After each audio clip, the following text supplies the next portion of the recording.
I love to see all the people showing up and people responding in those threads. So if you haven't introduced yourself yet there, even if you've been around Fedora a long time or if you're brand new, join those threads, say hi. You don't need to say anything profound, just a little bit about yourself, and use that also to greet new people coming into the project. I think those are a really nice sign of health and just friendliness. It's in the what we call the water cooler section of the forum there. I don't know if that, I'm not sure how well that metaphor translates, but it's basically an old-timey office thing where people used to go into an office together and then you would go stand around the water fountain and chit-chat and so on as an excuse really to have some social time. So the water cooler section of the forum is our kind of a social area as well. So I also have some other metrics here. I do a lot of charts and graphs, as you may have known for previous things, but I have promised Steven Smoogen to always show this disclaimer here. What we're doing, and there's going to be a little bit about metrics telemetry coming up further. What we're doing is pretty much like trying to dig into ancient dirt and figure out what these bones mean. It's not really direct observation because we don't do deep tracking of what's going on. So the dinosaur here represents uncertainty about this. And in fact, I ended up cutting a lot of the graphs as I dug deeper into this because I found some bugs in the process, and I'm working with the DNF team to figure out exactly what's going on. But yeah, I was looking at these numbers. So these are basically release by release numbers here, and these should be going up and to the right. You're growing each time, and they're not, so that had me a little concerned, and that's a pretty big drop there, and not quite the rebound I wanted. I was like, okay, are we losing users here? So losing people, to all of this chaos and the apocalyptic horsemen, are they taking, are people leaving and, some people are still saying they're happy, but things are going wrong? Maybe, I mean, can't really tell, but I tried to look, and this is another view of that, which is basically each of the releases at the peak point broken down by which variant is reporting in. And for the last one, that's not at its peak yet. You can see it's still going up, so that bar will grow. But one of the things I noticed looking at is that actually Workstation is going down, and some of the other ones like Server, CoreOS, Cloud are growing here. So I thought, well, that's interesting. What is? And so when I actually looked more deeply into it, it turns out that this decrease is in the desktop variants that are using a DNF, not the OS tree ones, just the desktop variants that are using DNF, and it's GNOME-based, KDE, Cinnamon, XFCE, all of them. So something's weird's going on there. I have not figured it out yet, but I went back to the old counting method. So here are the dotted lines. So the new counting method is DNF based. I can go into details. DNF checking in into things. And the old method basically is we're just counting how many unique IP addresses show every day. And it happens that these correlate at like a 2-to-1 factor really well in a way that made me have people double check several different times. Like maybe we're at a hex tuple checking by now, that this isn't just a double counting problem. And I'm 95% sure that it is not a double counting problem at this point, but I don't really rely too much on the absolute numbers anyways, more of the patterns to make sure the patterns are right. But anyways, yeah, you can see for those releases, there's a really good correlation. Then, where those drops are, the old method keeps going up like I would hope and expect it to, and you can see that correlation the first couple weeks, the growth is still there, and then something branches off. Something's going wrong. We found a maybe related bug in the way DNF count me works. It's supposed to report in how old the system is since it was first installed.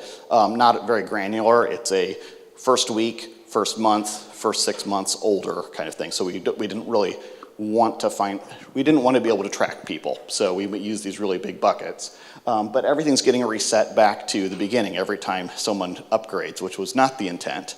And it may be something along that way, where we're losing the higher numbered ones for some reason. Not sure. DNF team is looking into it, and some of the CPE people as well. We'll figure out what that is, and hopefully next time I'll be able to give some of the graphs and charts that have some more meaning to it. But I don't want to do too much just being optimistic with the numbers I want to see and just throwing away the ones I don't want to, but I feel pretty confident that we're still actually having some growth here. But we'll figure that out. That's the problem with doing dinosaur digging, and we'll see what the latest science says when we go back into the dig next year. Pause for water. Okay, so something different. So if you've followed anything I've said in the past 10 years, you've heard me say that mailing lists and IRC and kind of the old way of communicating in Fedora hides our activity. It isn't necessarily bad, and there's actually a lot of good things about these technologies. That IRC has a really cool distributed open nature. Mailing lists have lots of virtues. I've got opinions, but they make it hard to see what's going on. When people look at the project, it's really hard to notice, okay, we've got real activity here. We don't really look alive.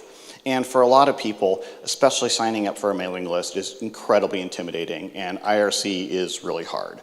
So one of the things we're doing is working to, moving to Matrix as a more modern real-time communication.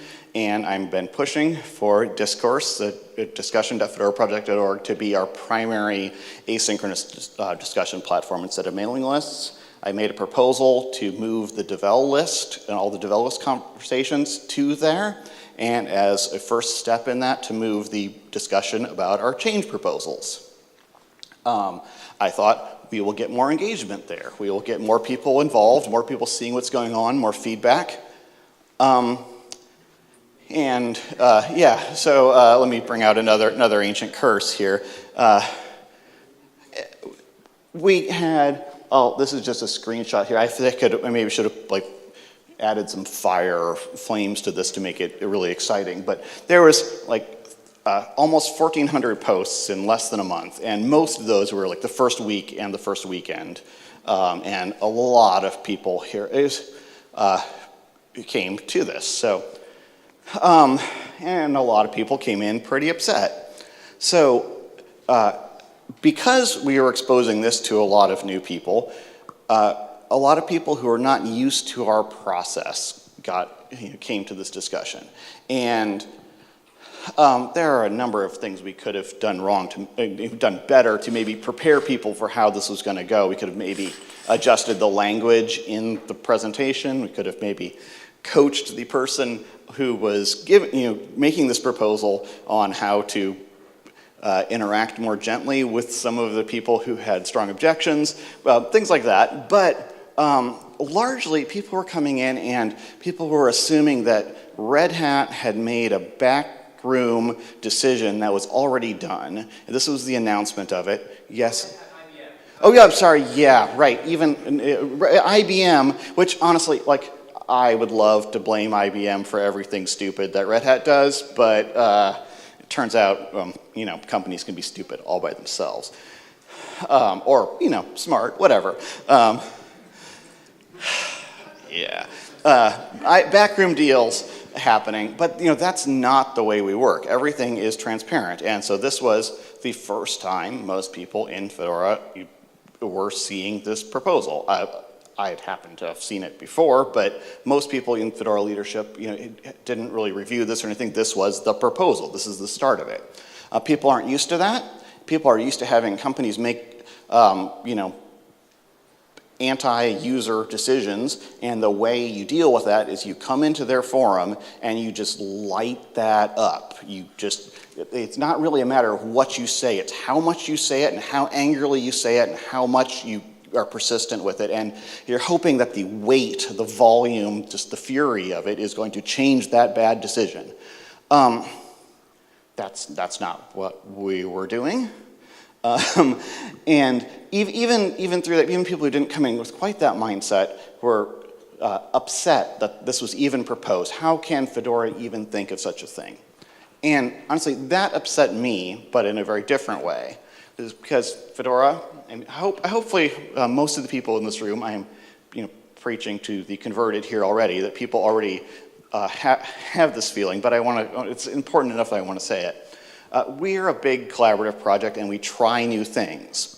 We don't always agree on how we're going to do it, but we're all working together towards this common goal, that vision. It may not be in your mind a utopian ring space station, it may be something else, but this idea of having a world where we all build software together and share and make the world a better place, like that's what we're trying to do here. This is a charged topic. People have strong opinions. I have strong opinions. Privacy is really important, and user privacy is something we should put at the forefront. But some people really presented it as an all or nothing, like you have this completely this way, or Fedora is Satan. That all or nothing approach has never been the Fedora way. Like we have freedom as a core principle, free software, and other kinds of freedom, but primarily software freedom. But we also have features and first, which it doesn't cancel that one out, but those things are all important together. And most crucially, we're friends who are working together to do all this, so it has to be a safe place to propose things that other people might disagree with. I don't know if you recognize this painting, the School of Athens here. It's kind of famous, and this is how that turned out. So maybe not so great. But really, unlike in that situation, if someone makes a proposal that seems annoying or terrible or dangerous, if it might corrupt the youth, we still need to have the ability to talk about it. And we want to be able to talk about it in the open. And the alternative is we have the same kind of decisions, but we put them back in the back room. We put them back in Devel list, or we use some of the technologies Discourse has. We could put it in hidden forums. We can make it so you have to be this tall to participate. We can do a lot of those things. But I don't want to do that. This goal of having more people participate and more involvement is good. We want the feedback and we want to be able to adjust and we want to know what people think. We're going to keep trying this. For the next round, we've got some new rules we're going to put into place, including no tolerance for personal attacks. I think one of the that's generally against the rules in Fedora, but one of the mistakes I think we made in moderation was there are people who were coming in because we were afraid of looking like we were doing censorship. And in fact, I moved one post where they were complaining about IBM. I didn't delete it. I moved it to the off-topic forum, and that person then flamed me for censorship. Can't win,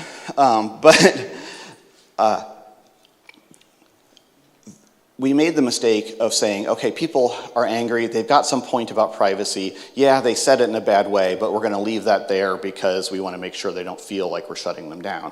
We should have just said, here's the basic rule. You can say your opinion, but don't attack people in it. And that includes, conspiracy theories and suggesting that the person making the proposal is acting in bad faith, that they're not going to do what they say they do. There was a whole lot of this that, actually the proposal in specific went out of its way to say we care about privacy, we don't want to collect user data, and there was a lot of, if you give them an inch, they'll take a mile kind of a response. That was literally one of the responses, and that doesn't help because that's even though that's not directly calling the person bad names, it is an attack on their character and on the process, and we need people can, again, hopefully people all in the room are all on the same page here. I'm getting worked up, but for everybody in the world, really. We want people to be part of Fedora coming into this. So if you're part of this discussion, if this is not just a user commentary, this is you are part of Fedora and you are helping us make this decision on this change. You are becoming a contributor by talking in this discussion. And so by doing that, you have to be part of this same thing. You have to want the same goal of we are going to make Fedora better altogether. If that's not what you're aiming for, you really shouldn't be part of the discussion. That's basically table stakes for participating. And so I hope that we can get people who are interested in making things better and get new perspectives and bring more people in. through this. So we'll see how it goes next time. I really don't want to have to try and do some of the things where we restrict to people who have been Fedora community members for a year or at certain in a certain number of groups or whatever. We'd like to make it open to everybody, but we'll see how it goes. We're also going to try we have a video about the process. We're going to try and make it a lot more, some more explaining. Hopefully it'll go better next time. And no one ends up drinking hemlock at the end. All right, again. All right, so that was grim a little bit, but I think generally overall going to be good. I mentioned Red Hat layoffs. Layoffs suck. I won't go into detail, but again, out of my control, what can I say? But I do want to say, a lot of people really felt like Fedora got hit hard by this, and I feel like we got hit hard by this. A lot of my friends lost their jobs, so that sucked. Fedora, I've talked a lot to leadership at Red Hat, and Fedora was not targeted in this. There are a lot of other important to Red Hat things that were there were other cuts there, and it seems like, again, this isn't an official Red Hat statement or anything, but people who are program managers, either their real title or their title underlying in the database underneath your employment stuff, it was program managers.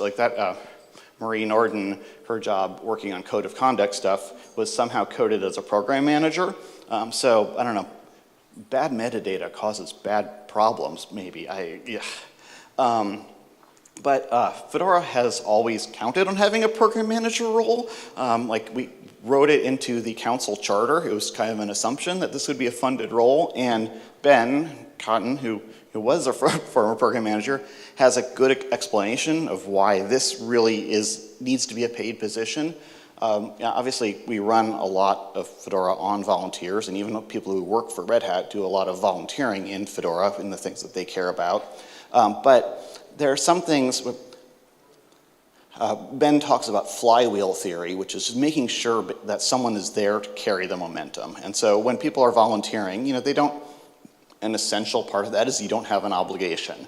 Someone who's getting paid to do the role, or when a paid role exists, even if it's not the same person, there's an obligation to do it. So that makes sure that we have a baseline for momentum for some of these important things.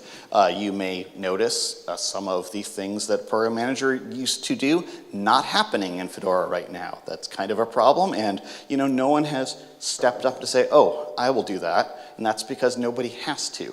So having a funded role here will really help some of these basic things that help keep the program on, the project on track.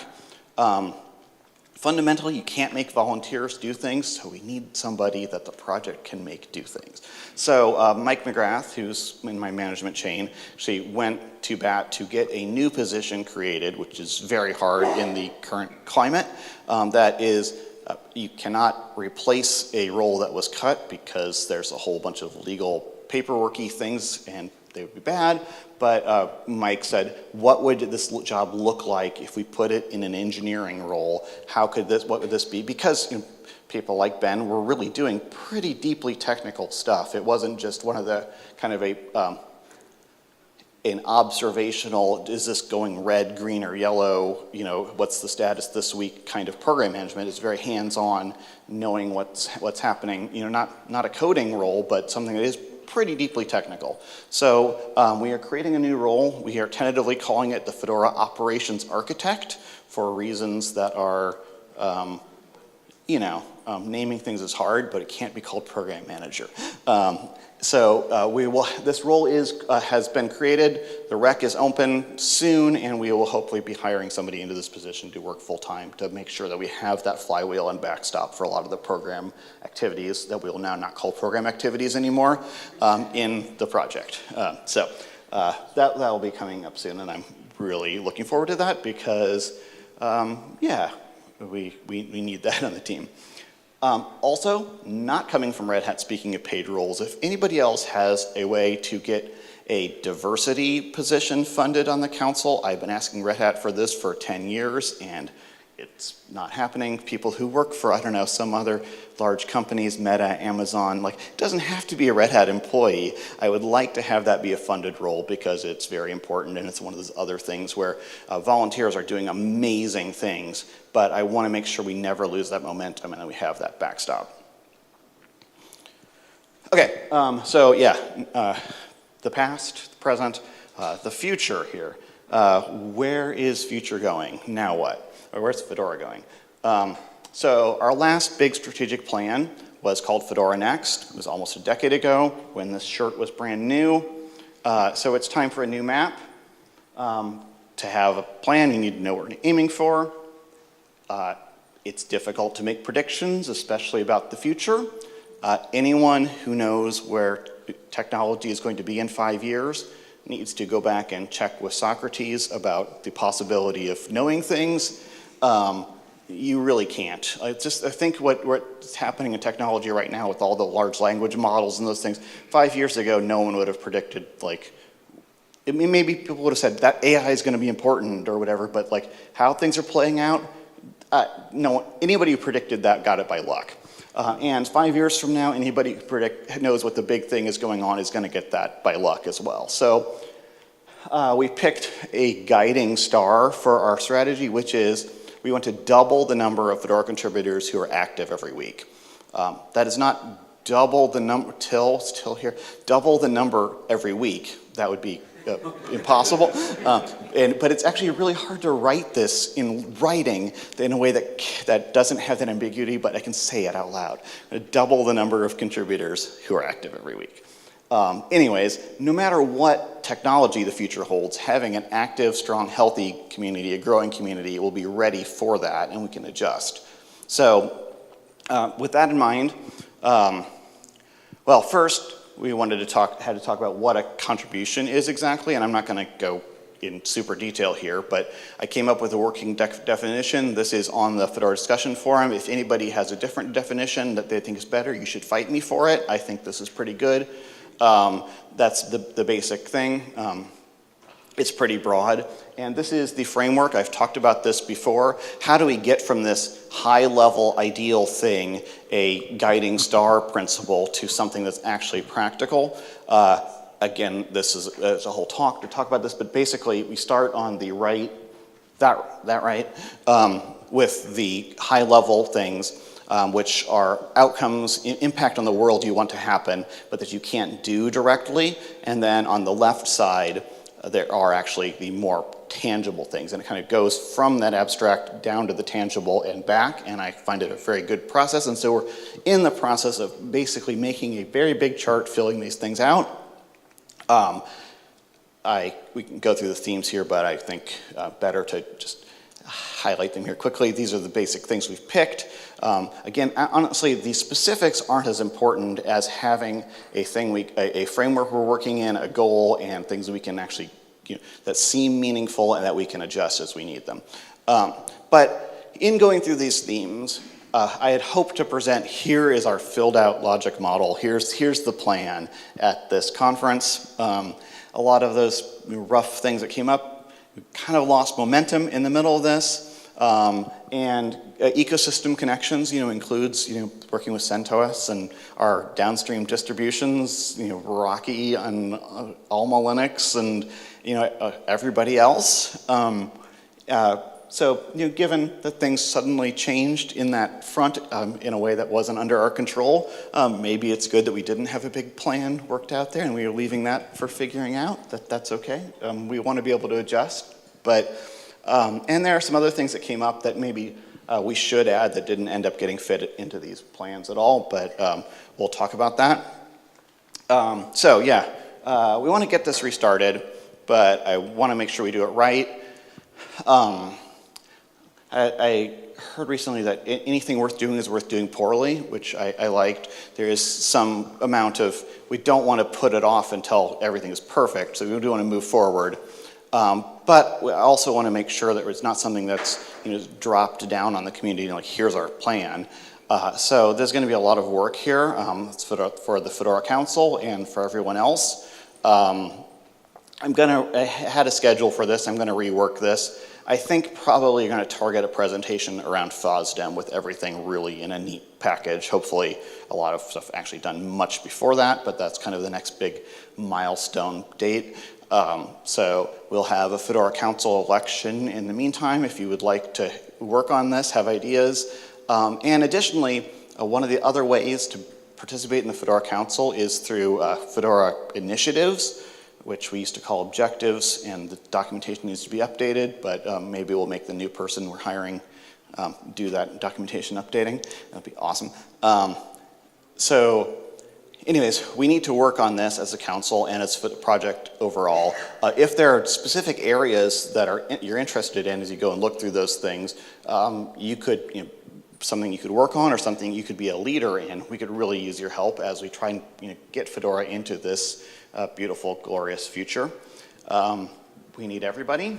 Provide feedback on it, run for the council, think about where you can contribute, and I also need to ask the design team to update this sticker sheet with the new logo, because it's a nice sticker sheet. Yeah, so hopefully all that will get us to the glorious future we would like to get to. I think things are going really well in Fedora, despite all of the interesting times. I think there's also something to be said for having some interests. I would actually not like to live in boring times. I like to have some spice, some challenges. It's good. Hopefully not quite as rough as the last few years coming up, but I think we are a strong, healthy community, and we can deal with it, and we can work all together to build this amazing thing. There we go.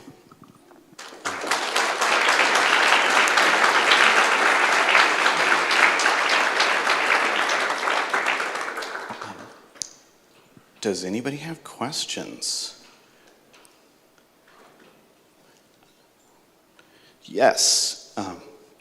We could maybe run them. Yeah, I've got 2 mics. Justin can do mic running. Okay, more mics. So looking at the graphs of updates, even the old ones seem to imply that there is a fall happening in the number of systems. You said that you don't know what is the underlying reasons, but can you speculate a bit? Sorry, can you repeat? I was busy being distracted about the microphones.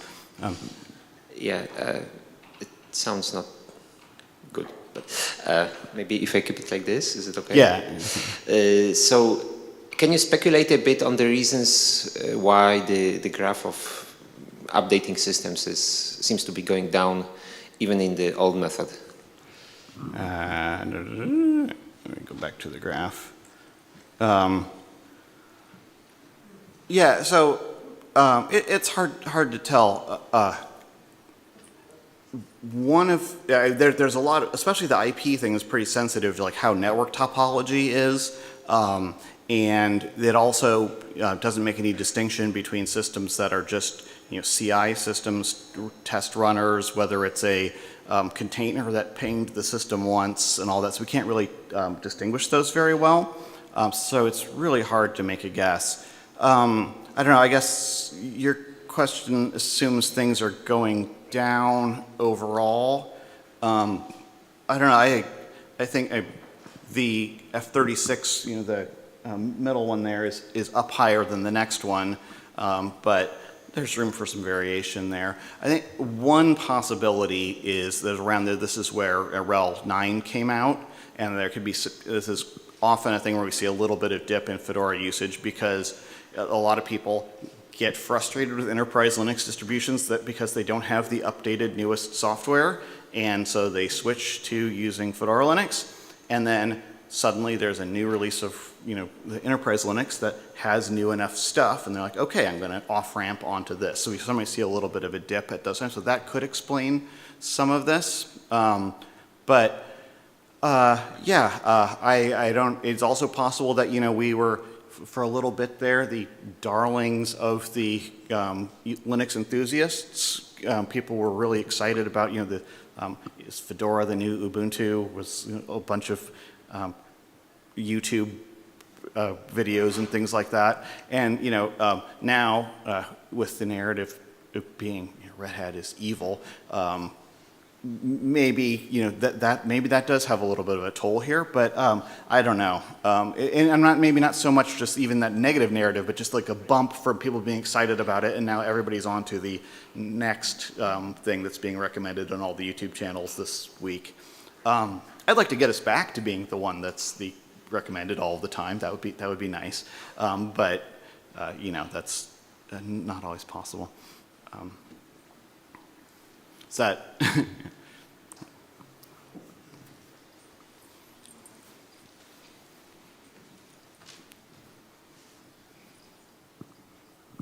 Okay, so I have a very quite same question. Have you ever thought how you can count, for example, local mirrors when it comes to the usage of Fedora?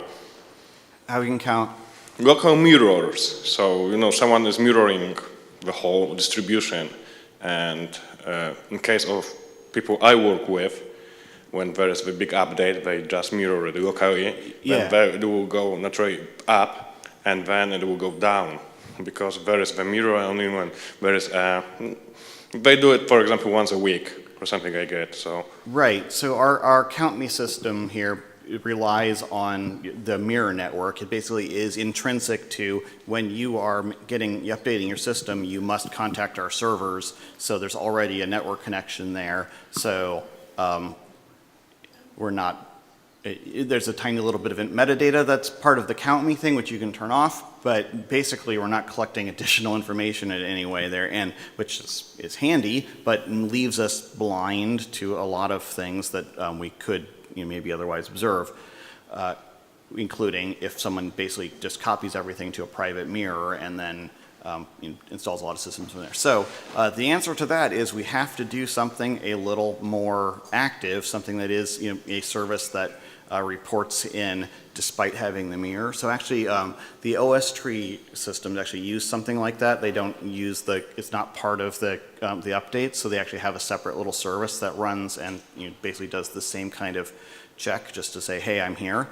So we could do something like that more widely. I think we'd want to do anything very carefully because it gets into the whole issues of privacy and opt-in and opt-out and so on. But it's hard to know. There could be a lot more systems. I think my general assumption is that people's behavior tends to at least not be quick in those changes, so it's unlikely that one release will have 20% of people suddenly now using mirroring in a different way, so the general trends are okay. But I don't, that's one of the reasons I don't try and claim that these are absolute numbers in any way.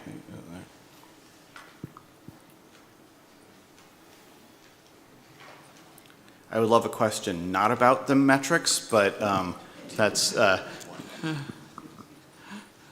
not that that's bad. We got room for other things. So I think that we have seen with the change proposal for opt-in, opt-out metrics, as well as the change in the CentOS source release, that a lot of influence is in a very few people's hands, and those people then go on websites and comment very actively on their point of view. So if we change the change process in a way that is more transparent, which obviously it has its benefits, it also has the risk of those people being even more influential into this. What's your idea or plan to prevent this or manage this? Right. So basically, let's not insult the people. I want to say nice things about us. The enthusiast, blogger, YouTuber, podcast, social media people who follow this, there's some amount of I want the hits, I want the drama, but generally they are really interested people who want to know what's going on, and they're following this because they think it's, this is an exciting development that they're interested in. And so one of the things we can do, and one of the things I'm going to do, I haven't had a chance because of all the flock and all these things coming up, but I want to actually spend more time talking directly to those people, going on more podcasts and things, and that's actually, more people in Fedora can do that as well. Like, talk to people and tell people, hey, this is the process. We're being transparent. This is why you're seeing this. We like the involvement, but give us a chance here. Don't assume that these are done decisions. This is how it works. And whenever I've talked to somebody about this, it's even people who were angry, it's ended up being a very reasonable discussion. And so I think, not all problems can be solved by talking more, but maybe this one actually really can. For new contributors, who may be here or watching online, what's one thing that you think that they should be taking away or thinking about after Flock this year? So I think, for new contributors, that thing I said about posting hello on the introductions thread, hopefully that's not too intimidating. There's also an introductions thing on the Matrix chat, which maybe feel a little more transient. And we have a Fedora social hour every week. We have a bunch of things like that. The best way to start getting involved is to get more involved just with the people and the community, and don't worry so much about what the first thing I'm going to do is, what thing I'm going to do that's going to check off that contributor box. Figure out, what's going on, who we all are, what you find exciting in the project, what's interesting, and then, as you did, you'll find a lot of things that are like, wow, this could use some help. And then at that point, you maybe will feel more comfortable talking to somebody around that, like, hey, I see this. How can I make this better? And get more involved that way. I think that's a thing. But yeah, welcome to Fedora, new people. I think that's maybe the takeaway.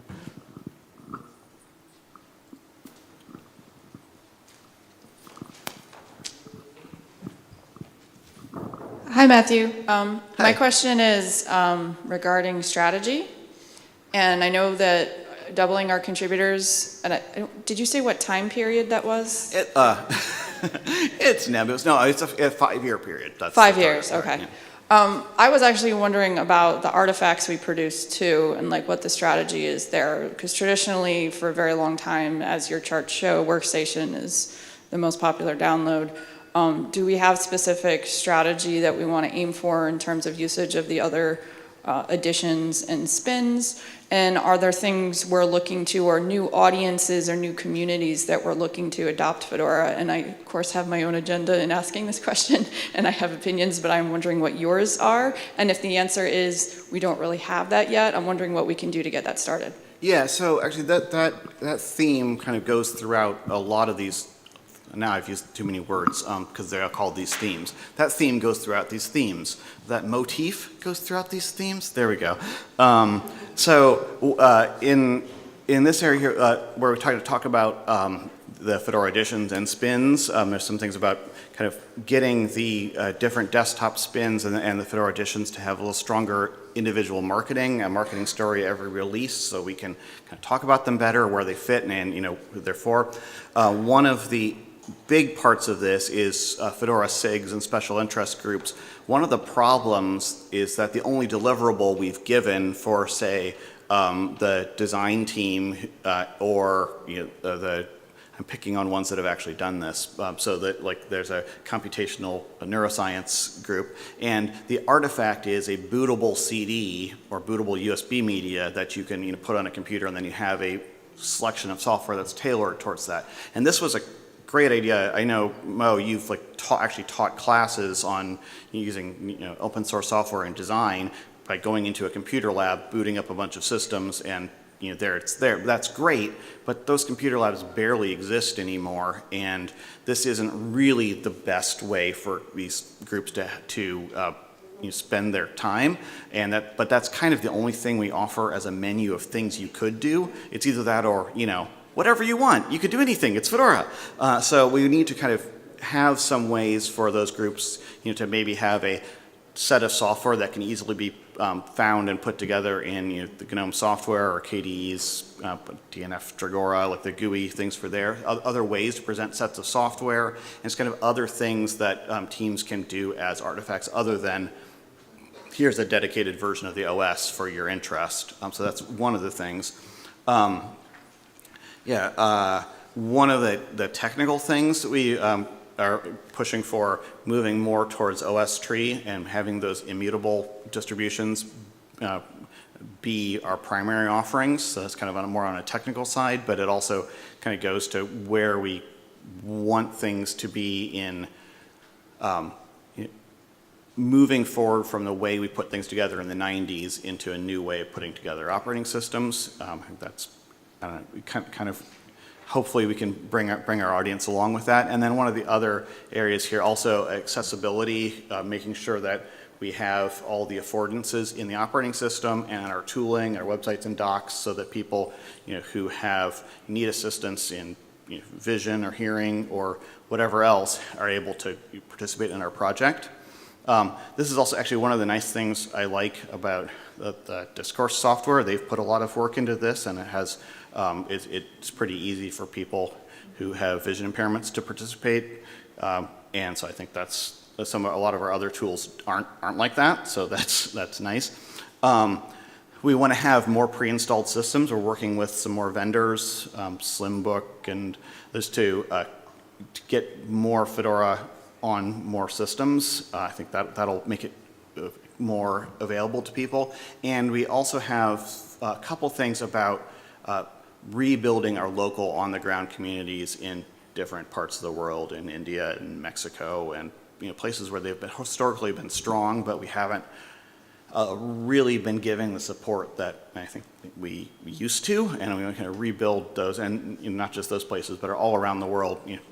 United States, for that matter, we don't really have the local on-the-ground communities that we used to, and so building that up is important. If in all of that there's more that you're interested in that we haven't covered, bring it to us.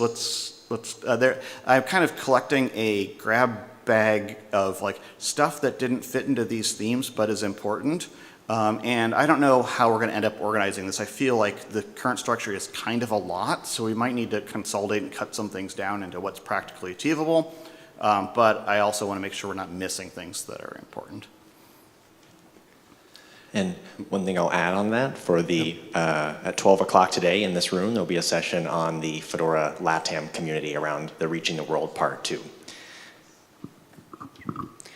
Hi, Matthew. I have a question. Where's the voice coming from? This side of the room. Hi. Thanks for the very informative keynote. I have two questions. For the starter, you talked about the discourse and how we moved from IRC, and I know there are many changes. We were on Pagure and then GitHub and then GitLab and all of that. So I acknowledge that we need to change according to the technology and the benefits. But at the same time, it gets overwhelming for the contributors to keep changing and switching between these tools and processes. So from the contributor side, as well as from the Fedora leadership side, what are the efforts needs to be taken care of so that it will be an easy movement easy to switch for the contributors and be on the latest platform where everybody is on. Yeah, change is painful. I think there's been some research that change can actually register in your brain as physical pain. So I acknowledge that. Technology is always changing, and some of it's out of our control. There are two big things that you mentioned. Pagure, which is our Git forge that was home built by some amazing Fedora people. Pingu and others. It's been kind of out of maintenance for a long time. There's actually, I think we ended up not having the session because a person couldn't attend. There's some actually interest in rebuilding that as a possible future option. I know a lot of people have been experimenting with the GitLab that GitLab is providing to us under their open source program. That has a bunch of limitations as we've been exploring with that. So I think if we end up using GitLab, we'll probably end up with a hosted GitLab of our own somehow. So there's going to be a bunch of moving around there, and I think we want to make that as painless as possible. But the change is there. I guess that's something people can help with, because documentation can help, and just finding where the rough edges are, testing things out, and seeing if, okay, maybe we could somebody help develop some sort of workaround for this so that it acts more like I expect, that kind of thing. The other big thing that is going to happen at any moment, and I wish Red Hat would come out and say this more loudly because they keep being like, no, don't worry. We use bugzilla.redhat.com for our bug tracking. Red Hat internal stuff is all decided to move to Jira, which for so many reasons we do not want to do for Fedora. And so yeah, nice. Loudest applause I've ever gotten. That's amazing. So we need to find some other solution there. And so although Red Hat's not pulling the plug, there's also like only 2 people who work on this at Red Hat, and maybe not even full-time anymore. And if those people decide to go and start a turnip farm or whatever else that is more fun than Bugzilla, the Red Hat's not going to backfill them with a new Bugzilla job, and so that is going to slowly fall apart. And I would like to not be in the position of Fedora trying to catch Bugzilla, because it's big and a mess, and of the things we want to run, like that's not one of them. So we should figure out we're going to need to figure out what our plan is, and that's going to be a lot of change because it's going to be very different. On the other hand, it does give us an opportunity to do things differently, because a lot of the Bugzilla like fields and workflow and complexity is there for weird Red Hat reasons that have nothing to do with Fedora. So we could maybe have something simpler. We could maybe even have a much simpler Bugzilla. I don't know, but probably something better, and probably something that we've learned a lot about bugs and users filing bugs and how to deal with things over the last 20 years in Fedora. There used to be a page on our wiki about when to file a bug, and I thought, oh, this will be interesting when I went and looked at it last year, and I thought it's going to give maybe some interesting wisdom. And it basically said, if you see any tiny problem, file a bug immediately. And that's actually not great advice, because it's going to leave, most of those bugs may just get untouched, which leaves you feeling like you did a bunch of bug filing and going through this weird interface for nothing. It may be something that's already upstream, there may be something else, and there are just more bugs than there are people to fix them and more time to track. So having important things tracked is important, but filing a bug isn't necessarily the first move. So moving to something where people say, I have this problem, or I observed this thing, and then that gets possibly filed to bugs is, I was talking to, I'm sorry, I'm terrible with names, which is a big liability in this job. But one of the Inkscape maintainers, and they actually have a whole, an inbox where anybody can submit an issue, a problem, or whatever, and they have a whole separate triage team that isn't developers who go through that and actually make and file bugs that are, when they're appropriate, or collect things, collect feedback. That's amazing. We tried to do that in Fedora a while ago, and it did not work. So that same approach isn't quite the Fedora thing.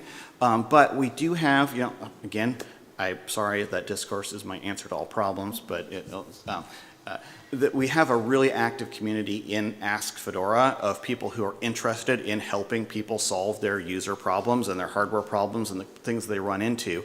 And I think that we can sort of steer that into being something that is that first line, where if you see a problem, talk about it here, and then people who have a little more knowledge and experience and things can identify, okay, here's the bugs, and then basically separate this problems and issues from bugs. And sorry, this is a thing I'm passionate about, and I spent too much time on it. Are you here to cut me off, Justin? So we have just a few more minutes. We'll take one more audience question, and then we fair. have one online question that I think will be a good way to wrap the session. So I'm with you on Bugzilla. So my name is Isaac. I work at the RISC-V International Group, part of the Linux Foundation.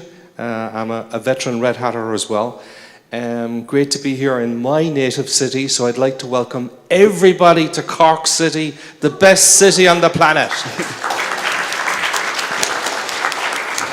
But I do have a question. So you kind of mentioned in one of your answers there, you're looking to do more factory installs, kind of Fedora images, and I have an opportunity for you. So I think we could do factory installs Fedora on RISC-V cards, like the little Raspberry Pi equivalents, And I know the people that are actually doing those cards, and I'm sure they would be more than interested we could figure out who we want to go with. Yeah, that would be amazing. So one of the problems we've had, so Red Hat put a lot of work into getting ARM hardware sort of standardized in the server space. Like that was John Masters' mission for, I don't know, 10 years.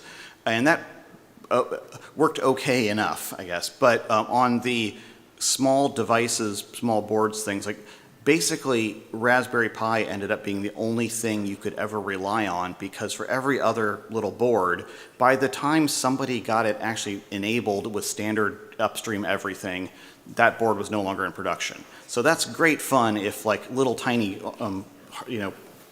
single board computers are your hobby, but if you wanted to just run something on it, there was no choice but Raspberry Pi, and Raspberry Pi, they have their own OS and they have their own mission, and it's fine if Fedora Linux runs on it, but it's not really what they're there for, and their approach is, not really compatible with us. So that's always been a big frustration, and spent a lot of resources trying to get it to go.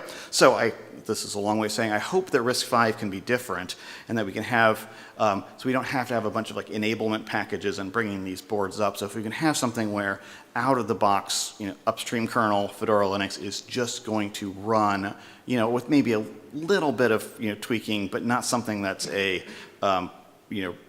several month expert level thing to enable. If you can help that part happen, we can bring the OS. That would be amazing. All right, and this will be our last question before we transition to our keynote speaker for this morning. But this question is coming from online, from the person who usually gives us bragging rights of 5 continents at Flock, but could not make it here from Australia. So this is from Ryan Lurch. If you could summarize, what future plan for the Fedora project are you most hopeful for? Oh, wow. No, that was not a good last question. That's way too broad.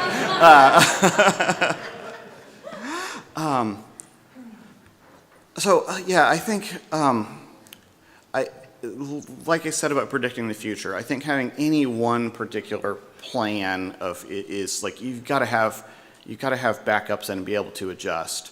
But I think focusing on community and community health and community growth and using that as our measure, and we've got some work in progress to actually bring technical measurements so we can actually have a dashboard with the number that we're trying to make grow.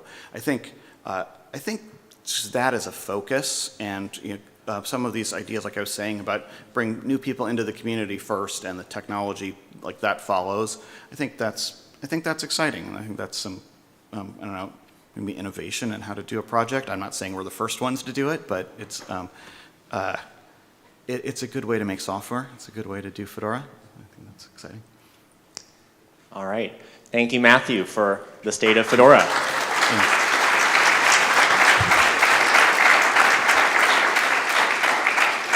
I'm not clapping for myself here. I'm just clapping for excitement that everybody is here in person in the room. It is so great. I'm really happy to be back in person and see all of you. And thank you so much for being here. So with that, we will invite our next, our keynote speaker up to the stage this morning for the talk, What Does Red Hat Want? This is from Brian Exelbeard. So Brian enjoys a good beer, a nice coffee, and a rousing conversation about taxation. Born in the US, he now lives with his partner and daughter in Brno in the Czech Republic. His focus is on family, walks on artisanal bread, and reading long-form articles. By night, he tinkers with his thousands of spreadsheets and occasionally works on projects that are often glue code or the interstitial pieces that fill the spaces between systems. By day, he is the RHEL business strategist at Red Hat. Welcome Brian Exelbeard to the stage.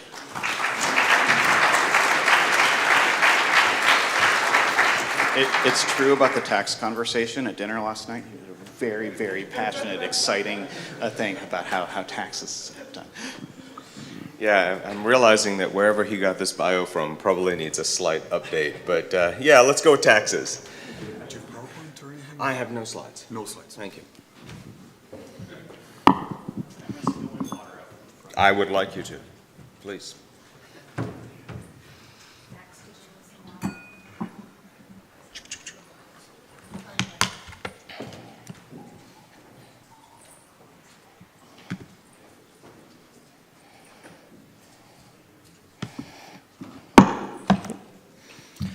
So I'll try the handheld mic. We'll see how that works. If I need to grip the podium, we'll bounce as needed. I guess I should start by saying that there are no slides. That is not a mistake. There's a lot of reasons for that. If we have Q&A, you can ask why. So it's great to be back at Flock. This is my first Flocks, actually, since 2018, not 2019. 2018 also happens to be the last Flock that I helped plan. I didn't get to 2019 in Budapest because my daughter had just been born. And I like all of you, but I really love her. And when she was only a few months old, I wanted to spend more days with her than with you, nothing personal. If I did have slides, I would spend the next 10 minutes showing you pictures of the most beautiful child you have ever seen. Lucky for all of you, she is here in Ireland at this event, and she hopes to come to game night tonight. And she invites all of you, she told me this morning, to come and play Unicorn Glitter Luck with her, which is a cooperative game that my partner tells me is also a metaphor for software development.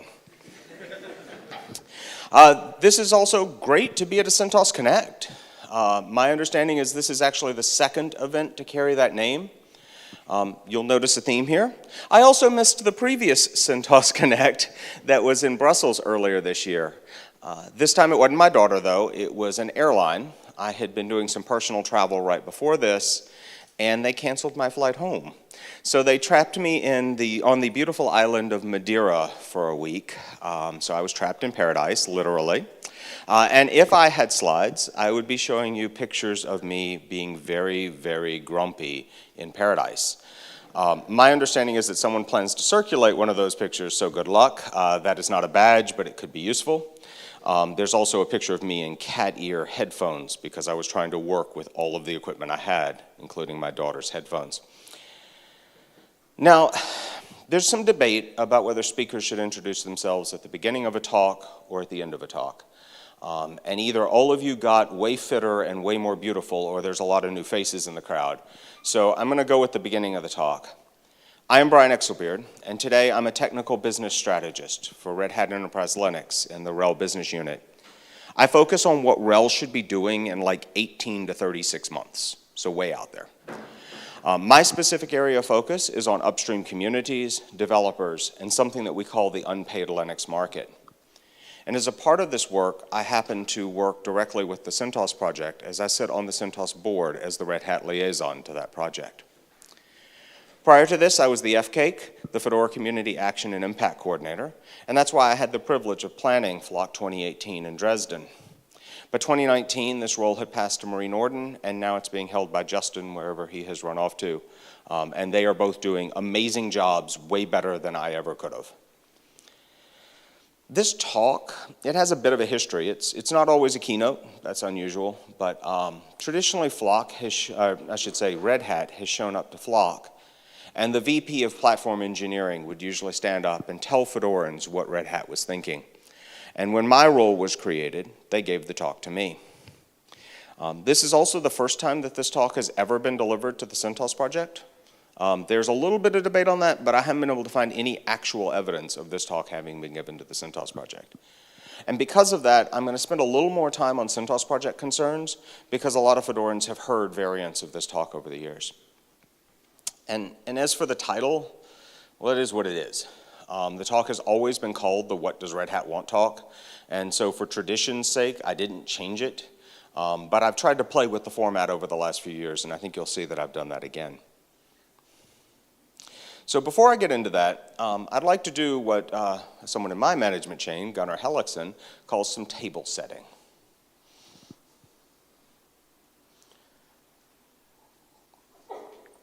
So let me start with this.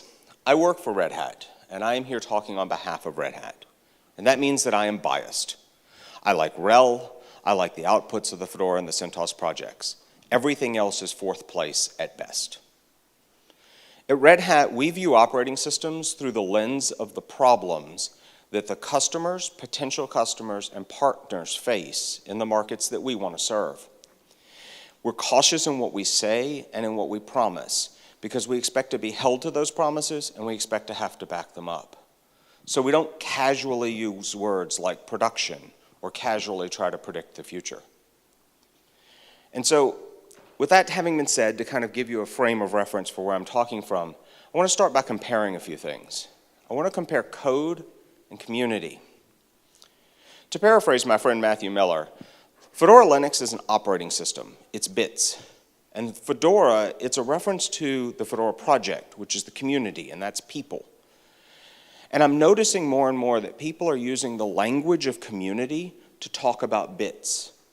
For example, I'm seeing a lot of conversation about CentOS Stream, which is bits, and then someone tries to conclude by making a conclusion about the CentOS project, which is people.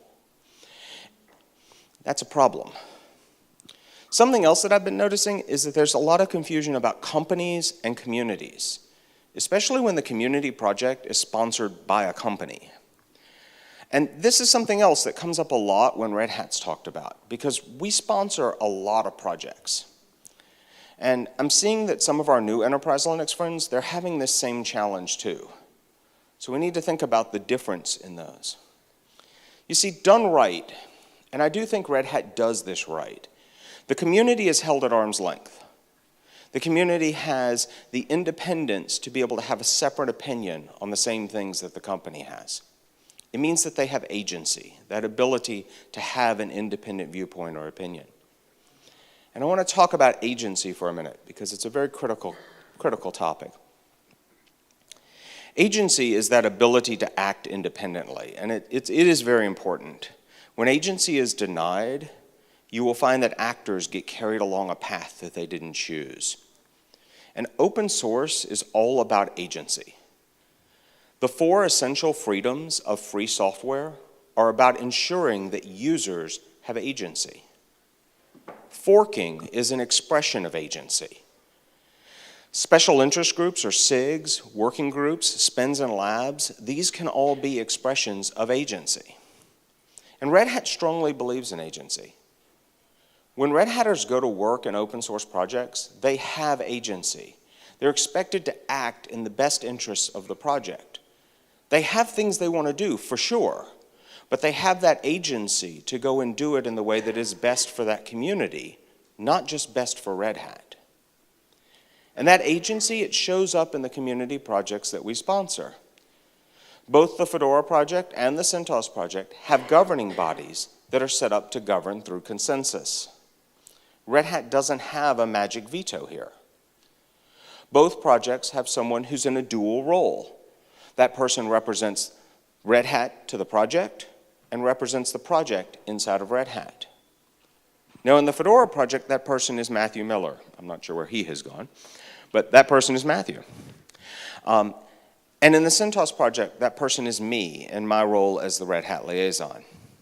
We both have the ability to share Red Hat's viewpoint to the project, and if necessary, to vote against a decision on behalf of Red Hat. But we don't have a veto power. Because these communities govern through consensus, any governing board member can stop anything.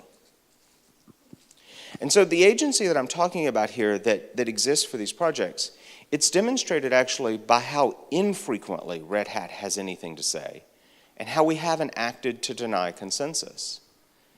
Now, Matthew is very active in Fedora project governance, but he has almost never had to speak as Red Hat. And if you look at the Fedora Council's decisions, you'll find that they're almost all unanimous consensus, but all by consensus. And in the CentOS project, you can see that agency very directly because there's a liaison.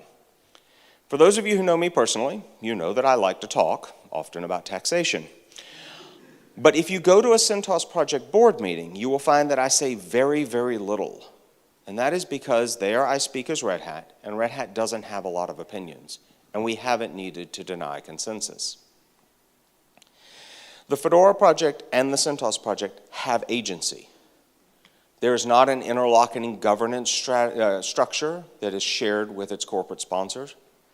And while the projects may at times have a significant number of Red Hatters in them, and in their governance in particular, it isn't because this is a requirement.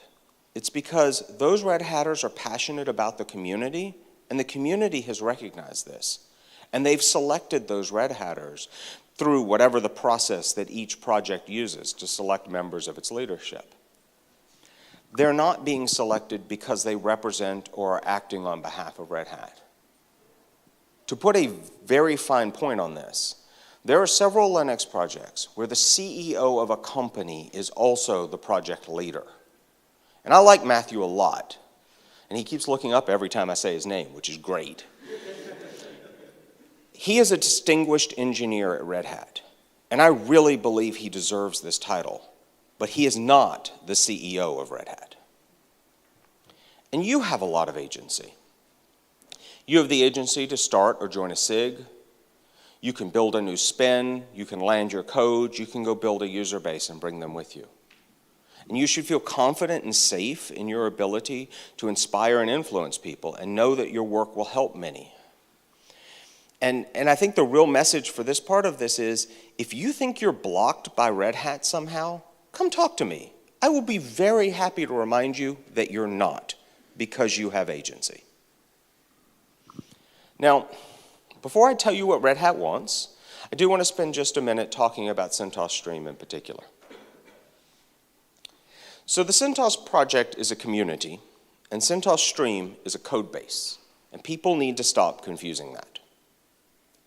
Success for the CentOS project is not measured solely on CentOS Stream. In fact, from my perspective, the SIGs are really the manifestation of a lot of the CentOS project's success. And a lot of this comes about because of the way CentOS Stream is structured, specifically its maintainer model. It's all Red Hat by design. So anyone can contribute or propose a change to the CentOS Stream codebase, and those changes get made subject to the agreements of the maintainers. And at Red Hat, we've been very consistent in describing it this way. You can propose a change, the maintainers will review the change. So the real question is, why is it like this in terms of the Red Hat-only maintainership? And it's because Red Hat conceived of CentOS Stream for several reasons. And the two that we talk about the most are that we wanted a place that we could open up minor release contribution and development for RHEL to a broad non-Red Hat audience in an accessible way. This is very much like what we do with major release RHEL development in the Fedora project. Also, we wanted to further enable participation for our open source ecosystem partners. And we've been consistent in describing our goals with CentOS Stream this way. But I think what people are missing is that at its core, what CentOS Stream really is it is an open sourcing of the practice of controlled, limited operating system change. Now that is part of what we deliver as the value of RHEL. And that practice results in a code base that is fantastic to use to build Linux distributions. It makes slow and deliberate changes only after extensive testing and a lot of contemplation. And this is why you may see contributions get rejected. You see, if that contribution isn't required by RHEL, then that contribution isn't needed in the operating system. You have to have a basis for accepting contributions, and this is the one that we chose. But what if you need that change? Well, this goes back to the agency. You see, that's where SIGs come in. SIGs can build their own Linux distributions. They can layer software on top of them. And this allows them to focus on their differentiation. It lets them focus on serving a specific set of use cases or a specific audience. And they only have to do the work where what they want varies from what a RHEL audience would want. And this is a real model. It's existed long before CentOS Stream did. And we're seeing other industry actors and open source actors embrace the idea of building on CentOS Stream, which proves the value of the model and the value of CentOS Stream. But it also shows how refinement and targeting make everything better. It makes each Linux distribution more valuable to its users, because you can't be all things for all people. Another proof point for the value of CentOS Stream is that we use it to build almost all of the approximately 17 different versions of RHEL that we are shipping at any one time. The only ones that we're not building from CentOS Stream are the ones in the RHEL 7 major release family. And we don't do that because there is no CentOS Stream 7 to start from. Now, I've talked a lot about CentOS Stream's code, and I can't talk about the code without also addressing the very complicated view that Red Hat has of CentOS Stream binaries. So remember, Red Hat's cautious. We take CentOS Stream, we pass it through a productization process, and we wrap it with a bunch of promises and agreements and services for delivery to our customers. So we only recommend RHEL be used in production. If you have a RHEL-shaped problem, we're going to tell you to use RHEL. Now the converse of that is this. If you come to Red Hat and you go, hey, Red Hat, is this recommended for use in production? We're going to say, okay, well, how does it relate to the promises and agreements that we make with our customers? And if it doesn't match, we're not going to recommend it. And so this is why you can find a statement on a Red Hat website right now, today, that says CentOS Stream is not designed for production use. And the reason for that is that it doesn't fulfill the specific promises and the specific agreements that we make with our customers. Now, there are a lot of Linux distributions out there, and there are a few that claim to solve the same problems that RHEL does. We think RHEL is the best of all of them, and we don't recommend any of the others for use in production. But this doesn't make them bad operating systems. It just means we're not recommending them, and we're not going to make a promise about them. But I want to be super clear here, because there seems to be a lot of confusion. If you've got a problem that CentOS Stream or Fedora Linux solves, use it. They're both great operating systems. They're operating systems you can trust. I know people who use CentOS Stream personally. They're very, very happy with it. I happen to run Fedora Linux, specifically Fedora Workstation and Fedora IoT on my own devices. It fits the bill for me. I don't need what CentOS Stream or RHEL is offering. I've chosen what meets my needs. And when I have this conversation with folks, inevitably they come back to me and they go, okay, Brian, all this is true. Why did Red Hat put that code in the CentOS project in the first place? And so, for CentOS Stream to be successful by our measures, we knew that we needed infrastructure that a successful open source project has. And this really comes down to an investment question. Because we could have stood up whole new infrastructure, but we didn't do that. There was obviously some other choices, and we obviously went with one of them. So why did we do that? Well, it all comes back to this investment. When you invest, you're investing for the future at the cost of not doing something else today. $1 that I save is $1 I don't get to spend on craft ice cream. So when we were looking around, we were like, well, where are we making similar investments? We found two places. We were making an investment in the Fedora project, and we were making an investment in the CentOS project. And we didn't want to stop those investments. We need a place like the Fedora project. It is where innovation and integration meet, and Fedora Linux sits right at that intersection point. And we need a place like the CentOS project. It is where we do work in technologies above the operating system, like virtualization. And it's where a lot of work happens where RHEL stops, and those folks carry it forward in different and exciting ways. So we had to make a choice. We have infrastructure over here in the Fedora project. We have more infrastructure over here in the CentOS project. What is the value of yet more infrastructure? And the answer is, it's wasted duplication. It's going to deny me craft ice cream. It's going to deny resources to better uses. And so it was obvious we needed to co-locate this code. The choice of the CentOS project just made sense. So this brings us to the question, or I should say the major topic today, which is, what does Red Hat want?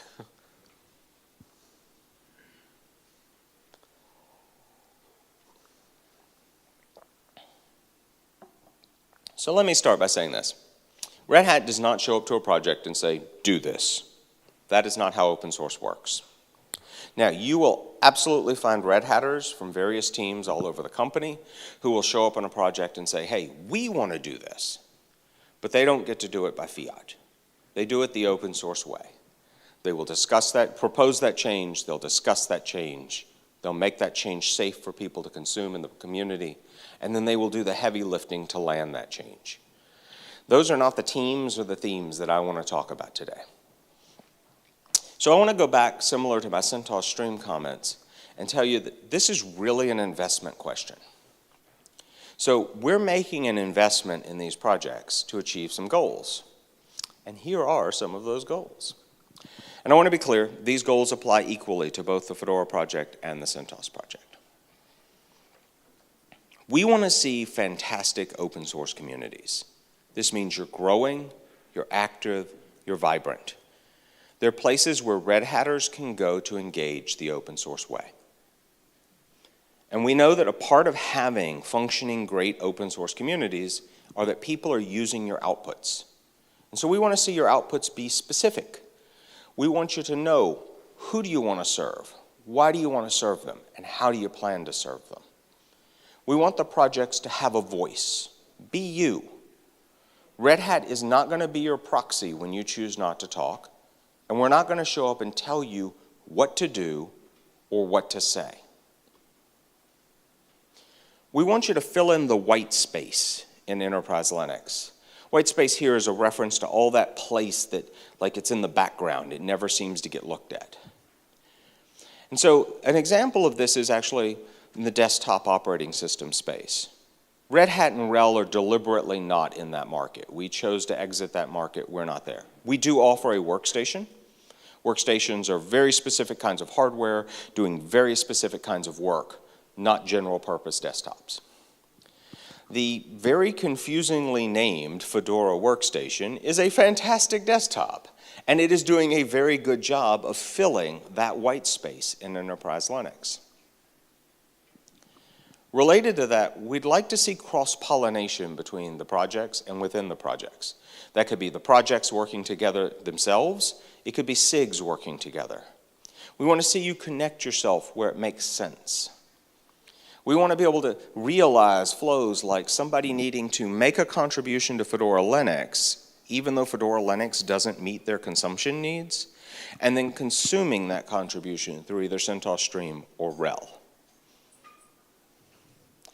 Now, I've talked some about what Red Hat wants. Inevitably, someone will ask in the Q&A, is there anything Red Hat doesn't want? Well, yes, there is.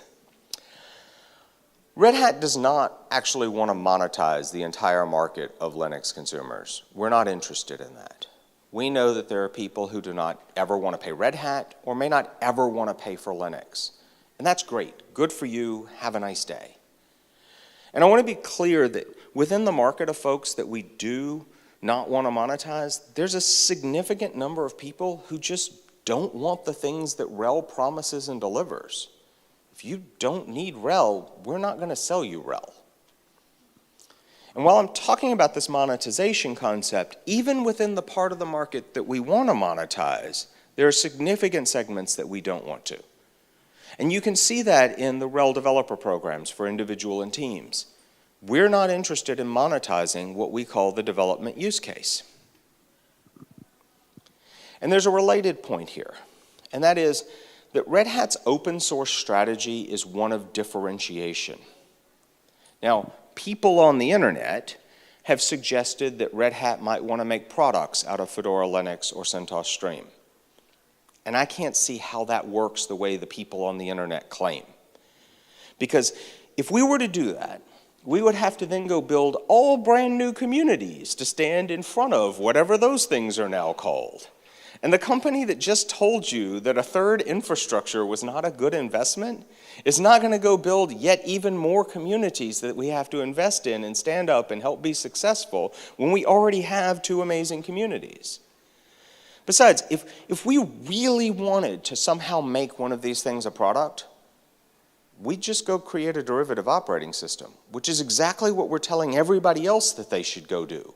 It is a model that just works for everybody here.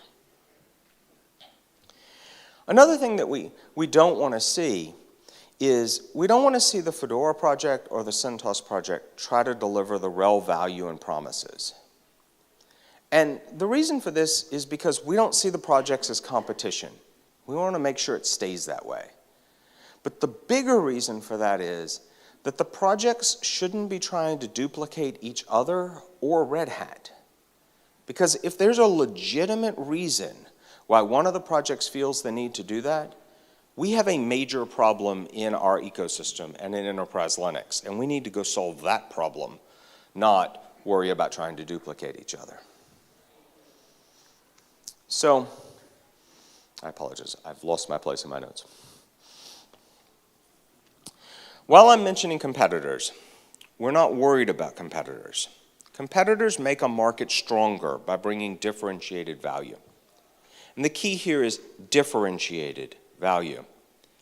The operating system is not a commodity, and you can prove this by the number of operating systems that are available for you to use in the market. And so in our view, if someone tries to copy RHEL without adding any improvement, but just making it cheaper, it harms everyone. This activity creates confusion for consumers, who often come away with a false sense of security because they think a promise has been made about the copy that hasn't been made. And when you consider the act of copying, it creates a race to the bottom.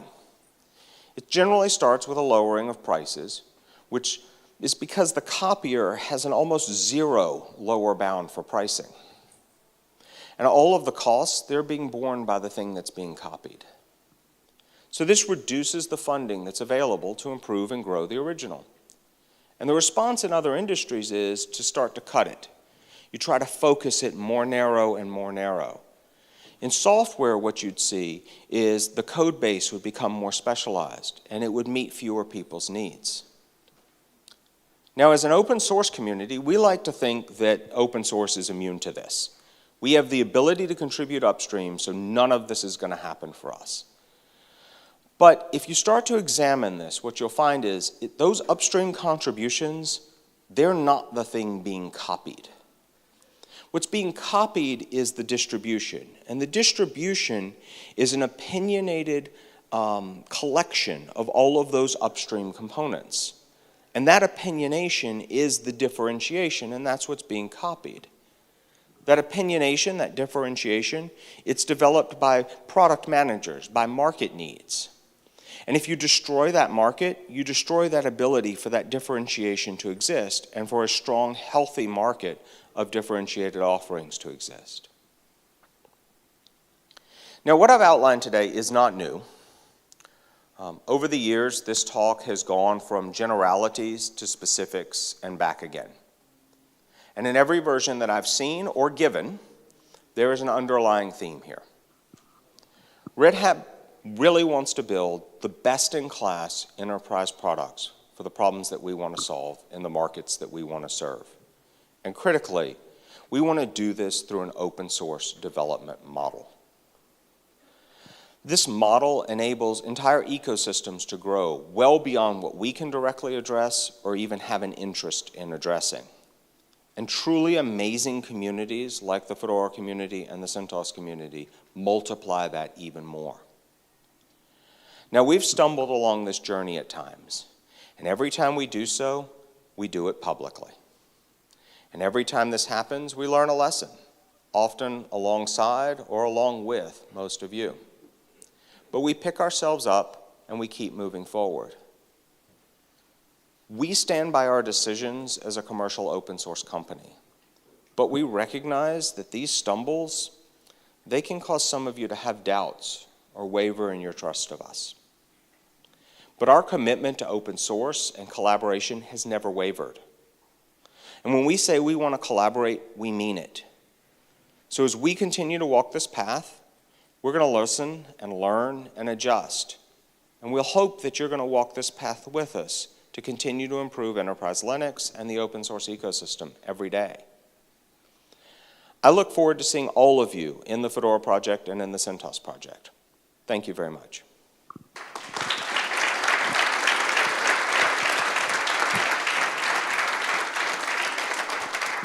Justin, may I have, thank you. Justin is supposed to tell me if I'm allowed to have questions or not, because Matthew talks a lot. So we are at 10:30, so we have a coffee break lined up, but I figure we can take one question here, because I see one hand, and then we'll break for coffee from 10:30 to 11.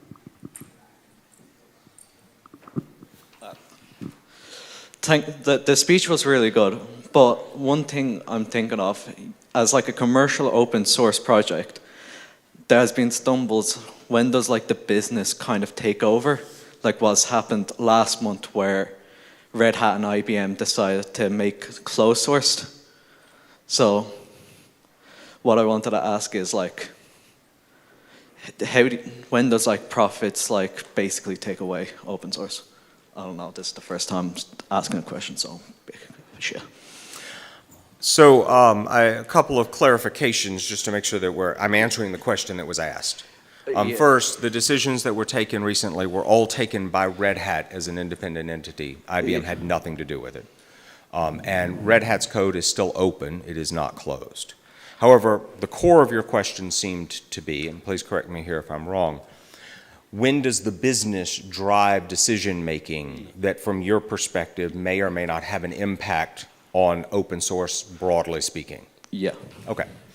I think the answer to that is that, like all companies, Red Hat is constantly looking at the market and looking at what is going on in the world, and we have to make adjustments to how we handle our product. One of the things that we do is that we have an upstream first philosophy at Red Hat, which means that we contribute all of our code as far upstream as it is possible to contribute it. What we find sometimes is that upstream projects are like, they're super excited to take our code and they do it and their output becomes better. And the broader community of us, our competitors, everyone is enriched by this contribution that Red Hat has made. In some cases, we show up to upstream projects and they're like, wait, we wrote this? This is like 10 years old, dude. Seriously, no. And that's cool too. Oftentimes we visit our friends in Fedora where they're like, no, that's not happening. We do every 13 months. Please go away. But eventually we do find a home for it. CentOS Stream being, I'll say, the home of last resort because ideally things flow into CentOS Stream. And so in that sense, I think that the business can do whatever it wants on the product side, and the code is always out there. The code is guaranteed to be available. Anyone can pick up these upstream components and build the opinionated, differentiated Linux distribution of their dreams. There are absolutely going to be decisions that Red Hat has to undertake for its own fiscal well-being. Otherwise, we can't afford to pay all of those developers that are doing all of this contribution into the upstream. But I will say that there's a natural tension in engineering companies in general, which Red Hat is one of, between engineering-led and business-led. And I think that all companies face that tension, and most of the time, most people don't notice it because it's like ripples below the ocean. And sure, occasionally, sometimes you're like, whoa, what was that? Oh, one of the teams must have just suddenly asserted themselves. But in reality, a lot of it is around the idea of when you're in an engineering-led organization, you are focused on solving the problem that you perceive the customer as having from the point of view of an engineer. And when you're in a business-led organization, you are solving the problem that the customer has from the perspective of what the market is telling you. And I'm not sure whom you work for, you may very well work for Red Hat, I don't know. But if you go talk to your peers in the industry, I think you'll find out that a lot of people sometimes wind up working on a piece of code that they never execute themselves, or that their execution of it is, for lack of a better way of saying this, they have the hello world level execution. I happen to run a piece of a server virtually that's running Fedora IoT. I would not pretend to be the example of what Fedora IoT is trying to target. So my ideas of how that product should improve personally are not necessarily relevant to the vision of the market that that product's actually trying to serve. And I think that's the tension that you're seeing a lot of here. Thank you all very much. Enjoy coffee, because I know Justin wants to get me off stage.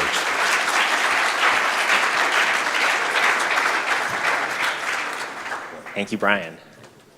So quick housekeeping, we are going to break for coffee. Speakers, just as a note, we will have laptops provided in the room. So you can open up an online link, or if you have offline slides, you'll need to make sure you have a USB key or some way to put those on the laptop. We do have some at either me or Sean can get you a USB key if you need. Otherwise, we'll be starting back up at 11. There's 3 rooms upstairs that have 3 smaller sessions. We'll have a session back here at the main stage, and we'll be back at 11. Enjoy your coffee. And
We're at 2 minutes past the hour, so we should probably get started. I wanted to introduce Akash. He is our speaker, and he's going to talk about the Fedora website and apps revamp. So everybody give a hand to Akash.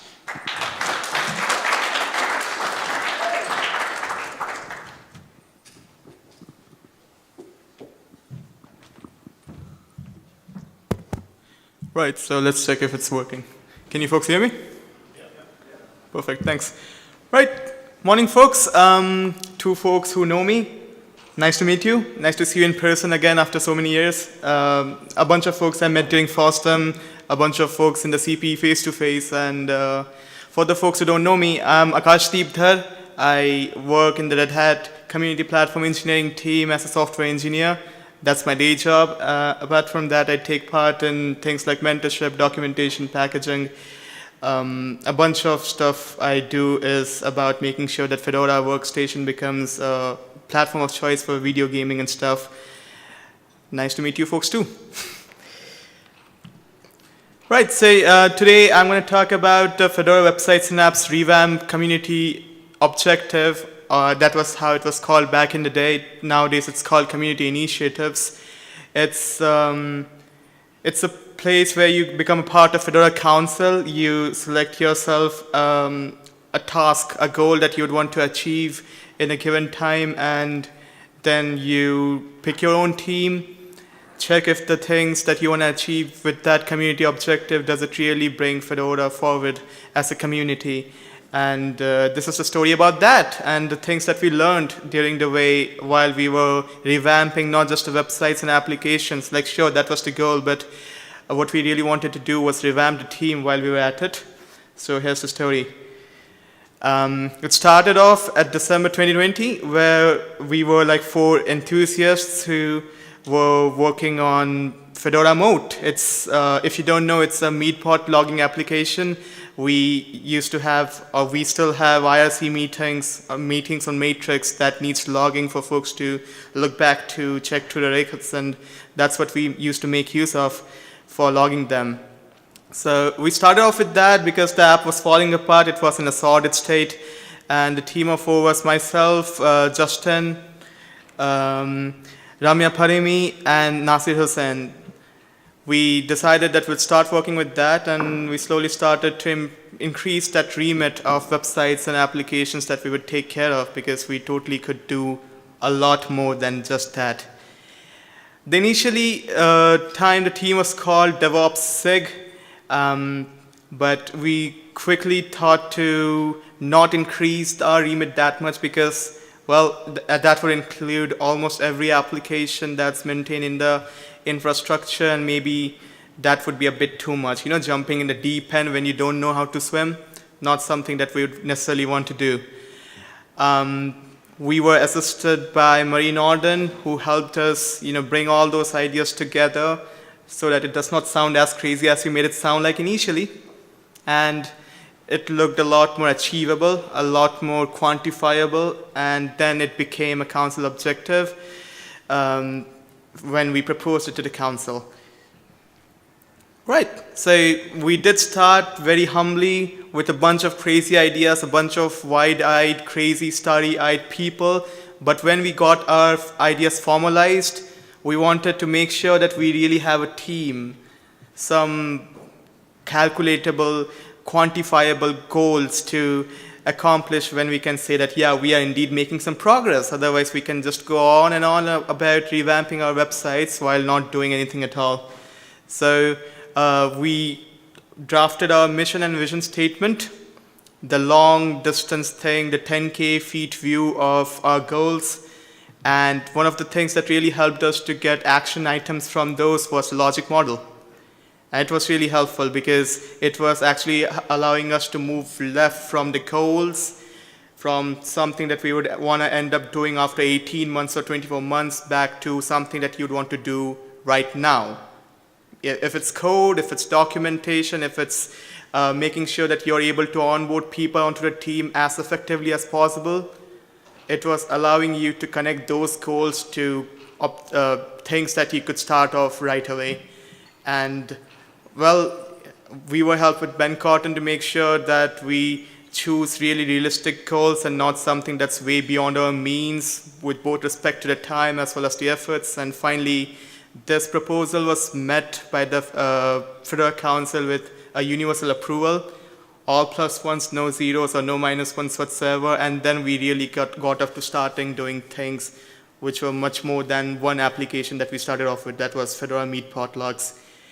Right, so the very first thing that we did was to create a team, because how much of a dent would a team of 4 people would end up making, right? We needed more folks, and we needed more folks fast. The existing team that we had was only a team of 1 person, so you can imagine how bad that would end up being if that 1 person was to disappear or 1 person was to become really busy, and we were having a Fedora Linux 39 coming out at that point in time, but our websites are not updated according to that. So we really wanted to make sure that we have more points of failure and not just one. And then we started looking into the appropriate tools, web technologies, workflows, the design things that we would want to take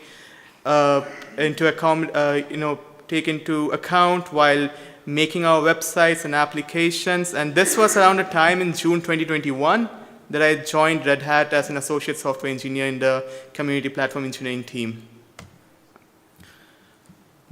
Moving on to August, where we started writing down the rules and regulations, because we really wanted to make sure that we are progressing towards a certain goal and we are not deviating ourselves with ideas that might just come in and that might look all shiny and we might want to pursue it. But this was around a time when we had a bunch of disagreements.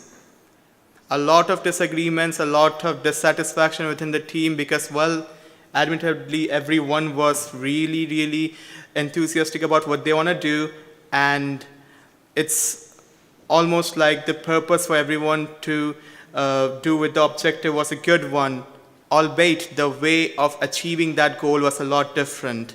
And this time again, we were helped by Justin and Marie.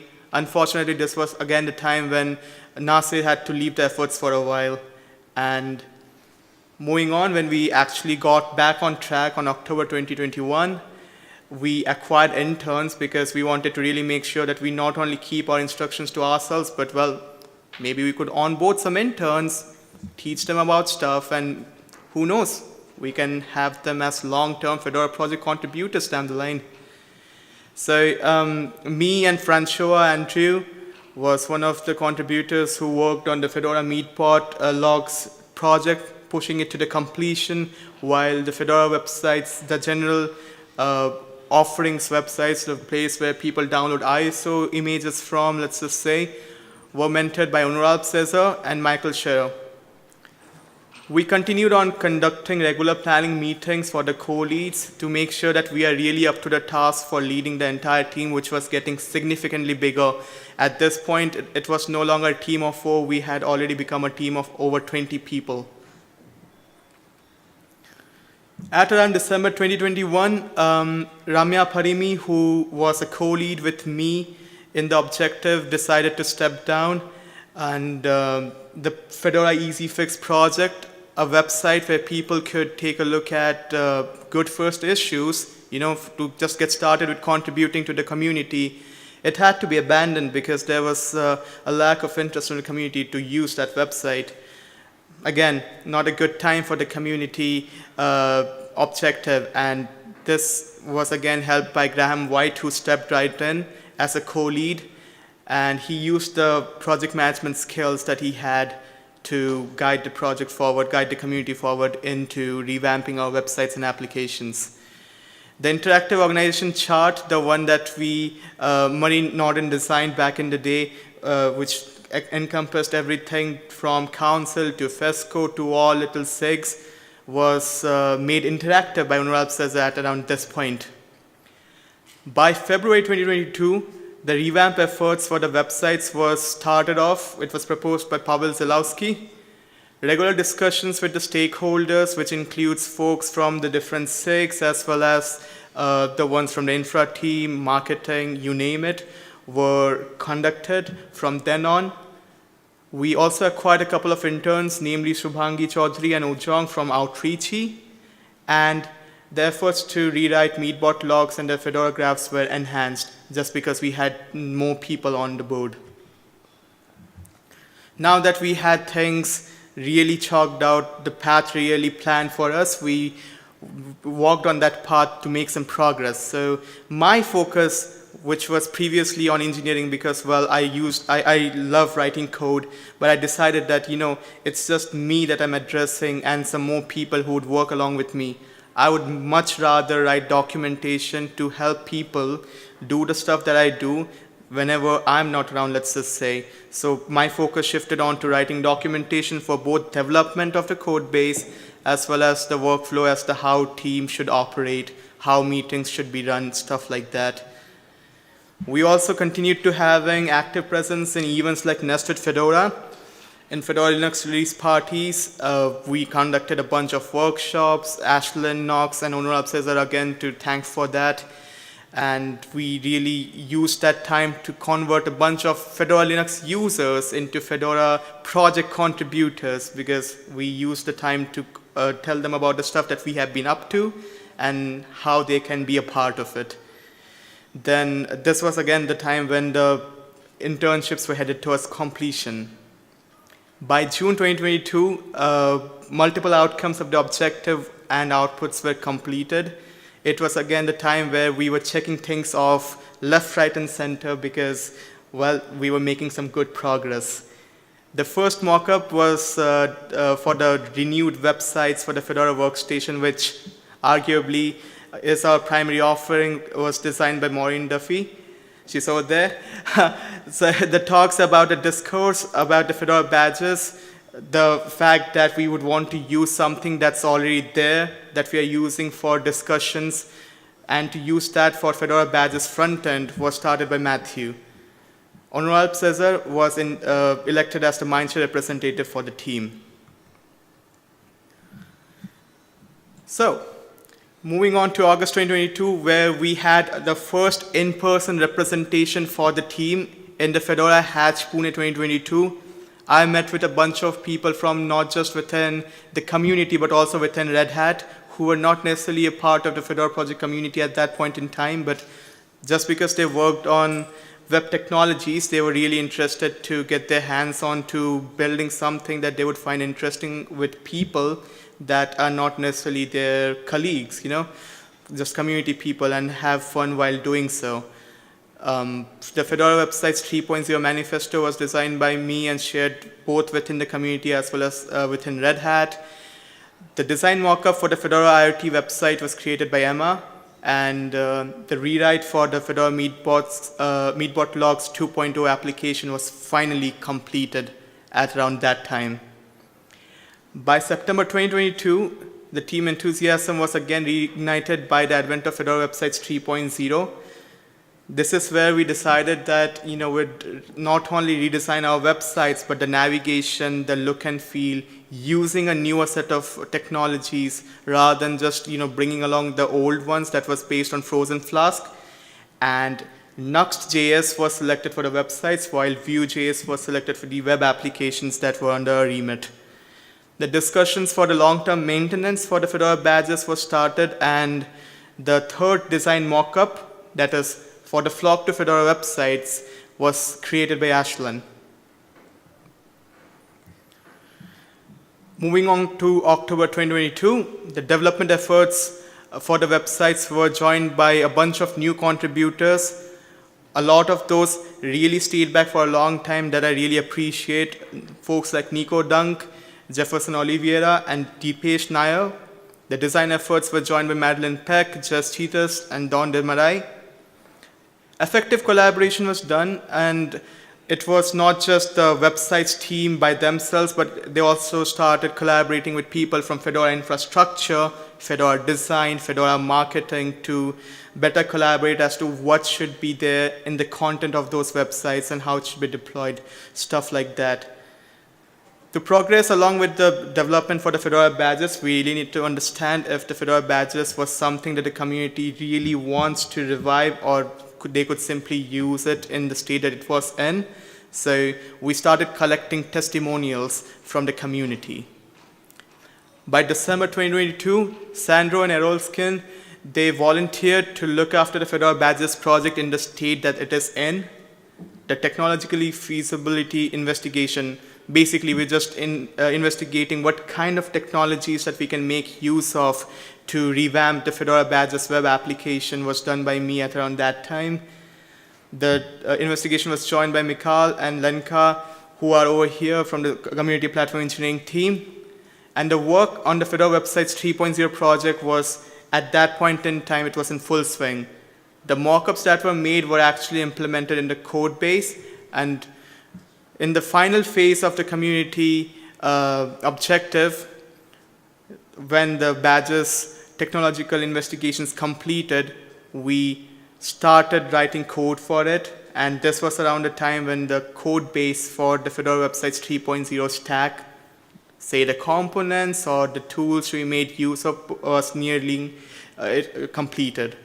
This was again around the time when Fedora Linux 38 came out, and I think that we decided that it would be for the best to not just bring out our new websites in front of the community with the release of Fedora Linux 38, but also to call this council objective as a success. I visited the council face-to-face representing this community initiative in Frankfurt in February 2023, and by April 2023, we got back the community survey results as to understanding how well we have been doing our job in the community as a team which takes care of our websites and our applications. Matthew Miller and Ben Cotton proposed the closure of the objective at around that time, but I was still thinking that maybe we could use some more time to connect the infrastructure elements, maybe make the community folks a lot more welcoming to the infrastructure tools, because it's still something that requires intervention from dedicated teams. The Fedora Badges 2.0 and the remaining websites were elected as future scope because, well, if we try to make things perfect in the very first attempt, we're only going to fail at it, because attaining perfection is an elusive goal.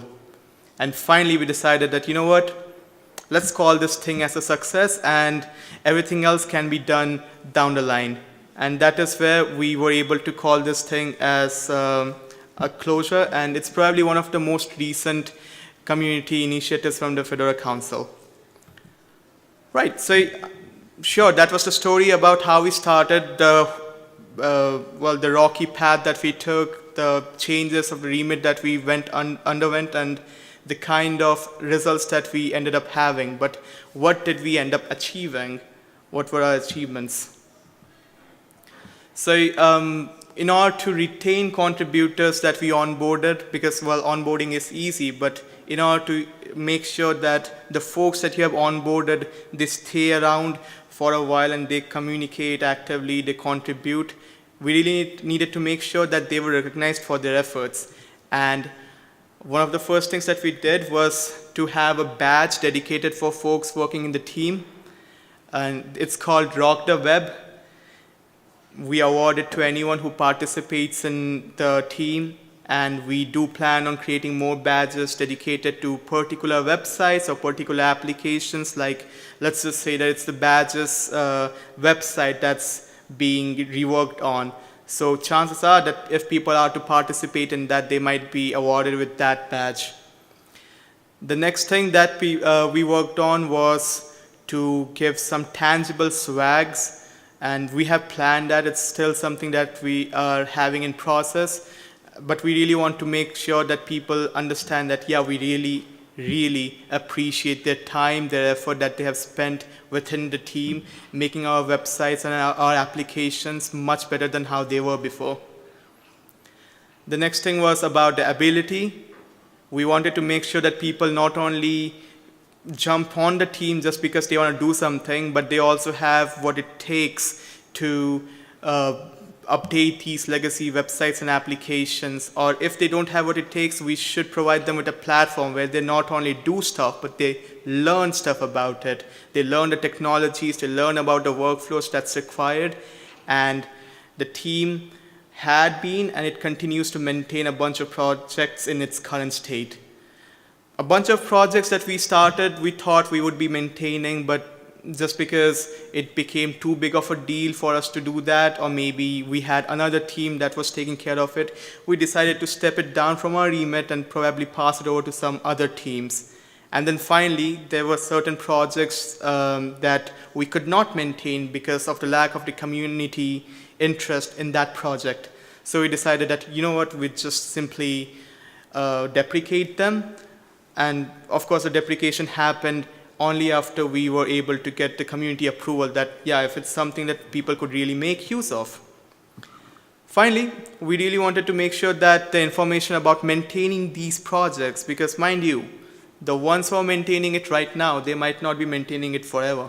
They might start doing something else some months down the line, some years down the line. So there should be some documentation that people can follow and do the exact same thing as others did.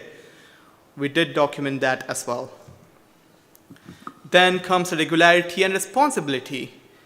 It's about achieving that the Fedora Linux websites are updated regularly as soon as the new updates come out.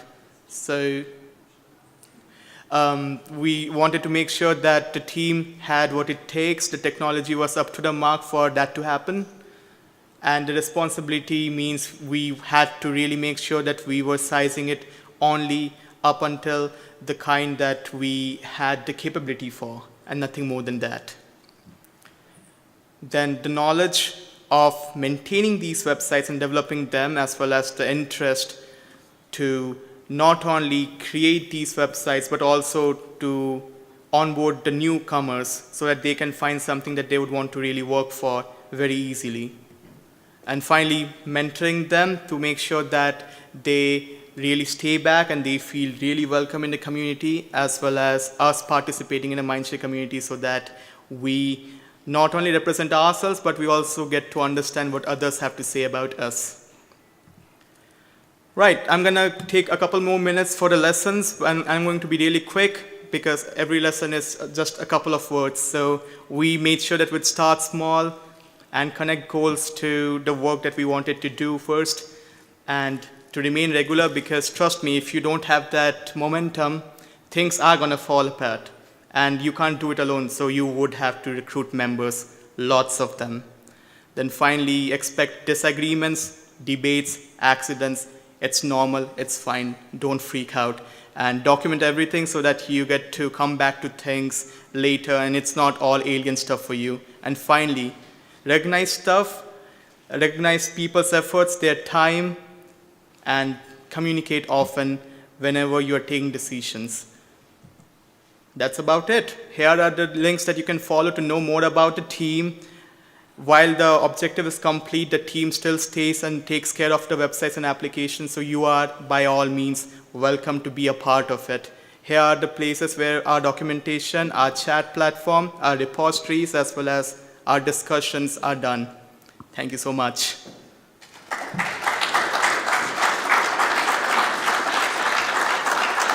Right, so do you folks have any questions?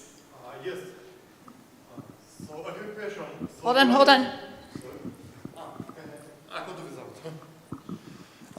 So you are saying that you are using Next.js for the websites. Yeah. Are you doing anything to make sure that the non-interactive parts of the website continue to work without JS enabled in the browser?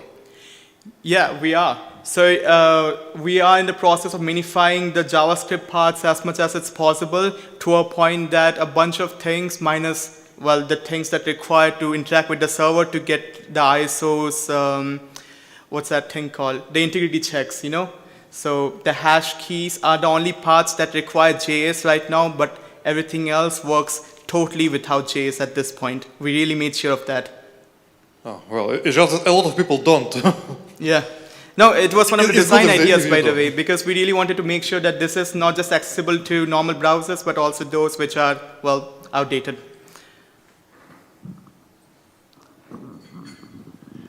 How are you integrating with other teams?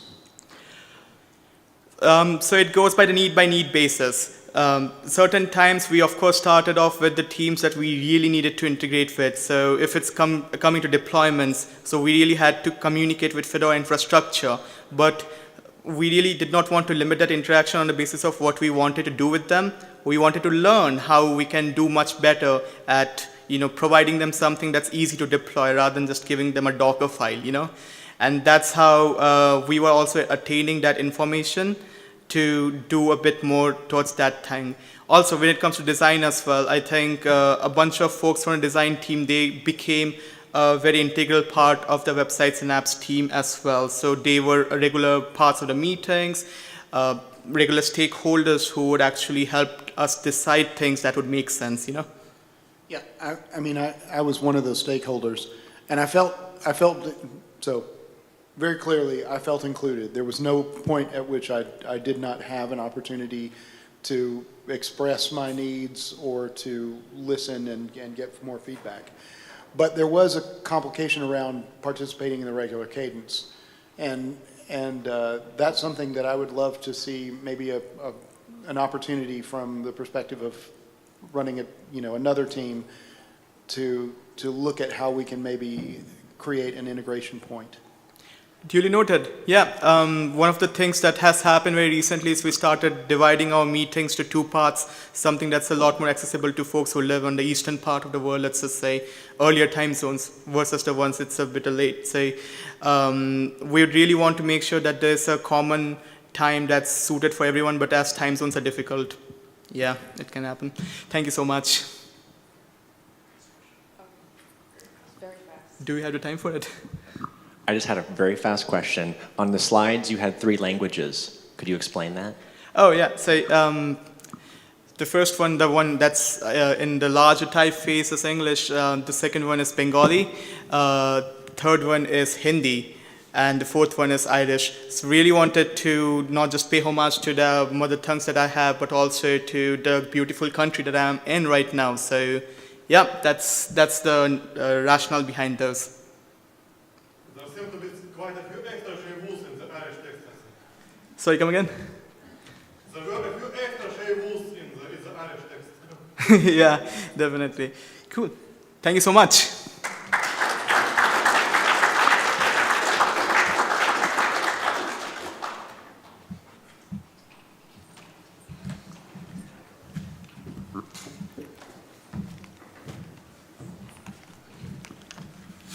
Oh, you use your computer? That's a problem. Yeah, which is what that does. You checked it in advance, project.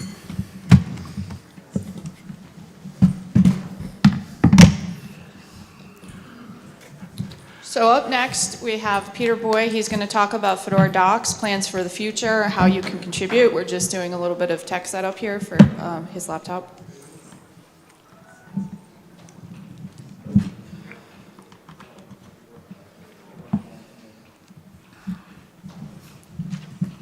Okay, does someone has a Fedora sticker at hand so I can hide the Apple sign? Yeah, no. Oh, it's already online. I need my manuscript, sorry.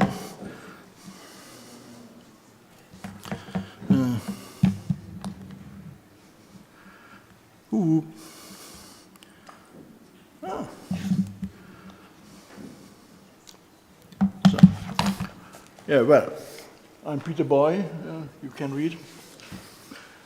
And it's the first, sorry. It's the first time I'm at an in-person Fedora meeting, so probably some words about me. I'm working as scientist at the University of Bremen, no Red Hat, no whatever. I graduated in sociology as a first and as a minor in applied mathematics. That was the home of computer science those days, and statistics. And well, because of that, my colleagues thought I was a perfect person to care about our department's computer equipment. And it grew and grew because we were funded as an excellence research collective. So we had our own equipment, we had freedom from the university, IT, and the side job grew and grew too. Well, At the end, I ended with 24 or so servers and hardware. At the end, all of them in Fedora server. And and I began to contribute to Fedora thanks to Matthew's reboot of the server VG. I wanted to spend some of our internal Fedora documentation to Fedora. That was the starting point. Well, nowadays I do a lot of more than contributing docs. And when Ben, a year ago, started the reboot, the docs team, which was dormant for many years in that time, I came to the crazy idea to join the docs team as well. And well, now I'm the member of the board and the only one who is regularly available. Okay, so it could be better. Well, let's start.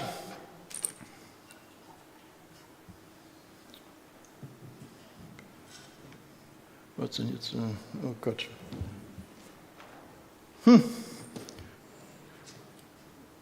Some pages didn't work with the equipment here, and other pages. Okay, so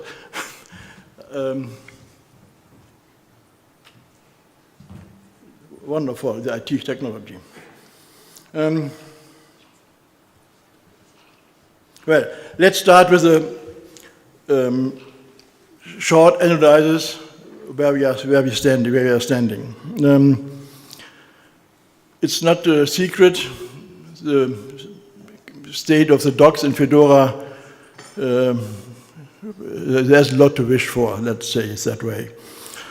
We are suffering with the docs team for many years. Until recently, we had online our docs from Fedora 18 onwards or so. And if you skip through the docs release by release, you could see from release to release the number of documents which compose the docs got less.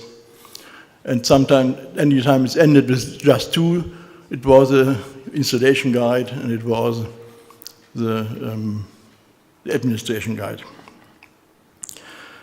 Well, but as a scientist, I tried to make an analysis. The idea was, it's not a coincidence that we have such a,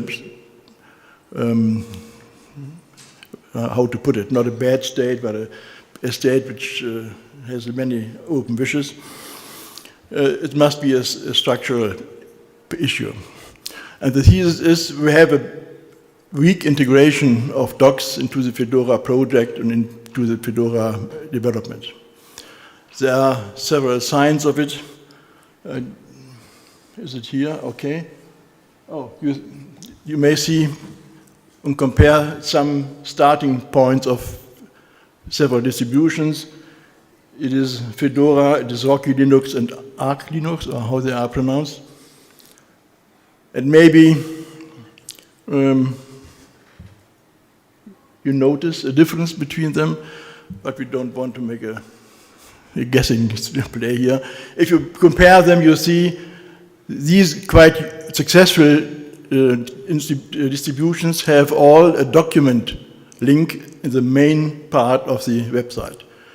Besides Fedora, it doesn't. We have no document link in our website. It's a weak indicator, but an indicator of docs is not in the main objective of Fedora, of the Fedorians. And if you have a look at our procedures, e.g. we have a lot of regularities, a lot of decision chains to make a package. All these decision chains handle about technical issues. There is no requirement to have a doc. At least, for instance, in the description field for the package, that there's a link to any kind of description. And, or even worse, we have additions. We have a lot of procedures to have it, to make it this addition. It's a product document requirement. you have to specify the marketing chances, and you have to specify the user base, probably, but you don't have to have a documentation. We have no issues to distribute our flagship, our lighthouse distributables without documentation available. Fortunately, most of our editions have a documentation, but that, I think, is more by coincidence than by systematical issues.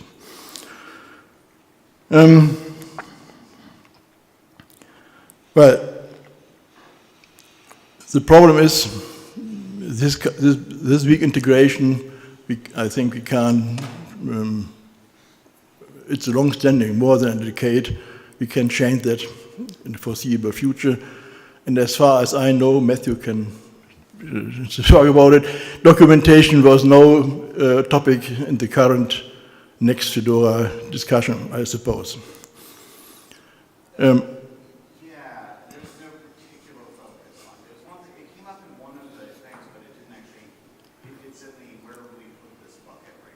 Yeah. So, next chance is 2030 or so, Flash probably.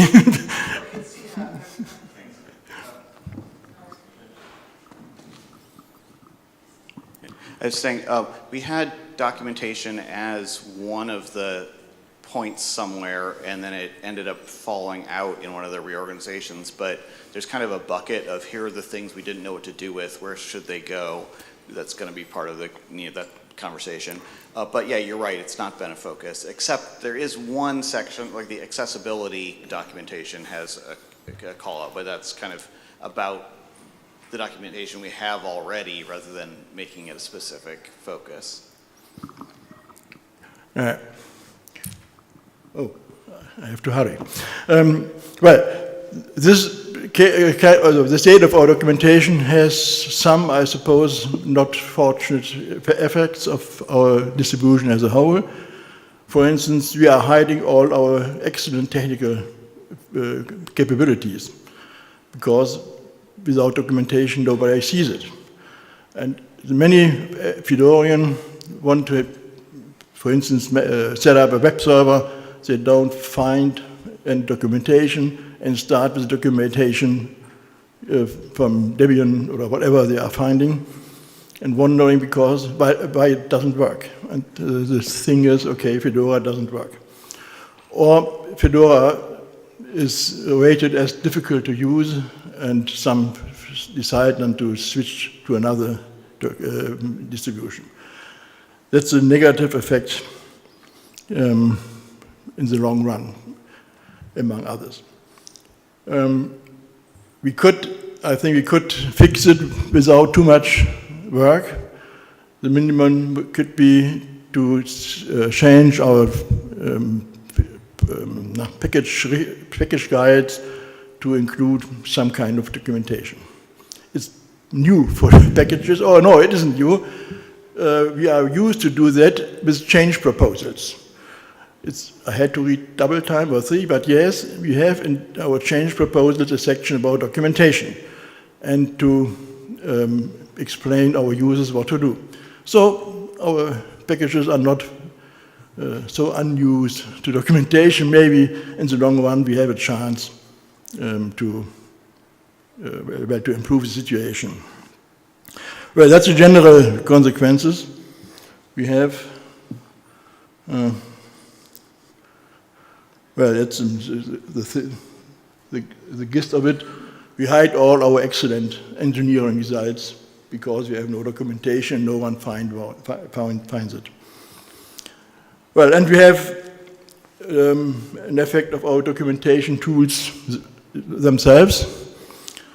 We switched some time ago from DocBook and Publican, was it, to ASCII-Doc and Torah, and a Git workflow.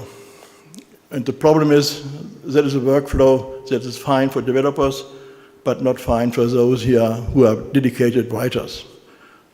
I don't know from any publisher who asks for a Git repository or asks for ASCII-Doc. That's the different workflows.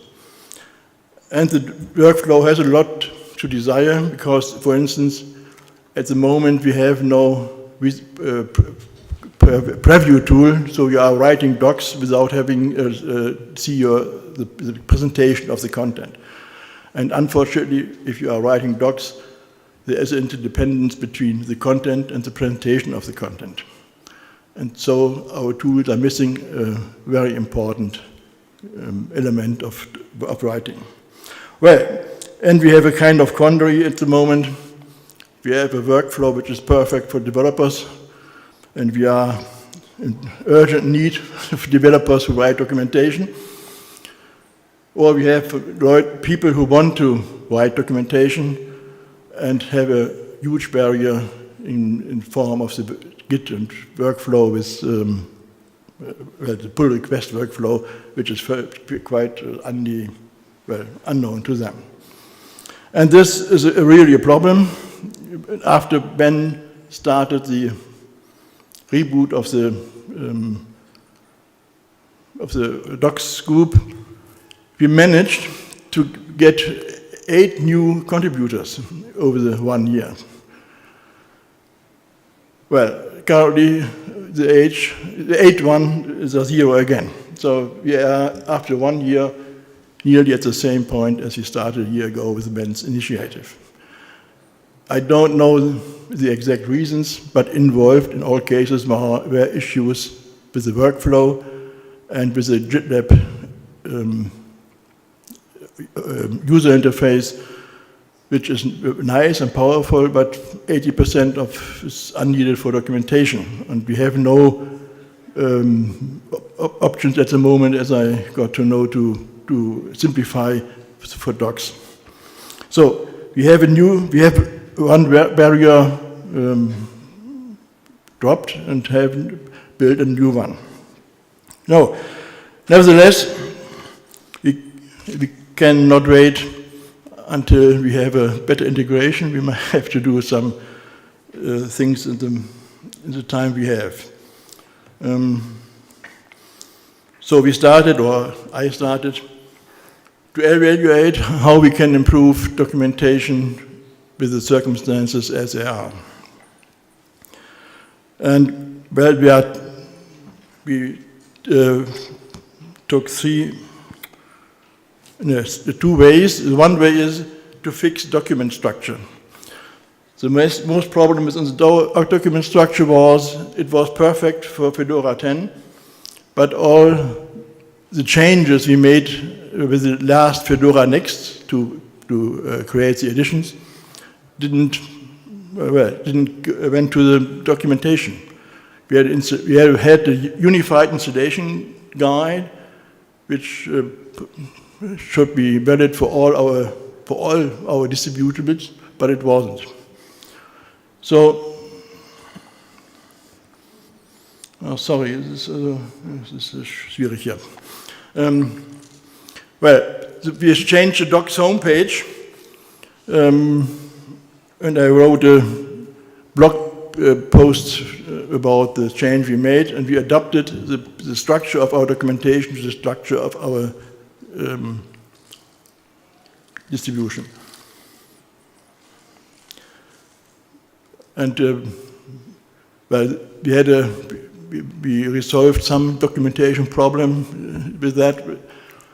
The responsibilities for the editions is now the edition workgroup, and the edition workgroup should be familiar with the GitLab workflow and pull request workflow. So it seems it's not a problem for them, I hope so, to make the proper to create the proper documentation. Can we? Oh, if I better. Okay, coming with Fedora release 27, we changed the homepage.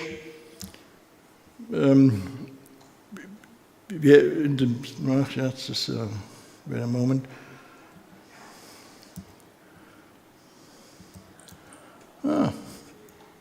You can see a bit more.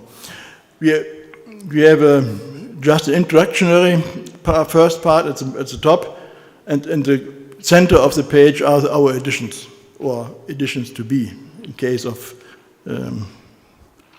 Keynote in silver blue it is. And we have an opportunity to add some of our goodies. These quick docs, for example, or a specific box for the ARM computers, for SBITs, for single board computers, which is currently a discussed topic. Well, there was some, I skipped that, sorry. The other way was to improve, to make contribution easier for our users. And the way that was, first step was, as documentation team, we documented the procedures. So we created documentation about how to contribute to Fedora. And we concentrated on quick docs, because this type of content which is not so complex and not so huge as contribution for installation guide for edition, and so it's easier for users to start to contribute to. And well, we developed this documentation, how to do it. We developed some templates for creating a quick document, and various others helpful material. So we hope it is easier to do that. I skip all the details at the moment. We are trying to demonstrate these things in our workshop session. It's on Friday, I suppose, somewhere. So we can demonstrate the things in detail, and we can hopefully get feedback if we did a good documentation or a bad one, for instance. Well, another step is we have to improve our doc tools.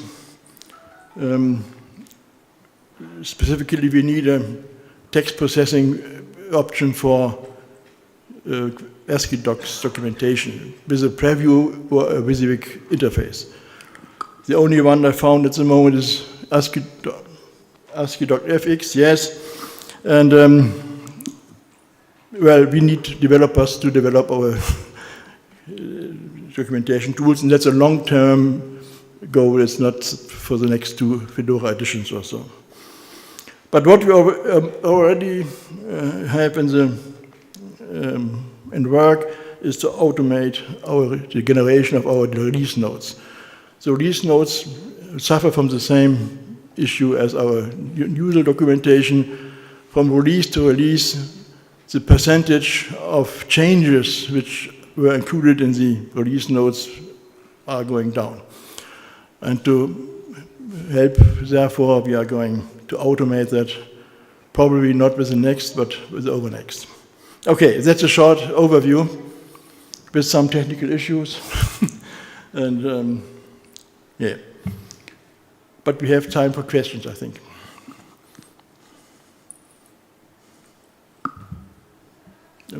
It's not me, it's she. Hi. So you mentioned there are some, I suppose, issues with people onboarding in terms of like learning the Git workflow and that kind of thing. Do you think there's an issue with the documentation format?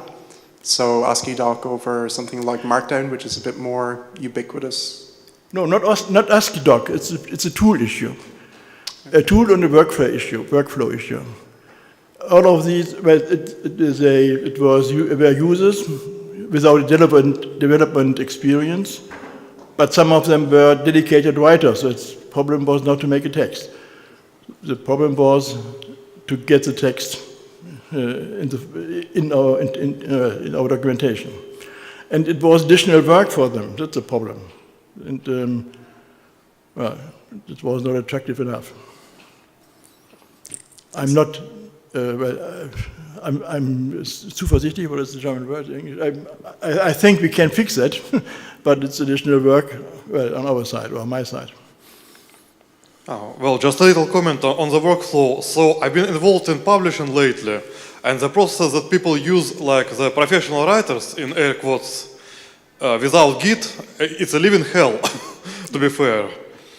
And I believe that spreading the Git-based workflow is actually a net good for everyone, for non-developer writers as well, because the process can spread around and they can bring it with them to other projects. Maybe. My problem is the guys are away.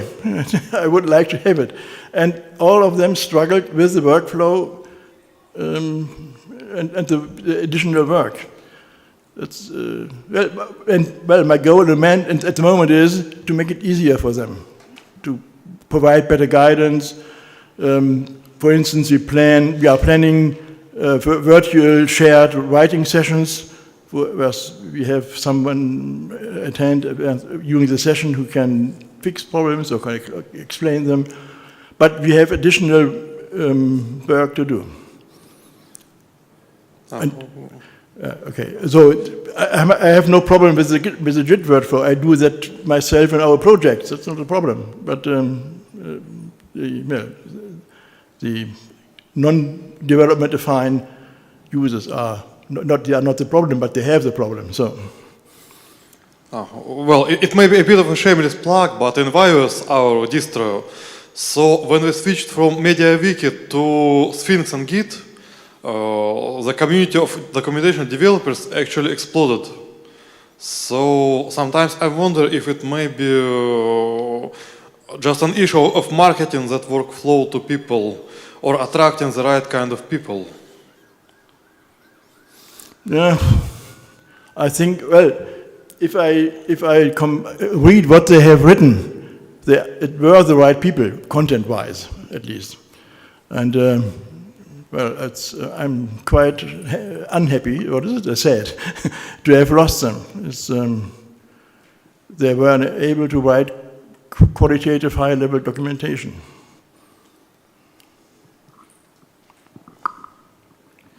Do you think it might be worthwhile to, so I like having it consolidated in one tool, but do you think it might be worthwhile to move something like the Quick Docs to another system like a dedicated wiki, or even to solving all my problems with Discourse, using the Discourse as a Docs plugin that was Markdown based?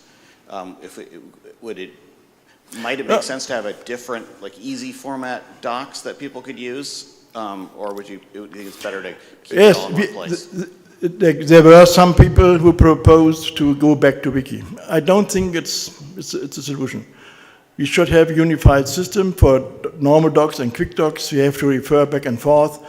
It's a matter of presentation to the public. I think it's not a good idea. The counter example is the ARM area. They are only on Wiki, and it's hard to find them, because it doesn't fit into our documentation structure. And so my what is the Krücke in German? It's my helping stick to make a box for the ARM on the wiki on our main page. So to have a topic which is highly discussed at the moment, well, you have to offer something about it. And so I'm more on the trip. Make it easier to use the workflow, and hoping on the council that we get a better integration in the long run. So, and I hope that our repository, I don't know, Pagur, I don't know how to pronounce. However you want. Okay. That we can keep that, because it's much easier with the workflow, because it's much less powerful, okay, but all what we use need for documentation is there. So it's meant, hopefully we can use it for some years. For what it's worth, Jolene, who's a lawyer at Red Hat, who is awesome, but not a coder, she's not non-technical, but she's a lawyer, right? She found it, so I convinced her that she should use our docs process for the new Fedora legal page. She didn't want to use the wiki, and She found Pagure too hard to use, but Oh. was happy with GitLab once she figured it out. She thought it was much, much easier. So that's my one other data point there.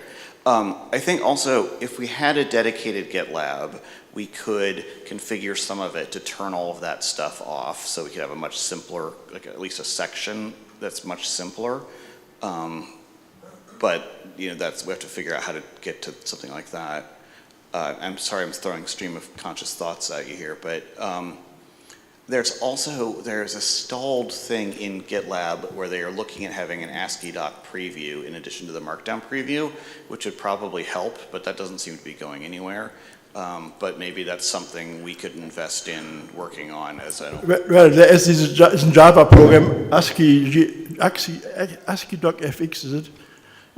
They have some working editing tools in the menu, like any text processing things, and they have a preview, and you can plug in your own CSS. So with some effort, we can use it for our own CSS partly zumindest. Yeah, it'd be nice to have that edit into the Git Yeah. Forge tool entirely. So I don't know, maybe if people do end up investing more in Pagure development, we could solve both of those problems and maybe make it have that preview.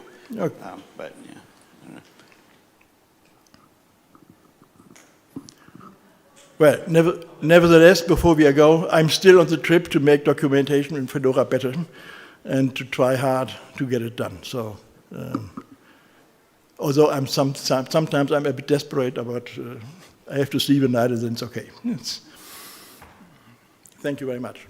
And just...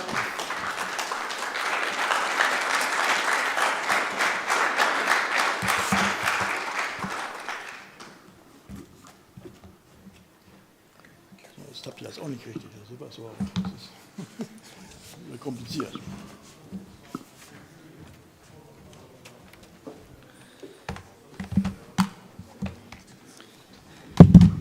I don't have any PowerPoints for the next one. I don't know if there's any.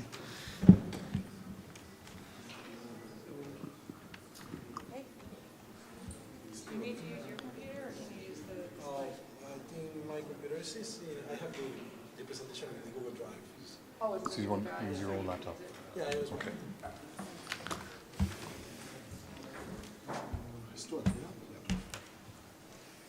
Start on this. You have no audio. There's no audio on your. No. It's only the this side. Oh, I don't know. Let me turn on my dialector first. 1 second. Yeah, challenge. That one. Yeah. Challenge we have into Latam. We need to reactivate them. No problem. Yeah, anyways. And Jose is, I think Jose is that, I don't know. Jose is there. It's okay. So he's not coming up or? He's not presenting. Sorry, what? Jose, I don't know. Jose is, maybe is a partnership for Vodafone. Oh, okay. Okay, so the next talk is going to be by Luis Bazan, and it's on the challenges in Fedora Latam in the Latin America community. So take it away, Luis.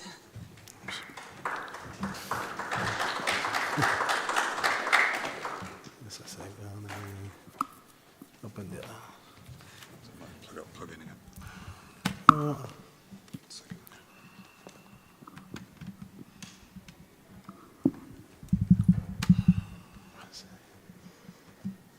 I can help you. See, 1 second. Perfect. This one. Let me maybe send a escape to your presentation. 1 second.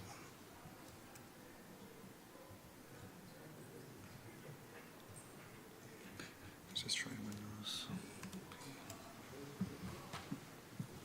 Let me remove this game. Let me put this.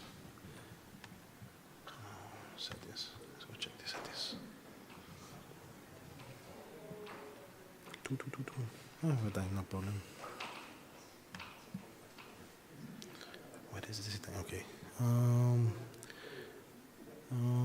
So displays.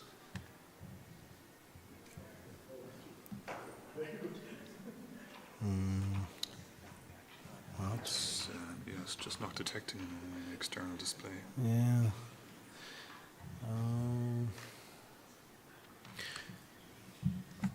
Tienes laptop. Well, let's go use another laptop, no problem. I can only, no problem. Let's go use another. Loguearnos de Gmail de tu. Oh my God.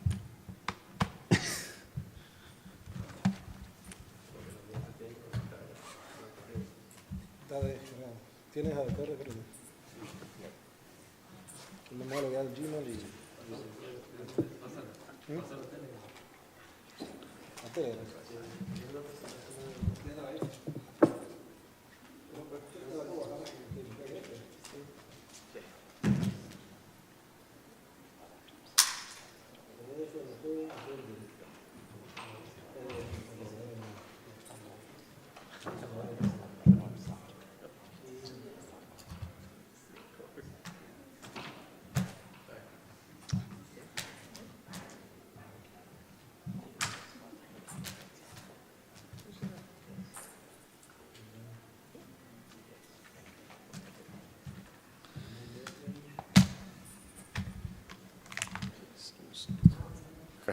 Once you're on the back, is it? Yeah, you're out.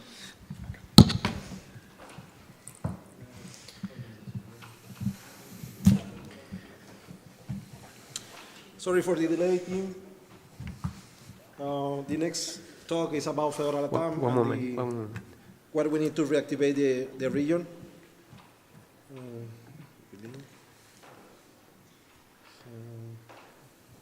Sure.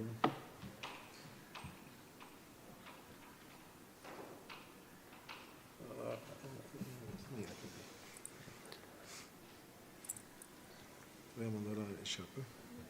En PDF. Te voy a compartir por tu correo para que te llegue una vez. Tienes. Y enviado.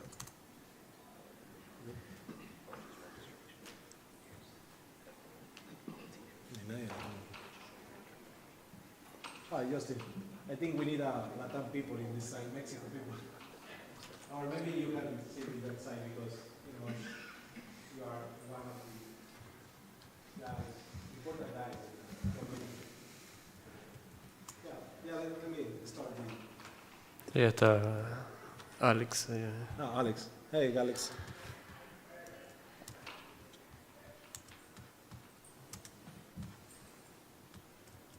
¿Tienes internet, no? ¿Te conectas? Estoy preparándolo solamente. Un momento. Let's go, Latam. Yeah, some issues, but yeah, probably should be. I don't know what happened with the other laptop. It's new. No problem.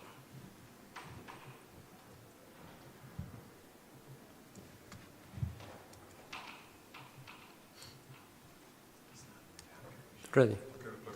Yep. Okay. Yes. I think let's go check with them.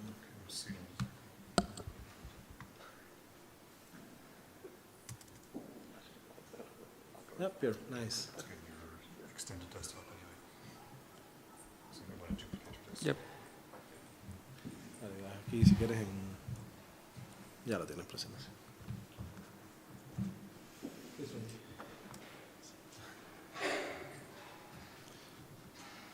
Dale un minuto.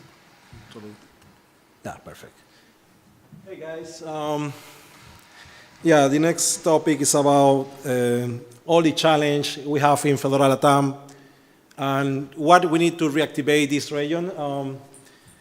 In the last maybe 3 or 4 years, pandemia and other topics, I think it's internal topics. I don't know. I am not going to talk about that topics. It's not important. But the pandemic destroyed everything, and all the countries in Latam, Mexico, Panama, Argentina, Chile, Colombia, Venezuela and other countries, disappeared maybe these 2 years. And, in pandemia, any team can work in different, events. It's not possible because all the people is locked in their house and in other sites, But, let me open my notes because this is my first time in the vlog. I going as a speaker, but I am ready for this. I think. Thank you, Justin, for giving me the opportunity to talk about Fedora in this conference about community. And let me start with this. This is not a talk. This is maybe a discussion because we need a help. We need a help to reactivate the region, the Latam region. In this region, we have a lot of people in different countries. And what happened in the past, the principal event in Latam is the FoodCon. And obviously, and the Fedora members know this event disappeared, is deprecated. It's not, we don't organize more FoodCons in the Latam regions. What we need now, we need support. We need support, we need ideas, we need to brainstorm.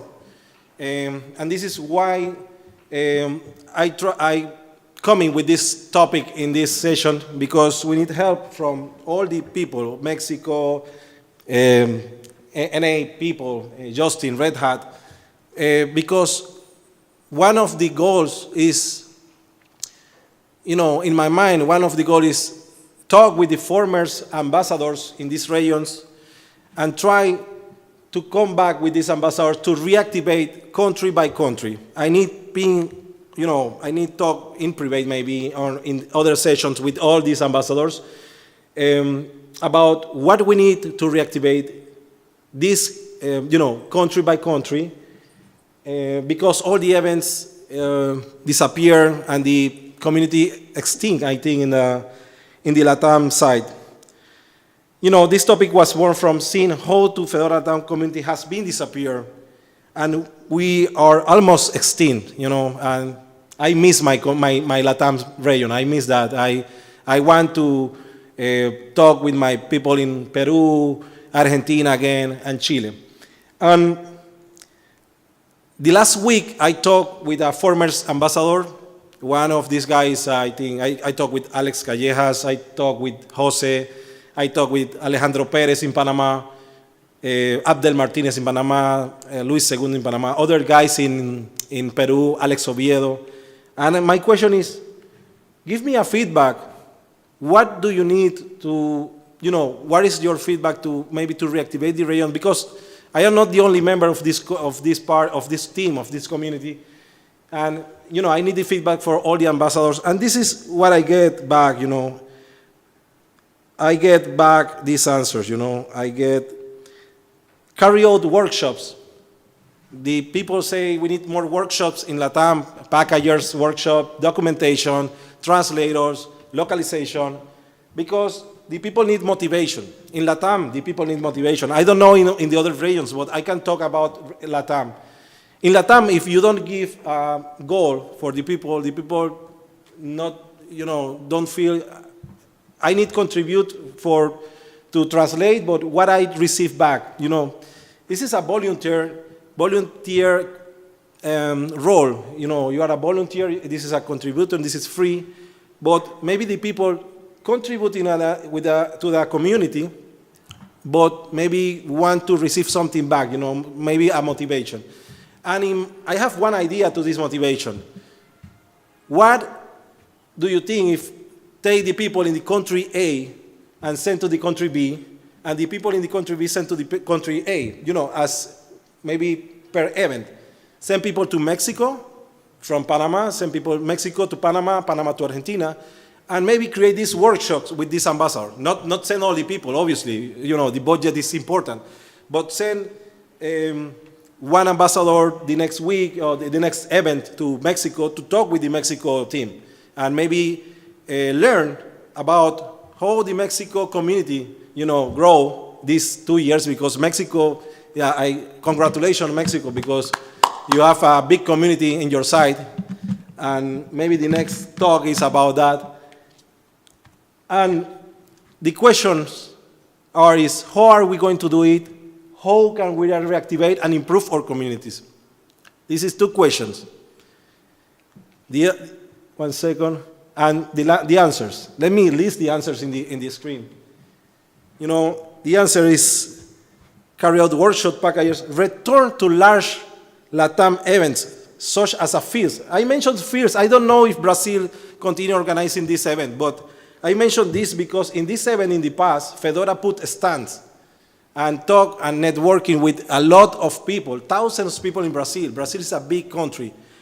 And other events, obviously, you know, we lost FoodCon, but what I can say when I say large events, maybe we need to create a new event for Latam, because FLOG, and sorry for that, FLOG is, I think, only for NA people and APAC, EMEA, but it's really hard to Latam people to travel to EMEA maybe sometimes, you know.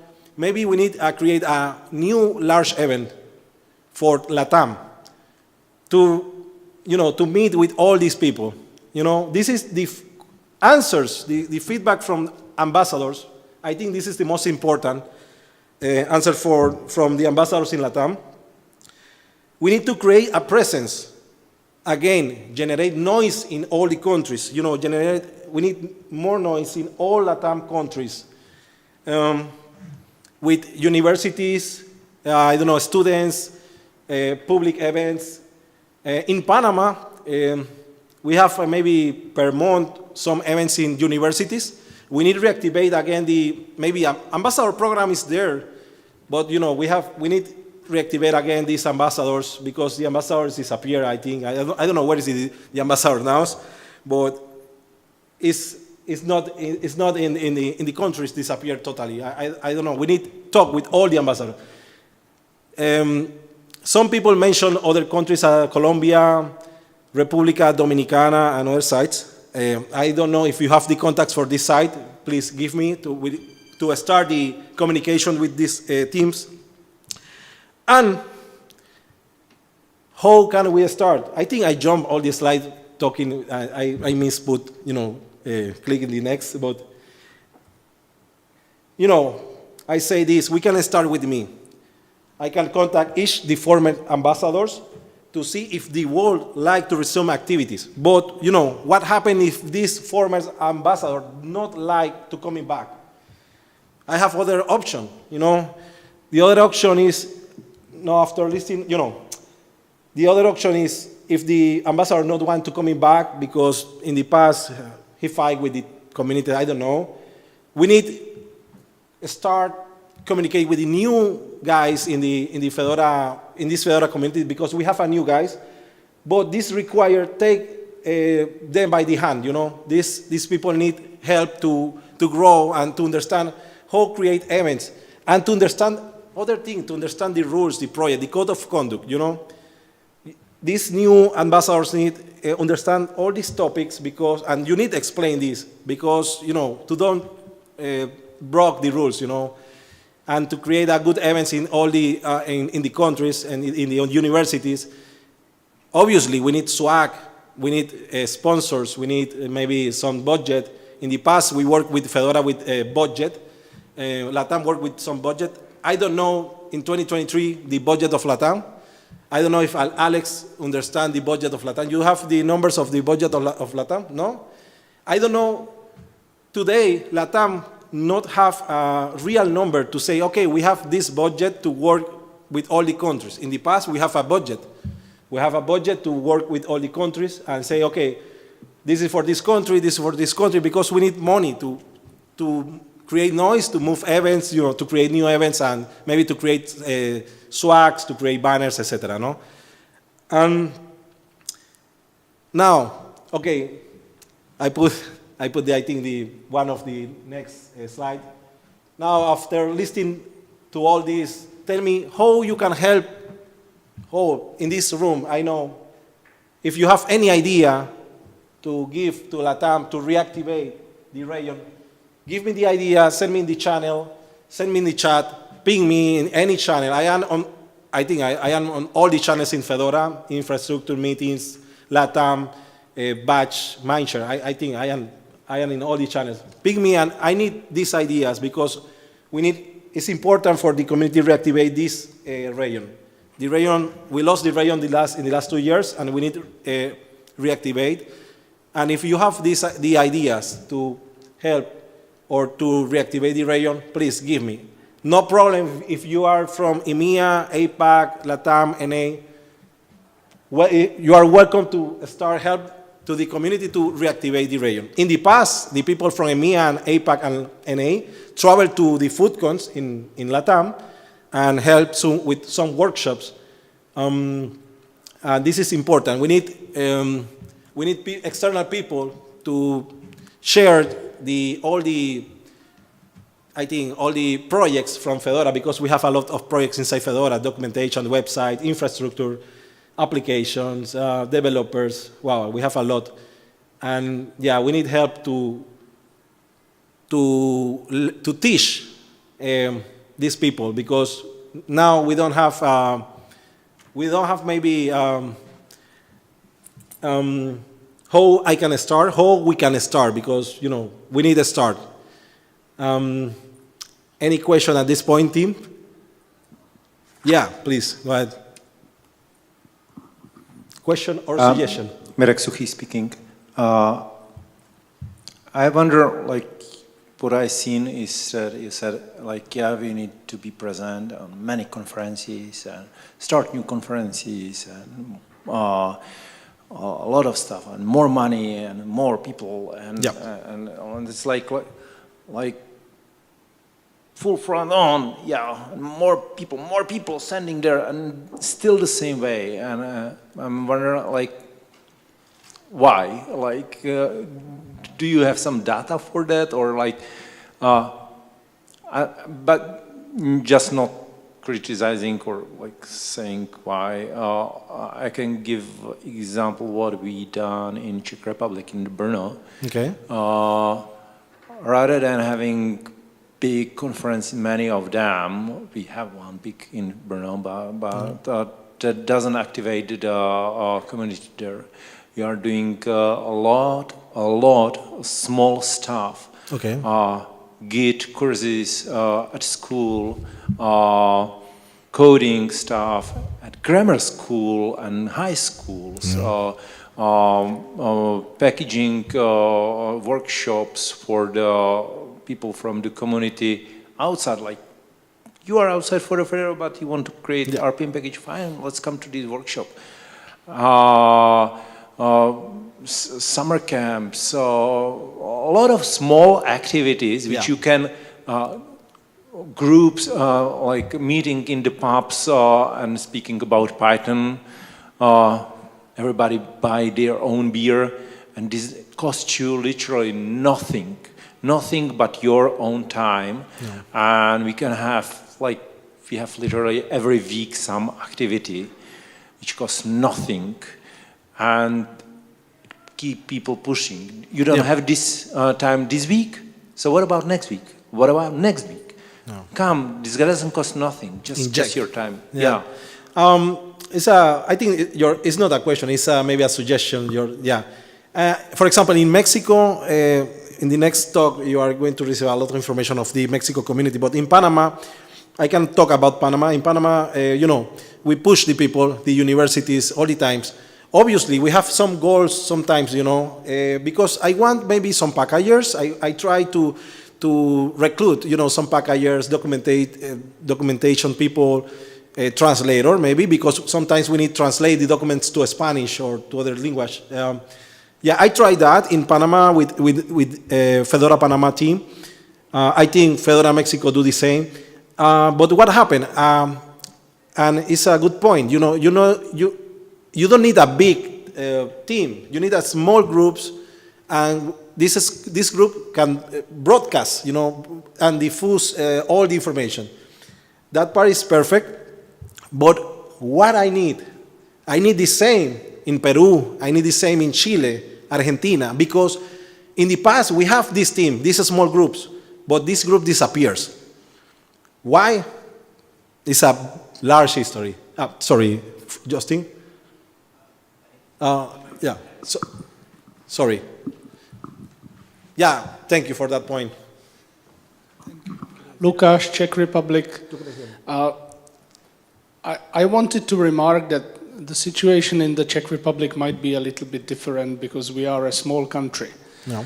And if we have something called Pivo, for example, which is a development discussions regarding Python every week, I believe, in a pub. So people who are interested in Prague, they hop on a train and they can reach Brno in no time and take part in Pivo if they want. And that might be a different thing in Argentina, Panama, Brazil, where there are distances big as hell. I think you could, however, move these activities online a little bit and share something online. I wanted, however, to remark something else. The previous talk said that it's problematic to get people involved in doing Fedora documentation. Okay. And now we have problems to get people involved in communities in Latam. Correct. And what if our bars are set too high? And I would like to explain. Sometimes I have the feeling that if there is somebody who finds out about Linux and he or she would like to get involved, then they don't know how to start. And when they start, it's not enough. Like, they make a pull request, for example, and immediately they get a review which is full of, don't do this, do it differently, this is not enough, you need to learn this first. And then the people just lose their interest because it's too difficult to get involved. Yeah. And maybe we should embrace attempts, and we should just take it and maybe make it better. I wanted to say this already when the documentation talk was here, that maybe if people do not know how to make a pull request for documentation in ASCII-Doc, maybe we could accept an article written in LibreOffice, and maybe we could find someone who is more experienced to convert it to ASCII-Doc. And we would have at least that content, if not the form. And maybe if we accepted, I don't know, talks, how-tos, articles, how do I use Fedora, maybe even if it's not 100% correct, maybe still it's worth to gather it somehow and to publish, to make it public and make it better over time. Well, you mentioned a good idea, you say remote sessions, yeah? And maybe request remote session with experts, maybe, to explain about, this good push, good merge, yeah. Oh, sorry. And it's a good idea to create these workshops. Maybe if the expert person, the engineer, the expert engineer from Rail, Fedora, I don't know, is in Brno, in Czech Republic, we can schedule a session with this guy. The people in Panama can translate your session, obviously.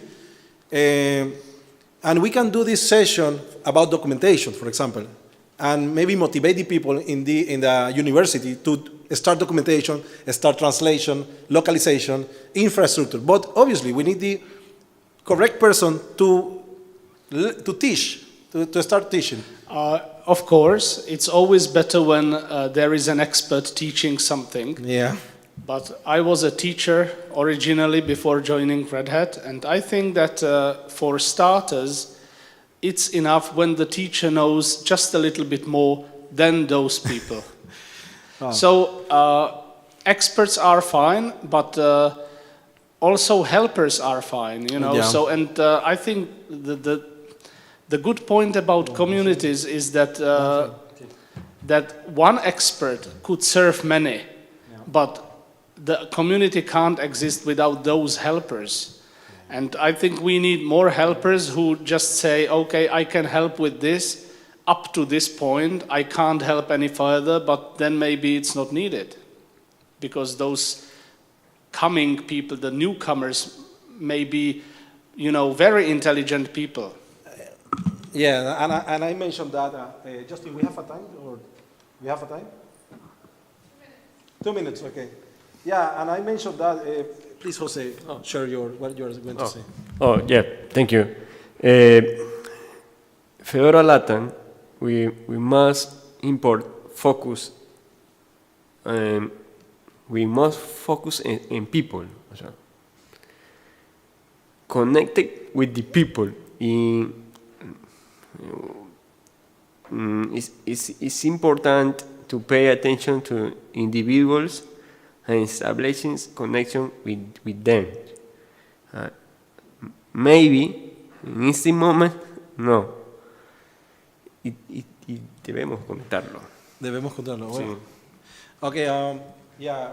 You know, we need to pay attention to all the peoples in the Latam. You know, it's humans. I know, and you know, this is the moment we need to start. I think connect with the people to start involved with the to connect with the people to involve with all the guys and them start church. You know, all the things, all the topics, all the workshops, etc. I think this is what Jose tried to say to the team. And 1 minute or 2 minutes, finish. My God, it's finished. Yeah. Let's go. I'm going to create this week with Nidhi, with Kevin Fancy. I'm going to request the Latam channel in Matrix. Please join to that channel. I receive all the ideas. I want to talk with you, sir. Maybe to this. Yeah, just feel free to remind me per email if you Perfect. want when the channel is created. Yeah. I am Lurbuzinska from Fedora QE and You are CentOS, yeah? CentOS Kiwi. No, Fedora QE. Fedora Kiwi, okay. Yeah, let me thank you for the time and thank you for the opportunity, Justin, to talk about Fedora Latam region. And that's all, team. Gracias. So as a quick note, it is now lunchtime. We'll have lunch served in this suite upstairs just before the meeting room. So go and get yourself a seat and a bite to eat.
Please give a warm welcome to Isaac Schut, and he's going to speak about RISC-it for a biscuit, Linux on RISC-V.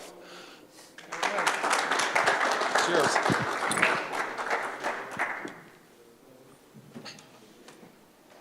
Oh, I don't need a second microphone. There's one there. That'll be for question time. So I got a few questions I'm going to ask first. And you can hear I've got a very singing voice. That's because I'm from the city and we're noted for we sing, we don't talk. And when we get excited, we jump up 2 octaves. Right, so show of hands. Where's everyone from? Where are you from? All right, so how many Americans have we here? Okay. All right. How many Europeans? Rest of European. So we got a Czech Republic. Anybody else? Poland, India. All right. Czech Republic. Who's Ireland? Ireland, Mother Ireland. Hey. Up the rebels. Oh my God, we got a fellow Corkonian here. I have to be very careful now because everything I say will be fact-checked in the room. And over in the corner, 10 miles away, Panama. Ooh, Bono's got some money in the Panama accounts. I'm sure we'll all be interested to hear about that over a few pints. Anywhere else? South Africa. Via Dublin. All right. I'm just testing, just seeing what my audience is here. Anybody here has done assembly programming? It's not mandatory. Actually, I'm actually pleasantly surprised. That's kind of cool. Let's see. So if you've done assembly, then you know what an x86 and ARM processor are, right? All right, okay, good. And let's see, I'm assuming, I know there's a few hardware enablement people here. Hardware enablement? Linux hardware enablement? All right. Does anyone know what a CISC architecture is? Okay, we've got a nod, we've got a hand. I think it'll become explanatory when we go in. And here's a nice one. Here's an Irish one. And the Irish the Dubs need to tell me the answer to this one. Indianism. Anybody here know what Indianism is? Okay. Does so not as many as I expected. So Indianism is about, if you take the 64-bit or 32-bit register or address space, the CPU starts on the least significant bit to do its calculations with Little Indian, and on the greatest bit, the highest bit, out for Big Indian. PowerPC traditionally used to be Big Indian until they changed about 4 or 5 years ago. And x86 for quite some time has been Little Indian. I don't know how far back that went. But does anyone know where the word Indian, the term comes from?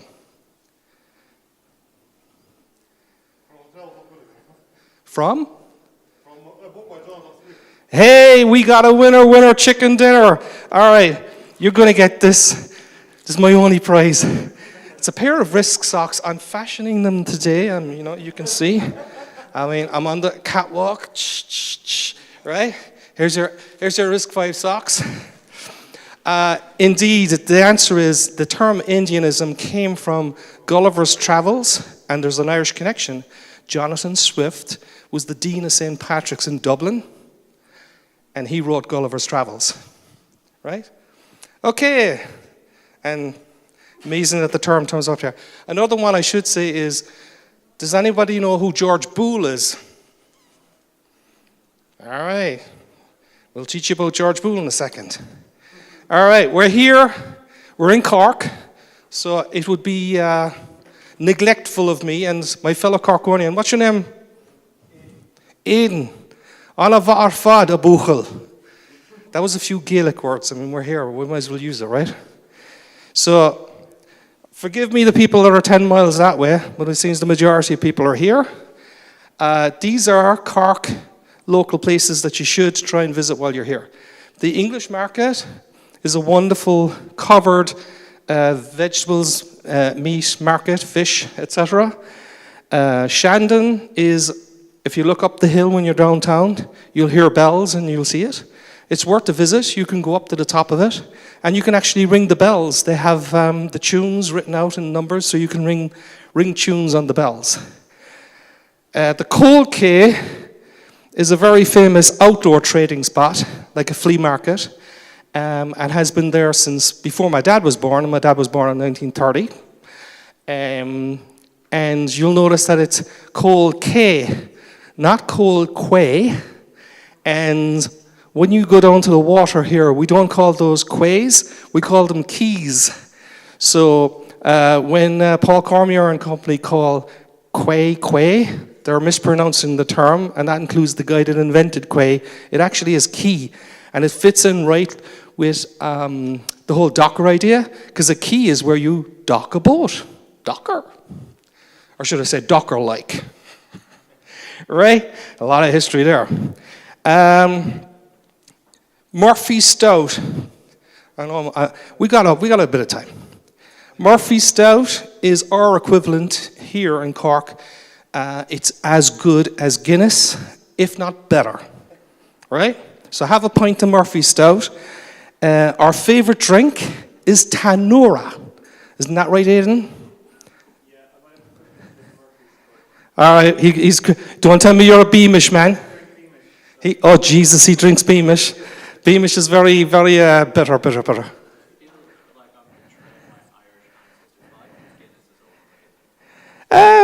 It kind of is. Murphy's is just as good, if not better. Right. We'll have a revolution here in a minute now, the Dublin people against the Cork people. So Tanura is a tangerine drink you can only get here we call Cork the real capital of Ireland. It's an ongoing joke, but it is really the real capital. And this is our coat of arms over here. All the best whiskies in Ireland are made in Cork, in Middleton, Irish distilleries. That bottle there will set you back probably about €200. And crunchy bars are my favorite crunchies, are my favorite chocolates. They're not exactly Cork, but it's rock toffee. In actual fact, a crunchy bar is rock toffee. You could actually get rock toffee here years ago.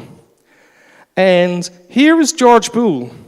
I'm bringing it back, you see. See, there's method in the madness, to quote the immortal bard. George Boole invented what? Bingo, Boolean algebra. And as we know, all those ones and zeros are the reason why we're sitting here, right? Which feeds back into the other thing called Indianism, etc. Right? George Boole was English, but he was the professor of mathematics in my local university here, University College Cork, my alma mater. And he had a townhouse in the city, which a friend of mine used to live in, so I've been in and out of that house, and it's been renovated. It's a beautiful house. And he had another house down in Blackrock. And what killed him? Literally, the Irish weather killed George Boole. I don't even think he was 50. He walked from the college one day to his house in Blackrock, which is probably about 2.5, 3 miles, maybe more. It rained, and it rained so bad. He got so wet, he caught a really bad cold, and it killed him. So, the founder of our Boolean algebra kicked the bucket because of the Irish weather. And the Irish weather is one of the reasons why I don't live here, because I can't stand the rain. Just like Tina Turner and a few other pop singers. I can't stand the rain. In the middle, the bottom is the Cork coat of arms. And there are 2 castles, one at either side of the Lee, and the boats coming up the middle. So it's a nautical town, and if you're not used to high tides, our tides here are more like Canada. They're the low tide and the high tide, there's a huge difference. Any time of the year. Unlike in Hawaii, where it's like maybe 3 foot of a difference, here it's probably 25, 30 feet, maybe more, depending on the time of the year. If anyone has problems understanding me, just kind of, you know the way you get someone to slow down? Just go like this. Because when I'm home, now that I'm home in my native surroundings, we talk really fast. You know, it's the whole little Indianism kicking in on steroids. All right, risk it for a biscuit. So let me say who I am. My name is Isaac, last name is Shute. It is a very uncommon name for anyone from the city. That's been honest. So I was sticking out like a sore thumb from an early age. I actually went back to college at a late age. I had gone to university with a seminary, decided that I wasn't going to be a priest, and eventually went back to college and graduated here in Cork. I did computer science and Italian and loved every bit of it. Got into computers, and I remember there was one course in computer science that always resonated with me. And actually, Aidan, where did you go? Did you go to Regional Tech or to UCC? UCC, on the ball. I don't know if you remember Johnny Vaughan. All right, so there was a professor up there, John Vaughan, and he used to do the 8086 architecture course. And if I look back in it, it was the only course that I still remember to this day, where we went into, and we did some assembly. We went into the architecture itself, ALU, CPU, registers, pushing, pulling, blah, blah, blah. And it gave me appreciation, translation buffers, etc. Gave virtual page memories, etc., paging out. It gave me an appreciation for the complexity of the hardware, and I felt like, from a software engineering perspective, it was like that Michelangelo moment where the two fingers meet in creation, and it was the electricity between the two fingers. That's the hardware, where the hardware and the software come together. The rubber meets the road. And a lot of people have no appreciation for that space. It's not really taught very well, and a lot of people, especially today, all our software layers are so abstracted away upstairs, very few people get to dabble deep down. And risk it for a biscuit, I have to explain the term for people that are not native English speakers, because I want to be cognizant of that. I'm not a native English speaker, I'm a Corkonian. Get a laugh out of Aidan now.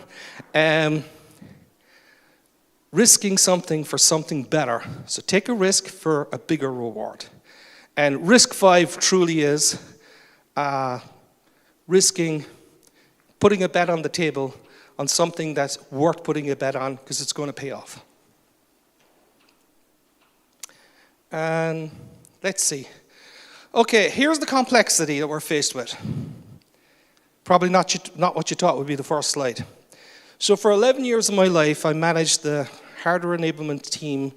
We would say a team of program managers that interfaced with all the silicon vendors, I/O adapter vendors, graphics card vendors, NVIDIA, etc., Intel, AMD, ARM, the server vendors, so the HPs, the Dells, etc., and trying to figure out how do you enable RHEL, Linux, sitting on these multitude of adapters and hardware componentry, and how do you light them up and bring them into the fold? So that was an interesting challenge, because at the end of the day, you know, it's great that we all have our favorite little part of the equation that we play in, but without a healthy software ecosystem, or applications that do work that customers actually need to do the work and solve the problems that they have, no matter what we architect or what solution we create, it's irrelevant if it's the best solution on the planet and there's very few applications running on it. So from the get-go, we're kind of looking at RISC-V, and this is one of the reasons I was hired, to, you know, how do we have the most vibrant, healthy, and healthiest hardware ecosystem and software ecosystem enabled for our customers. So the customers have choice. And it's a challenge. I have my own, this has been recorded, so I have my own thoughts on some of the past history of events, so I'm not going to malign some of the guilty parties, but we've all learned lessons through our former silicon enablement relationships that will help us do things better this time around, I'm hoping. All right. So this is just a very quick recap for RISC versus CISC. So the RISC in RISC-V really stands for Reduced Instruction Set Computing. ARM chips are RISC chips. Digital Unix used to run on Alpha. That was a RISC chip, PA RISC. Then you've got CISC, which is Complex Instruction Set Computing, Intel x86. And the primary difference really is that as you do a cycle in the CPU per clock cycle, a RISC machine would execute one instruction per cycle, whereas a CISC processor would actually take a few cycles to complete an operation. I'm sure we could get some zealots from Intel that would probably disembowel me and say, you're completely wrong for this reason, this reason, this reason. But the fact is that as a result, RISC is a little bit from performance better, performance perspective, right? So RISC-V, yeah, there was a RISC-1, RISC-2, 3, 4, and now we have RISC-V. And one would say, well, so what? Well, it's big so what. RISC-V, and for the non-native English-speaking people, so V is the Roman numeral for 5, and we just say RISC-V as opposed to RISC-V. This is about as close as you can get to open source hardware from the perspective of open source CPUs, which is, it can be misinterpreted. So remember, open source is free access to stuff that you can do something meaningful with, but it's not like free beer, right? You've heard like free speech versus free beer. The fact is that we have an ISA, so it's the specification itself for how a RISC-V chip should behave and operate is available for free.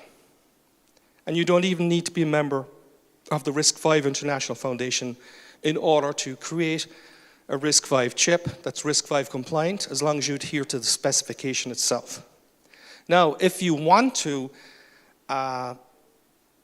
help evolve the technology and help evolve the specifications, then you become a member of the organization. From a company perspective, you know, Red Hat's already a member, all the bigwigs are members. You could, you know, and that costs a few bob, but we leave that up to the CFOs in these companies and the CTOs, they can make that decision.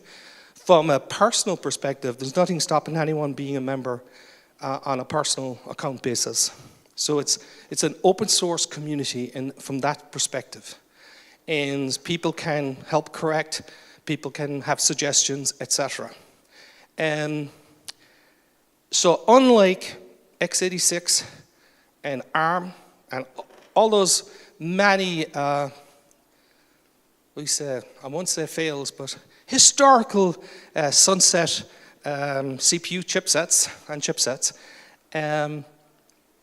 they had closed source ISAs. So you would have to pay a license to get access to the design. Now, Sun Solaris, I will have to give an honorable mention because our CTO used to be at Sun. They open sourced all that jazz as well at one point.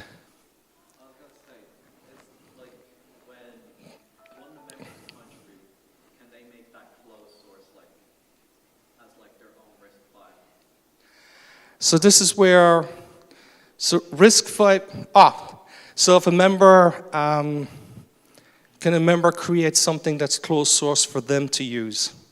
So in theory, you can have your own private extension that you would use.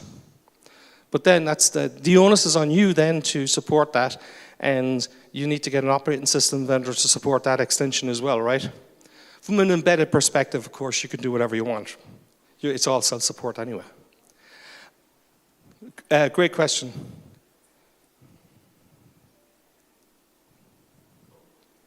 All right.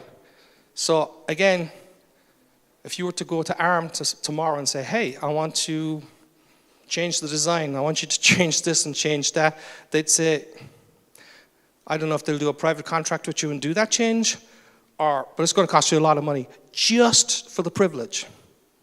With RISC-V, that whole specification is free and open.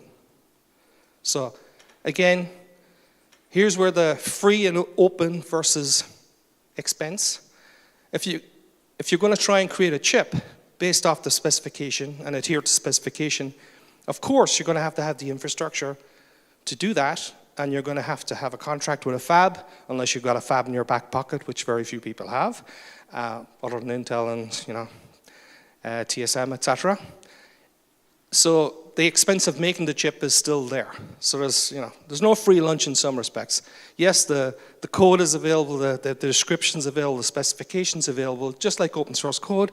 But when you start to create a product, there are expenses associated with creating the product. But still, it's a lot cheaper to create with this new architecture than it is with historical architectures, because you have such an overhead with regard to how much the IP is going to cost you up front to begin with. All right, so there's the concept of ratified specifications, and then there's continuous evolution where we have the specification continues to evolve, right?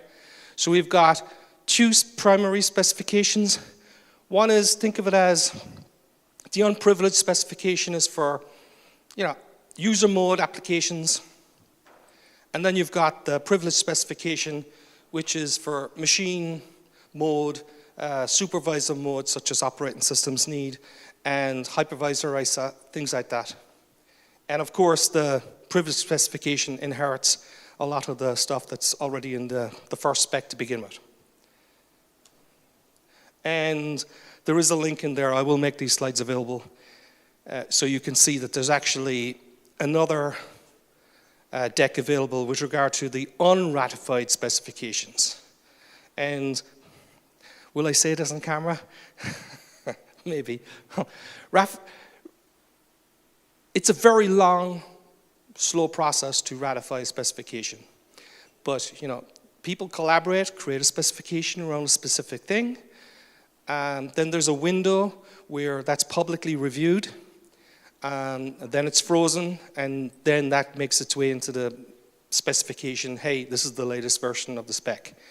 And then, of course, there's another variant that's going to be, hey, we're now working on these other things. So I'm going to hit the dying horse here. Open standards and collaboration.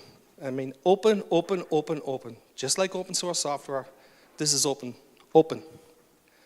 And last time I looked, the Linux Foundation was a pretty open organization and place to work, which is kind of cool. However, here's the kicker. So, for those of us here that are not American, a lot of countries are kind of sick and tired of being beholden to America because it's got the crown jewels of technology and IP for technology. And countries like China, countries like India, which is a pretty big country, Brazil, the European community, they want to have choice and technology choice, and they don't want to be completely dependent on an American multinational for that choice, right? So as a result, this geographical kind of diversity aspect bleeds into the RISC-V equation, where all these entities are extremely interested in RISC-V enablement, which is really cool. We're on a voyage that it's pretty unique. And to prove our neutrality, the RISC-V Foundation is actually registered in Switzerland these days. I won't give you my private ideas on, around Switzerland and neutrality. I've got some interesting ones for over a pint. Let's see. I'm going to check the time. All right. This is stuff we can read. So you've got the European community. We've even got Intel. Did ARM have Intel when they were trying to enable their technology? They were trying to do enterprise servers? No, they didn't. In actual fact, there was a lot of friction, let's say, in the community and elsewhere. So we've got Intel. So I'll give kudos to Pat Gelsinger. And actually, I met Pat Gelsinger one day. It was the day after he was hired at EMC. I bumped into him at the coffee station and had coffee with him. Really nice guy. But I did find it peculiar that he still had on his website at that stage that his desire in life was to be the CEO of Intel. I guess he got his wish. So Pat has decided to kind of make separate divisions with Intel and have Intel also be the foundry of choice for chip vendors, so that if you're a startup, you can actually get Intel to create your chips, whatever shape or form. But they're big into helping enable the RISC-V market, which is cool, right? There's a little thing here about España. España, por favor.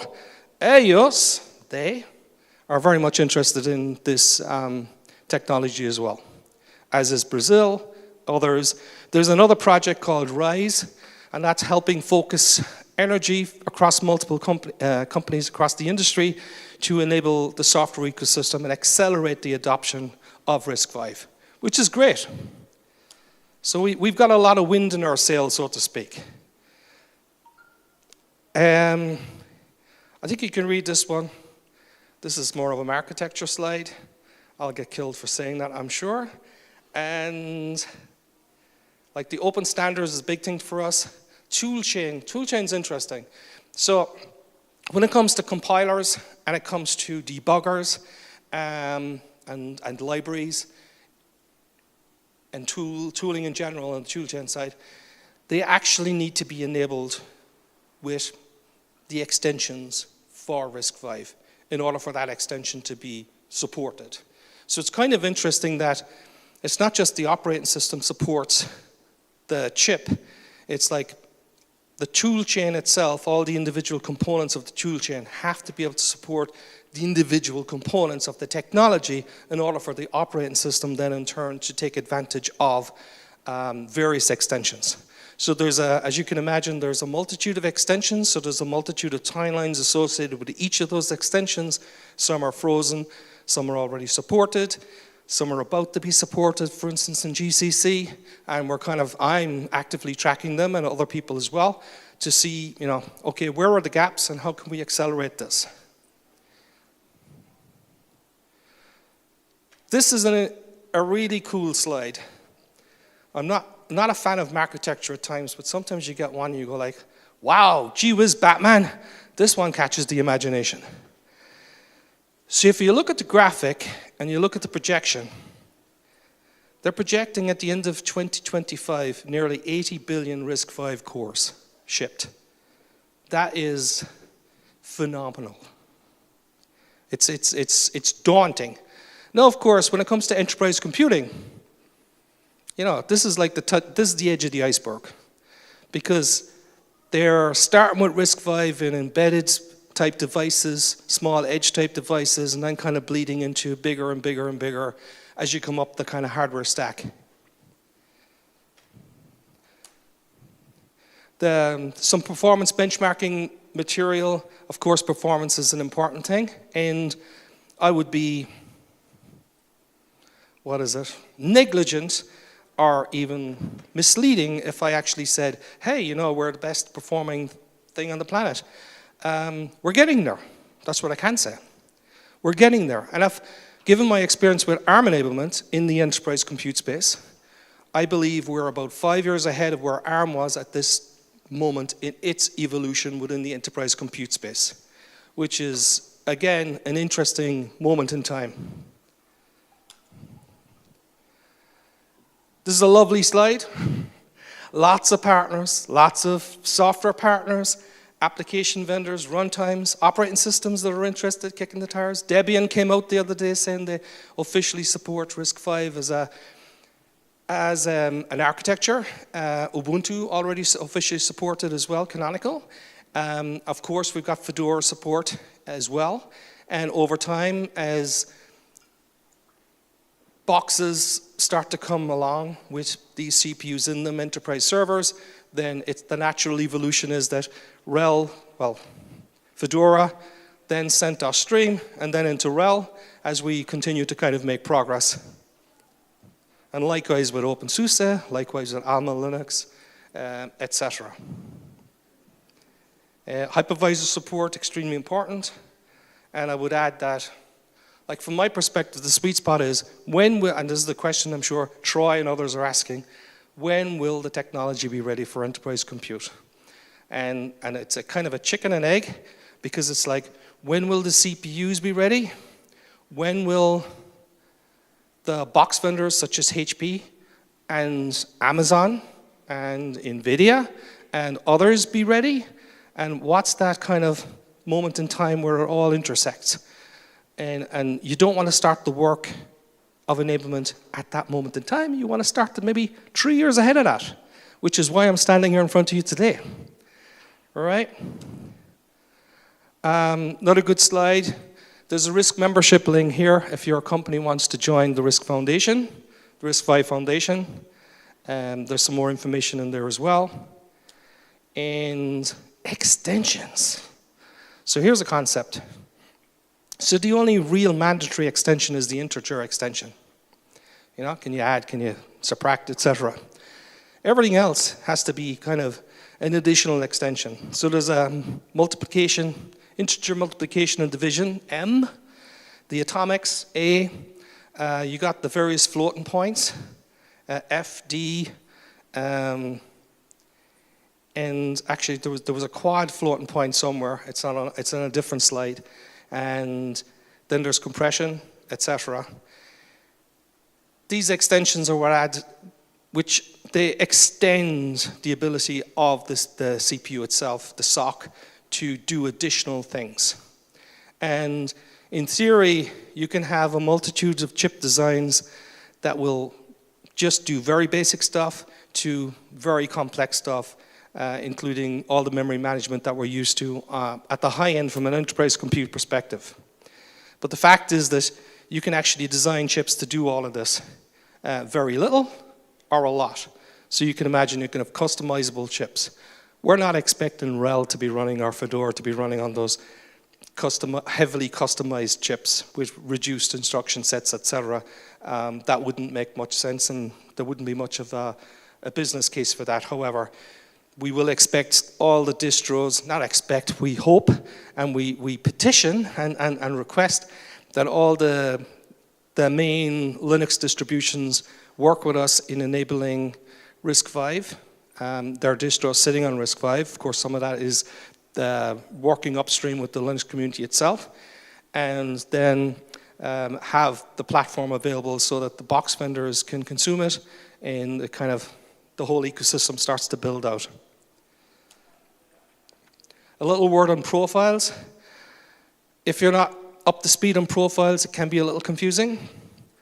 And the one I draw attraction here to is our last major profile was really RVA 20. And we're talking 64-bit, not 32-bit. We add in additional extensions as they get ratified over time. Hence, you got RVA 22, 23. So there's additional things that kind of come in with the new specifications and once things become hardened and available. And then, of course, the future, there is a RV128. Not sure how far out that is in the event horizon. Oh, and more importantly, let me see. Go back here. There's a link here to a great profile document on GitHub if you want to overindulge yourself and if you need to sleep some night, you've got insomnia. And then, of course, we've got the hardware platform definitions for RISC-V. That work is starting this year, and that will start to kind of evolve. That is probably something that will be really interesting to the folks within the distro space. Right, this is the decoder ring. You're going to see many variations of this, but for all intents and purposes, you've got RV is RISC-V. The second or the third digit here can be an integer I or A application. The 23 is the year, so it could be 20, 22, 23. U, that one can be privileged. The privilege mode itself, is it user, is it supervisor? And then, of course, at the end, you've got 64. So you will see some of these names with 32 at the end. You're not going to be interested in that, but the 64, yes, and RVA 20S64 is probably the one that's of most interest right now from a Linux distribution perspective. And as we get to ratification and evolution at some point, it's probably be 20, that RVA 24 will probably be the next one that will be of similar importance. Again, so I didn't want to use the poster that they had in World War I for recruiting troops. I need you, but we need you as part of the community and the extended community to help us enable the ecosystem. And the ecosystem is pretty complicated. On the one hand, we have the tool chain, which in itself is a pretty complicated world and has to be enabled for RISC-V. On the other hand, and a lot of the tool chain is available, so GCC and the debuggers, LLVM, etc., they're all available today and they're all enabled. And there's some residual work that still needs to be done, but the good news is the work is getting done. However, then you look at it, it's like, okay, I'm a customer. I'm gonna mention probably a customer, a partner whose name may not be appreciated, but for instance, Oracle, right? Oracle is a pretty important player in the database space. And it's like, well, Isaac, when is Larry going to actually trust you to put his stuff on it? Well, you got this whole stack here, and we got to have the stack in place. So you got the SOCs themselves. Who are the SOC vendors that are going to be creating enterprise SOCs? Who are the box vendors that are going to be consuming these SOCs? Then you've got I/O adapters. Yeah, you can have probably ARM adapters, x86 adapters, but you're going to have native adapters as well, and upstream drivers, inbox drivers, etc. And then, of course, you've got the most important part of the equation. Where are the operating systems? And, of course, when you think of operating systems today, you're thinking of, what about VMware? What about the hypervisors? Hyper-V. What about AWS? What about Alibaba? What about all the major regional hypervisor players? And then, of course, you've got, what about all the Kubernetes distro vendors? So OpenShift, Docker, and everybody else. So that all needs to be coordinated carefully so that we can kind of, from a cross-community, cross-company perspective, enable the architecture so that Larry and others, Larry's customers, can actually fully embrace and adopt the technology. It's not going to happen overnight. We have to crawl, walk, run.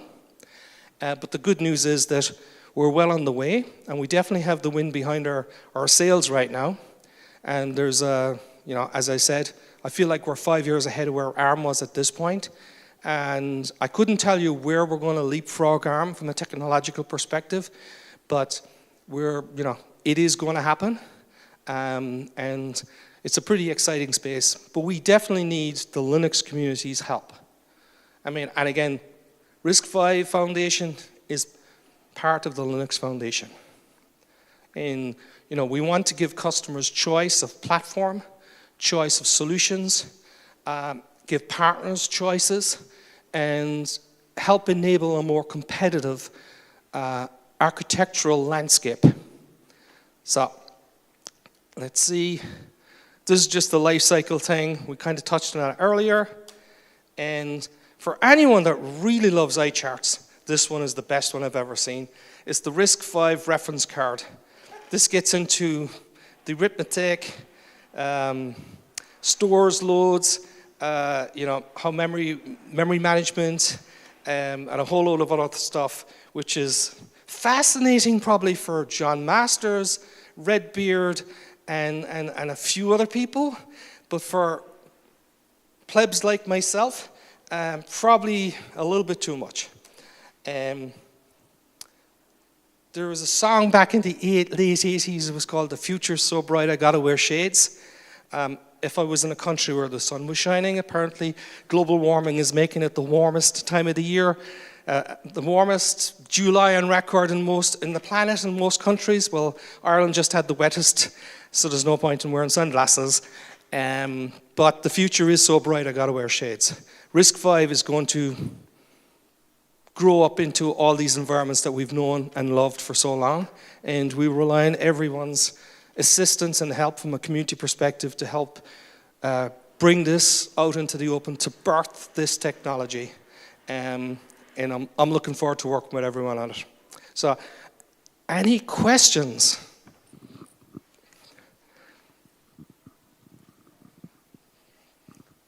No, I didn't say what languages I was going to respond in. Okay. Okay, I have a lot of questions actually. The first one is you told us about RISC being well performant. I won't argue, but what about the power efficiency? I mean, you know, because when we calculate a lot of things, we calculate in the long term how much power it will consume. So, do you have any benchmarks like power, like instruction per watt, or this kind of benchmark? You know. I'm sure there are, and you're going to give me your name and your email, and I'm going to get you the data because I don't have it off the top of my head. Because you know, our intent is to be as competitive on the power envelope front as ARM is today. Okay. And power in green is kind of an interesting one because, for instance, even the high-end CPUs from AMD today, they consume a lot more energy, but because you need a lot less of them to do your work, you've gone from 2 racks of systems to a half a rack of system consuming less power. So the power equation, depending on who's writing the white paper, can be misleading, but our intent is that it's going to be as competitive and competitive with ARM's power envelopes. Okay, so sorry, it's called performance per watt. But the other thing is that Linus Torvalds actually said, and I totally agree with him, that in order to get the new architecture, to become very competitive, you need the developers to have the boxes. Yes. And I totally agree with him. For me personally, I started using ARM as my workstation because Apple created the Macs. Mm-hmm. And then it was much easier than spin something on AWS, whatever, or use Raspberry Pi that, well, sorry, it's not good enough for serious work when you compile a lot of things. So do you know any workstation for developers with RISC-V that you can recommend or say that it is? I have very same problem with PowerPC because there is like the Talos or something like that. I might, Talos, and getting it, you know, was very hard with ARM even, but it's very popular. I waited like the half year to get the proper equipment and how it looks when it comes to the RISC. Yeah, so those offerings are coming from partners, right? I'm not aware of the roadmaps, but I do know that, for instance, there has been a laptop that has been shipped with a RISC-V chip in it already, which is says a lot in itself. Actually, I'm curious, how many people do we have online right now? Because I'm wondering if there's some of the partners online, if someone's monitoring that, they may have an answer, and I can repeat it once we have the answer in, okay? Because I know there were partners on this morning when I asked. Any more questions? No, thank you. Okay. All right. We're doing the microphone. Так, couple question. So the 16-bit compressed instructions, it's like ARM's sum, right? I'm sorry, I didn't catch that. So you were talking about an extension for 16-bit compressed instructions. It's an equivalent of ARM's sum feature, right? Or the compress, yes. And a more practical question about, helping RISC-V. So suppose I compile the binaries of my project for RISC-V, and it doesn't exactly work as I expect. So what's the best course of action to find out why right now? Because there are so many possibilities now that it's the whole stack is still a bit experimental in compilers, in the Linux kernel, and so on. I would be lying to say I have an answer for that question. So we have people on the team that look after that side of things, and you're going to give me your name, and I'm going to follow up. Okay? You got my word. The lady in the back? Sorry. Because I certainly won't be debugging it with you. I wish I could. What boards do you recommend for like RISC-V development? Like single board computers or like an FPGA?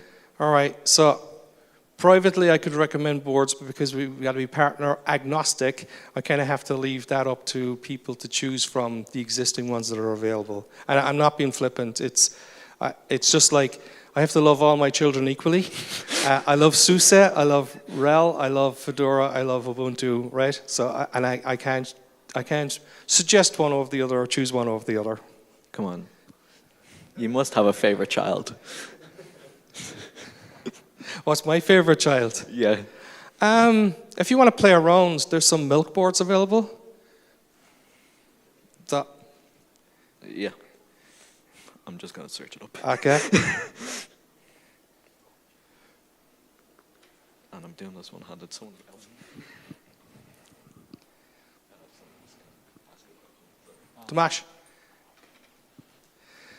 We got this chap here waiting patiently.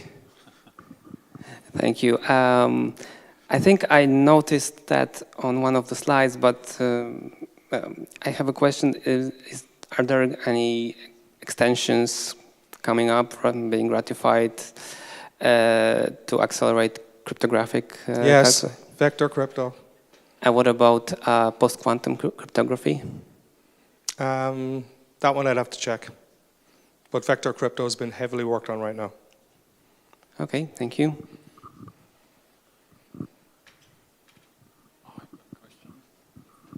Hi. First of all, great talk, so thank you for giving it. And for my question, I thought it was really interesting, kind of the membership of various, countries or organizations across the world within RISC-V. When you talked about kind of, I don't know a better way to say this, like democratizing access to developing hardware, which is predominantly, or at least historically, been in the US. When thinking about these partners, are there specific sort of applications that they are looking into developing using RISC-V? Is it more about creating more consumer-oriented devices that they have control over the manufacturing pipeline, or is it more around like servers and stuff like that? I was wondering if you just, I think it's more from a government perspective, and you think a lot of governments are like one big huge company, and they have to purchase a lot of systems, and they want to have the choice, and they don't want to be totally dependent on one specific geo for the technology. You can imagine it's a bit like, oil and the Arab countries and the US is a similar conundrum, and Russia, where a country like Ireland, for instance, we don't have any oil. It costs us an arm and a leg to get it, and we're dependent on all those countries. So, from a technology perspective, it's a similar analogy where having the ability to, having companies in your own geo that have the technology in the geo, that they're not dependent on somebody in Redmond or Seattle or Silicon Valley for. Yeah. Choice is always good. Choice and open, they're my two favorite words. So how far is the development of PCIe-based extension devices, things like sound cards, graphics devices has come for this instruction set? It's a work in progress. And it's an extremely important part of the equation, right? Exactly. Okay. Dubliner? Hi, sorry, it's probably a stupid question, but... No such thing. Like, what level of technology regarding the chip manufacturers does this actually need? Like, are you still relying on, like, Taiwan Semiconductor, or...? Unless you've got a few $1 billion to create a fab, you are.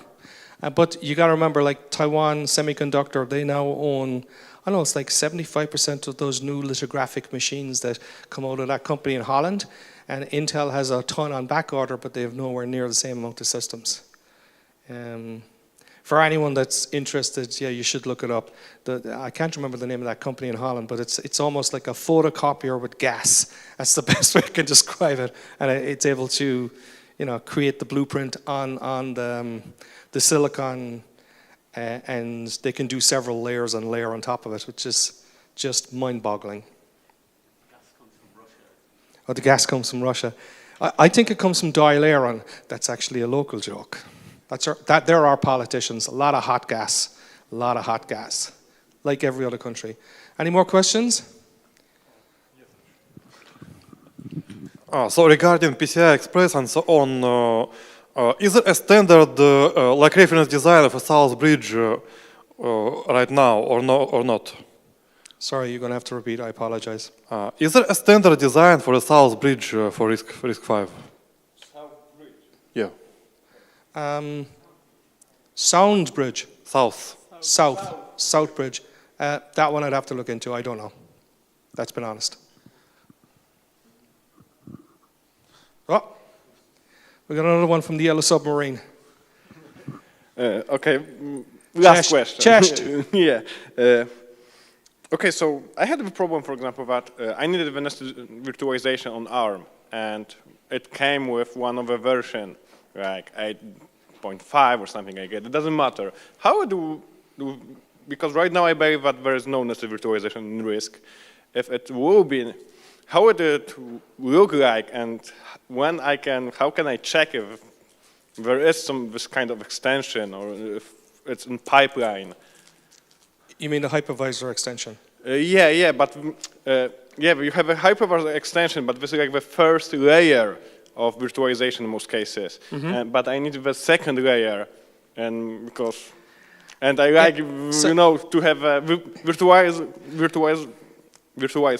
VMs on VMs on VMs and things like that. Nested virtualization. Yeah, exactly. Which I don't think RHEL actually supports today. Neither does Rev.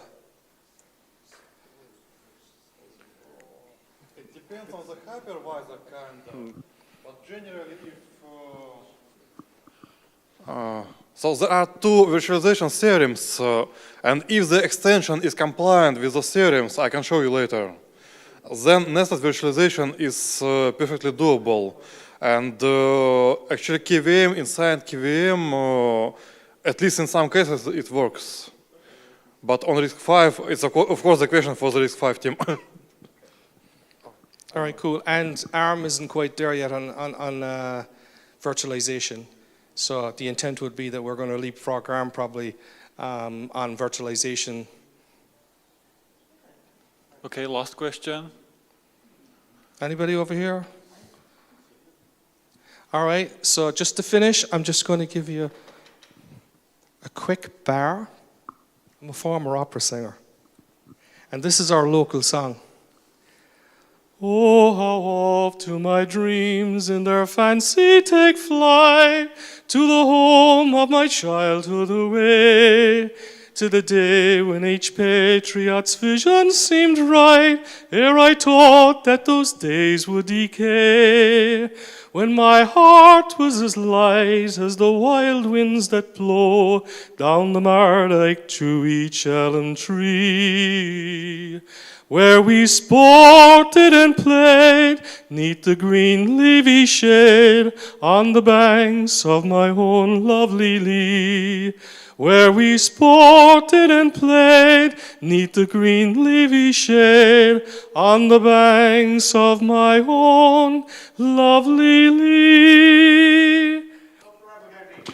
Up the rebels! And that's a song about our river, the river down here, the banks of our river. We love our town. All right, thanks, folks.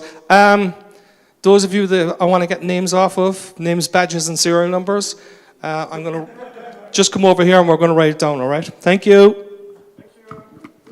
Thank you, Isaac. So we have next session coming up in 4 minutes.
Okay, so it's time for another session.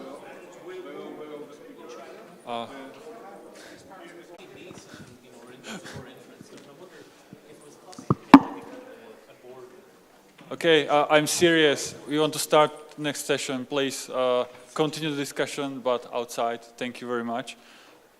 So the next session is presented by Sandro. It's about neuroscience in Fedora. Please go ahead.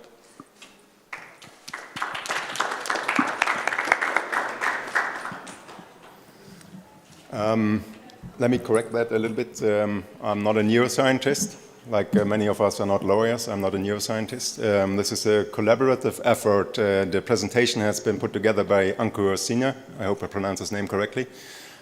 He is London-based and he was not able to get a visa to leave the island. So I'm doing the presentation. Lewis is a backup as well. He's in the audience, so you might see his name. You see his name on the slide as well. Indeed, I'm Sandro. Let's go.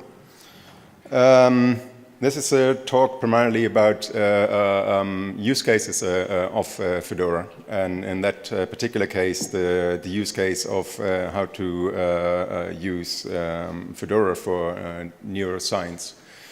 And that all comes together in the Neuro Fedora Special Interest Group, which maintains a whole bunch of packages aimed at neuroscience research and development. Neuroscience, of course, is about the brain. This is what neuroscience primarily focuses on, the research regarding like how our brain works.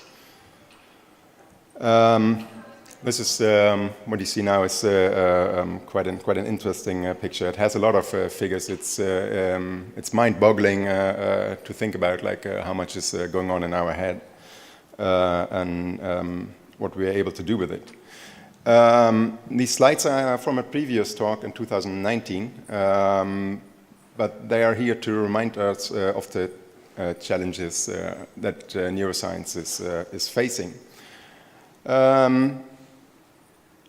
These are only large brains.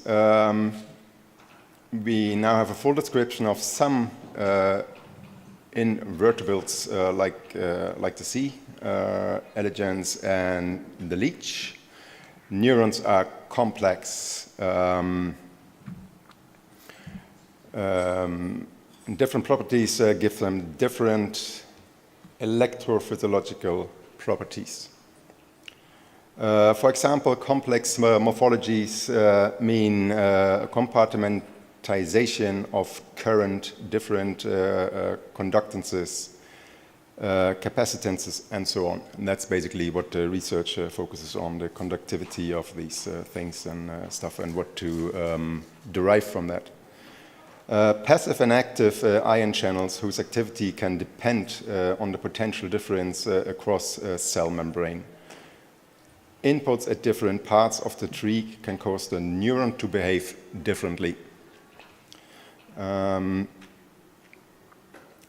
More and more information suggests that the GLER support cells play an important role in neuronal signals and learning. The most recent estimate puts the number of neurons in the human brain at about 86 billion. Neurons in the brain are diverse. You see a few examples here of what they look Makes for a nice wallpaper. Put it up in your bedroom. Here we see, show different morphologies, but they also differ by other parameters, protein composition, and so on. Thousands of connections between neurons. Each neuron connects with thousands of other neurons, forming a massive network. So the brain can be thought of as a massively parallel processor.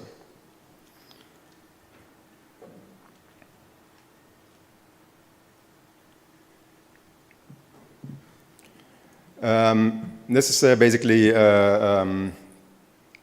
what the research is aiming at. What we want to get to know, among other things, is how the brain functions, the physiology, how it is structured, the anatomy, structural connectivity, and also the chemical compounds that are involved. Of course, also how we process information, basically that's this kind of physical computation about behaviors and cognition. That's all different areas of research that are going on in neuroscience these days, and it's ever evolving. This is really a fast moving field in science. This is, of course, not just to know how it works, but there's also more. We want to, neuroscientists want to see whether they can prevent certain diseases or whether they can treat diseases. And it also serves as brain-inspired computing. Say, like, you know, we look at nature, we copy it, and we make it better. And in that regard, there's also something to be learned. And of course, what is consciousness? That's another subject. And to take applications from the extreme ends of the spectrum, immediate clinical applications, immediate technological applications. These are the two extremes in the research field. We move on to the research pipeline, like basically how is the research done. And the research general workflow can be broken down as follows. The four basic categories. The ground truth comes from observing the brain directly at whatever level of detail is appropriate.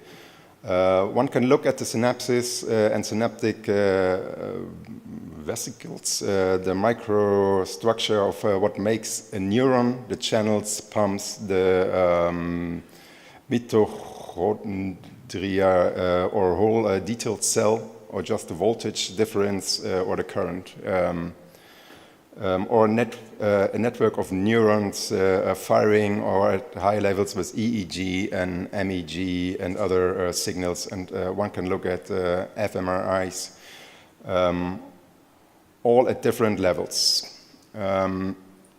All this produces huge amounts of new data that must be analyzed. It could be a fancy MI, and deep learning techniques, standard statistical methods, information theory, and so on.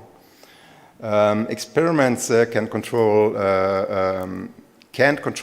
for everything, neither can they observe everything. So from the observations and predictions made by experiments, theorists and modelers create models where they explore other parameters to make predictions about them. These models need to be validated against experimental data. Finally, the predictions made by theorists and modelers provide new hypotheses to inform future experiments. Let me just move on one slide. There's more coming in. I might have moved into that already, but that's okay. I have. Oh, no, not sure where I left it. I had it just. Thank you.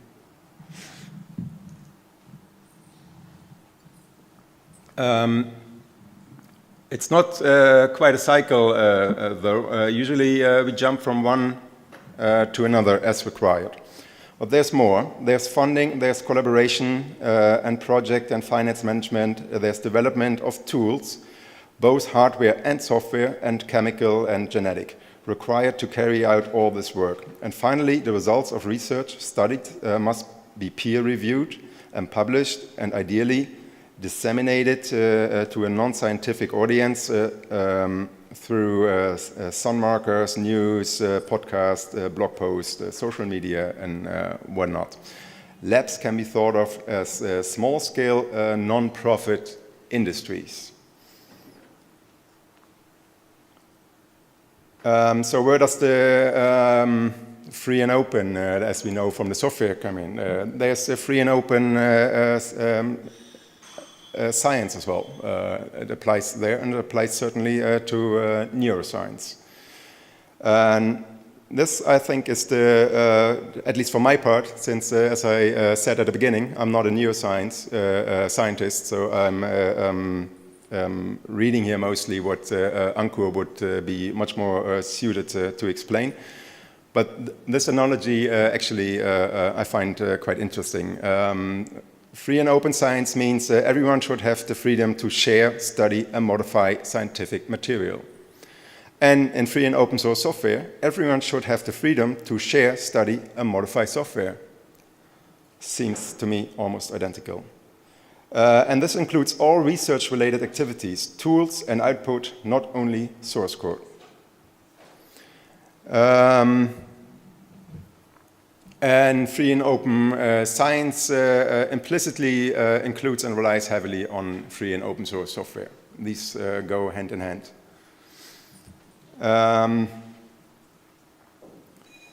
This is a selection of tools that are being used in open neuroscience. There's a link if you want to look up some more information. A majority of the tools used nowadays is free and open source software. The exceptions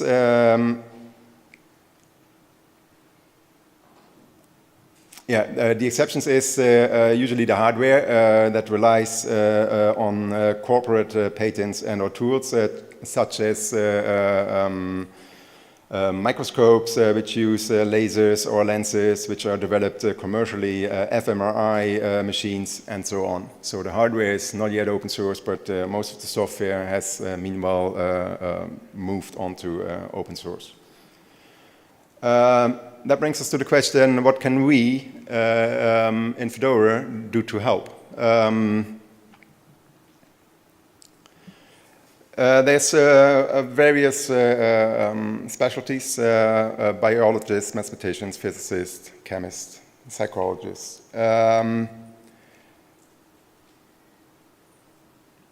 The pay in software development in industry is higher in general than in academia. Also, career paths for software developers in academia is not clear. A small proportion of trained software developers works in academia. It's a limited time, they have limited time, limited funding, limited resources. They do it because they love what they do. Sounds pretty similar to what we do in Fedora. The code quality is usually limited as well, because it usually starts out as a hobby project and then evolves into something, something larger.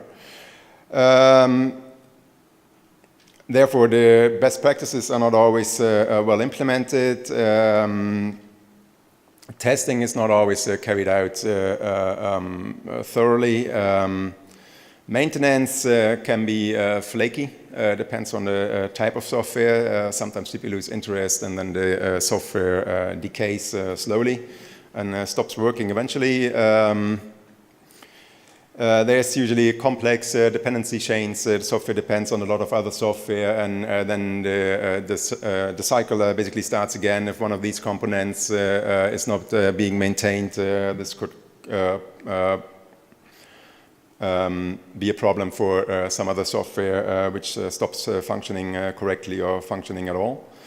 Documentation and support is not always up to the standards where people would like it. And there's a lack of know-how in how to develop software.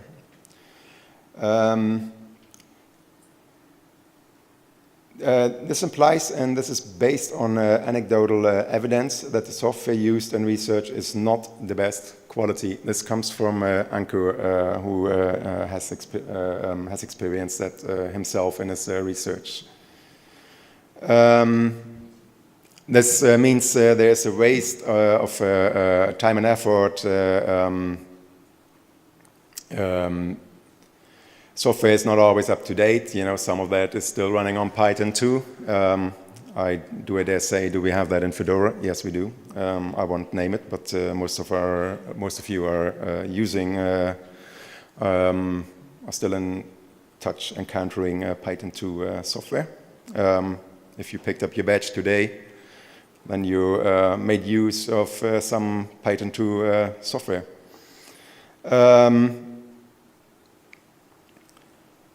Developers in the academia, the scientists, are not always aware of helpful development tools, so they tend not to use them. They rarely run test suites at all. It's actually been improved. I see a lot more packages in the neuro Fedora ecosystem that has extensive testing, and it sometimes takes quite a while to run.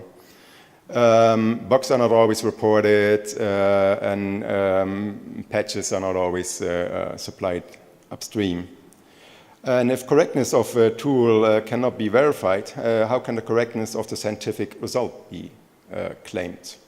So that poses a problem for the scientists and for the research, because you need to be sure that what you are presenting in your paper is actually correct and that people can reproduce it and verify it. So what we do as the neuro Fedora SIG, we liaison with upstream and with users. We do that already. We try to follow best practices in software development. For example, the tools used to build certain packages. Sometimes it's just a string of scripts that does something, but that doesn't work in Fedora, so we need to step in there and make it work for our build system so that it can be employed in Fedora. Well, in Fedora, we have the infrastructure to do that. That's a pro, certainly. We work to grow the community. We try to get people who would like to pick up packaging in Fedora, have them start with a simple Python package. That's how I made my way into packaging, by packaging some software that was on the list of the neuro Fedora Pager instance that needed to be packed for Fedora. Package for Fedora. I did that, and actually I had the experience immediately that that one piece of software that I volunteered to package for Fedora that had a stack of dependencies, not that big, but I think it was 4 or 5 other packages that needed packaging before I actually could get that package into Fedora. And they were not all that easy, but you know, you learn. You live and learn, and finally we got that in, and now that tool is available in Fedora, and thereby available to the neuroscientists around the world. We learn from each other, as I did, and I hope others will, that volunteer to join Fedora, and especially in that case then the neuro Fedora community. And we try to provide information to the end users about the software, and sometimes we even provide documentation and deliver that back upstream. The primary goal of the neuro Fedora SIG is to provide a ready-to-use integrated FOSS platform for neuroscientists. There's a spin that you can pull from the website that has all the neurosic packages in there. And if you install that, then you have the entire collection of software that we have packaged for Fedora available at your fingertips. That is the best way to get researchers started. They don't have to look around, they don't have to run the pip install and then wonder why this one package actually doesn't install. We have solved that for them, and it's in Fedora. You can grab that, install it, and run all and use all the software that is in there, whatever you need. The secondary goals are also to improve the software standard and the maintenance of the tools being used. We help users develop software, and while doing so, you also improve your own development skills. And we try to make neuroscience accessible even to non-specialists. Well, me included. I'm not a scientist. I keep repeating that, but the science is underlying. I know, I have a grasp of what the tools are being used for, even though I'm not involved in using them, but it's complex at times. And of course, we want to make Fedora the go-to distribution for neuroscience. And any help in that is appreciated. So if you want to join, there will be a link on the last slide.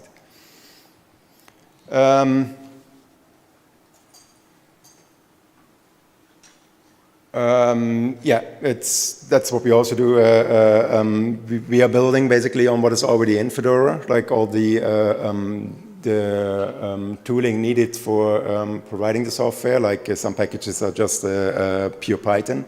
Others are a mixture of C and Python, and there's other stuff there as well.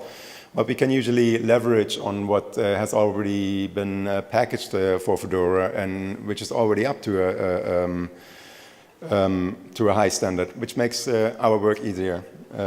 So we basically built on the community as well. And that basically is just one step short of taking the entire FOSS model and applying that to neuroscience research. Be open, be transparent, and let people know what's in the box. It's not hidden, it's up to you. You can look into it, you can modify it, you can improve it, and you can base your own development work on it. And then make it available again to other researchers or software developers. It's almost 5 years old now, the special interest group. That's how long it exists.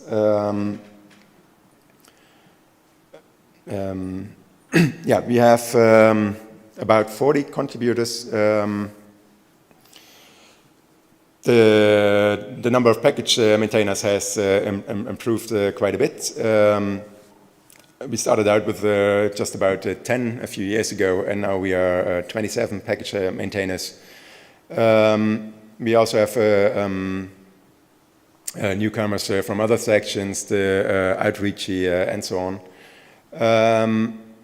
And there's only a few people from that really have a neuroscience background. So you do not have to be a neuroscientist to join the community and help out. There's a lot of tasks also for people who just want to get themselves familiarized with packaging, or maybe who want to improve their skills in development.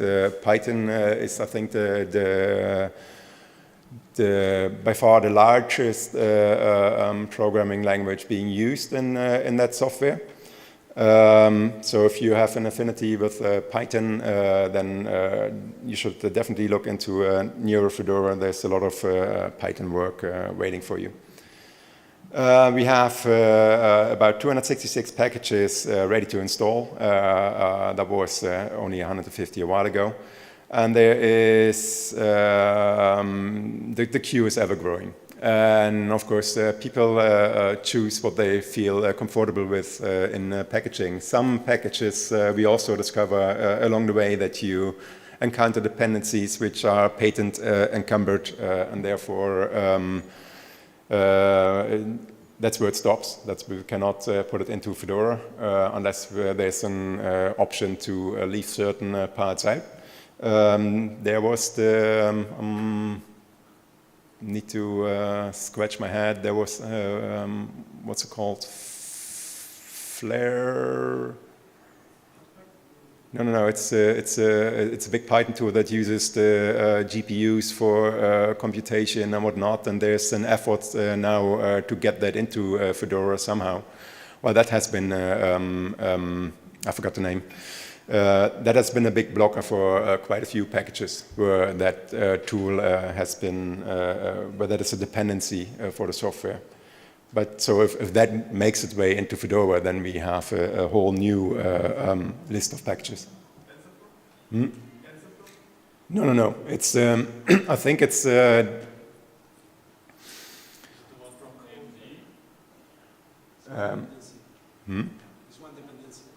It's something like Flare or Flash. It has something. It has something. I'll look it up. Hit me up, and I'll have it looked up, because there was a big discussion on Discourse recently, and people immediately jumped in there. Oh, well, you can't package that because it needs the proprietary GPU drivers and whatnot, and it's a Python piece of software, but it uses these drivers to speed up computation. If you don't have it, then it's so darn slow that it's not usable. So, but there's apparently now an effort to see what can be done, and if it gets done, then that will help us a lot. So we are building on that effort, and we might even contribute to that effort if we feel like we have something to contribute. Yeah, we keep packaging. That's what we mainly do. We maintain the software. New updates means we need to update. If there's, like recently, Python 3.12 hit rawhide, that meant a whole myriad of bug reports for packages that were no longer able to install. And here you see again that the developers are not always following best practices, because some of the stuff that happened in Python in the latest Python release, or pre-release, it's not even out yet, things that were deprecated for several releases have now finally been removed. Software developers have been warned about it. If you look through the output, there is a lot of warning in it. This is deprecated. It will be removed eventually. Developers didn't care about it, and now it hits them. Now they need to change their code to make it compatible with the newest Python version. Well, you could have seen that a long way coming, but okay, that's where we step in. We provide patches upstream, and if we cannot provide the patches ourselves, then we at least leave a bug report upstream informing them that the software as is not compatible with the latest Python release, which will be part of Fedora 39. So if they do not get around to fixing that, then that means we need to drop that package from Fedora, at least temporarily, until they have fixed it. And this is the interaction where we can contribute to the neuroscience software development from our perspective of Fedora being bleeding edge. You know, we have Python 3.12 integrated already, whereas Python itself, the organization, has not even released it yet. It's a pre-release. And that tends to produce mixed reactions. Some developers are quick to provide fixes, which we can then apply as patches. Others are more like, well, Python 3.12 is that's too new for me. It's not even out yet. I'm not going to look at it. I'll look at it later. So then we are stuck. And or we can, if we do understand what's the problem exactly, we can try to look into it and provide patches upstream. Say, like, you know, if you change that, that makes it compatible with Python 3.12, and it stays compatible with 3.11 as well. So backwards compatible, and everyone is helped. People can keep using that software. So we contribute to upstream quite a bit.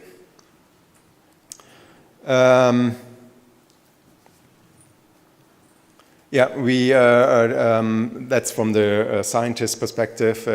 Researchers are encouraged to contribute to FOSS, make their software open source, adhere to the standards, and we encourage people to interact with each other more, to make better software, make the final product more suitable for everyone.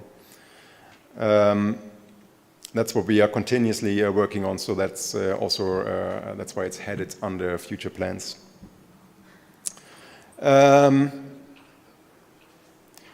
Basically anything. It's just more what everyday life of a packager in Fedora is. It's packaging, testing, containers, documentation, evangelism, marketing, design. So all these aspects come back in what we do in the Neuro Fedora interest group, and that's where we are looking for help constantly. So if you feel like you have to spare a few cycles, or you would like to contribute to certain software and help out, you're welcome. You can contact us, get in touch with us, and you find all the information on neuro.fedoraproject.org. We have a mailing list as well. We are on IRC/Matrix. It's Neuro Fedora. I forgot the name. I have it there, but you can look it up. It's all on the site. The activities are in Pega as a project of the special interest group. There you have bug trackers for software that we would like to have packaged, issues that might have come up, things that need to be discussed. If you feel there's something, I could help out here, you can just drop a line in the ticket, and someone will add you to the special interest group, and you can work on that ticket, and your help will be greatly appreciated. You can find us basically anywhere. That's about it. Questions?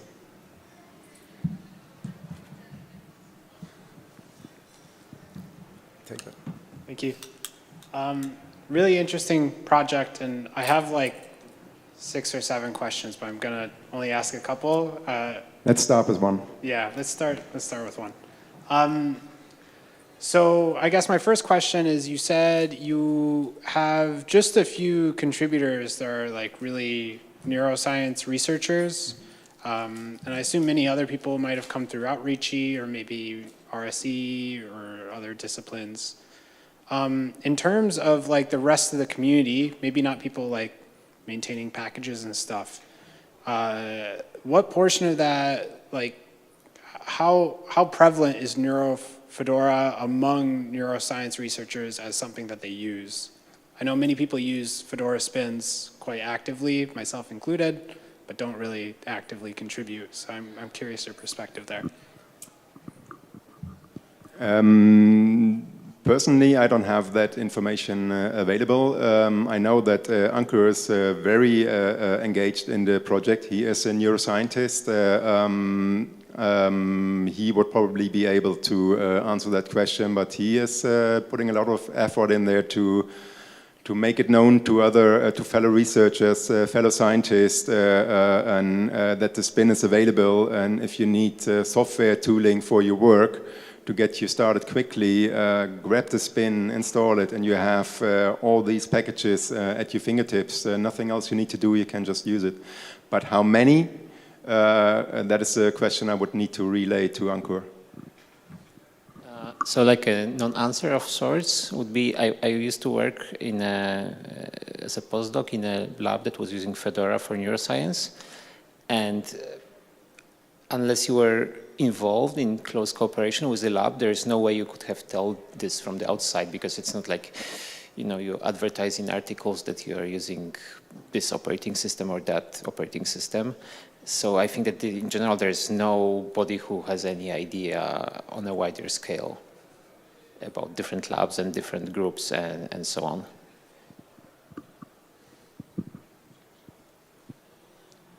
Okay, any more questions?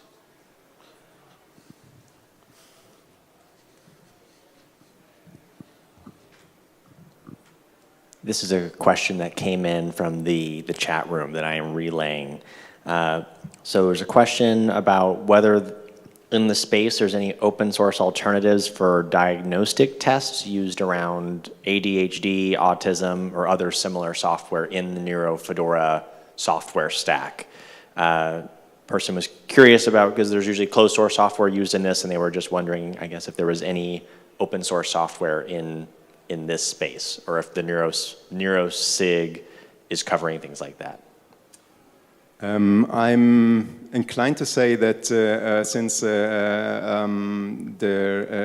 ADHD, that is a certain defect in the way the brain works, maybe that's not the right term that a scientist would use.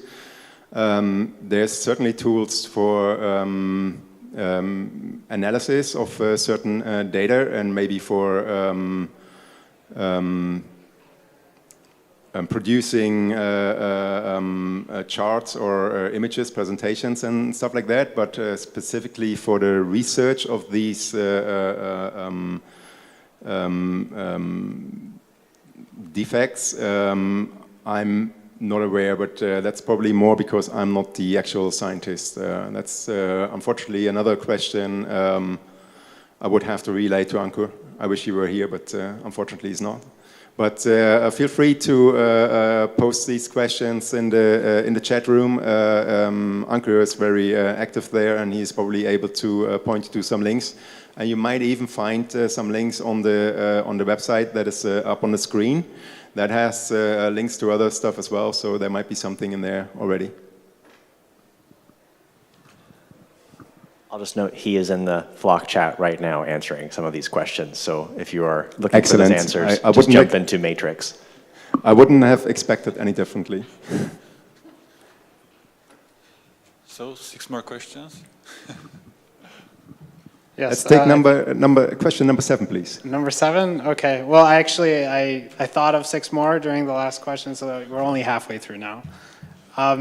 So I work for a university, which is why a lot of this is really interesting to me. You know, I work for a university open source programs office.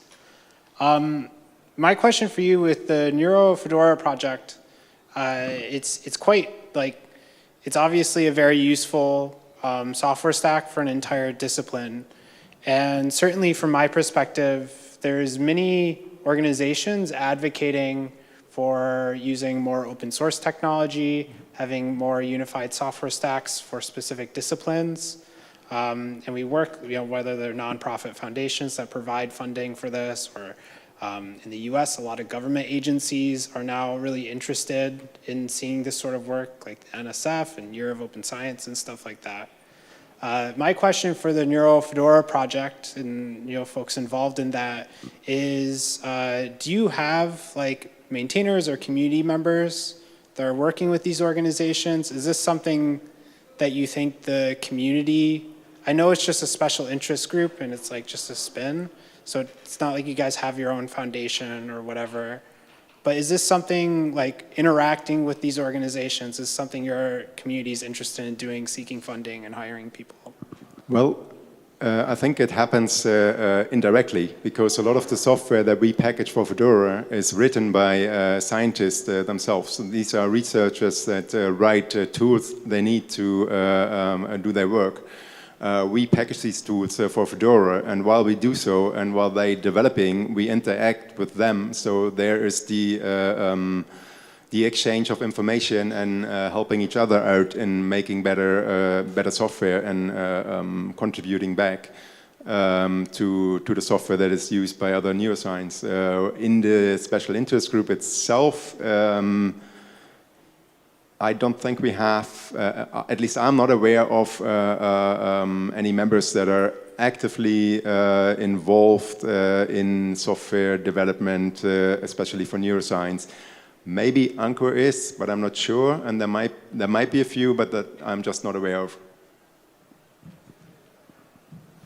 Okay, thank you. Any more questions?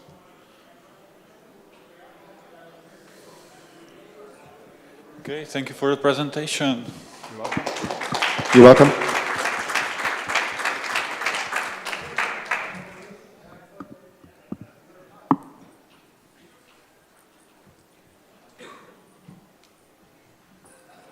Okay, we have 20 minutes before the next talk, so coffee.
Welcome everyone from the break.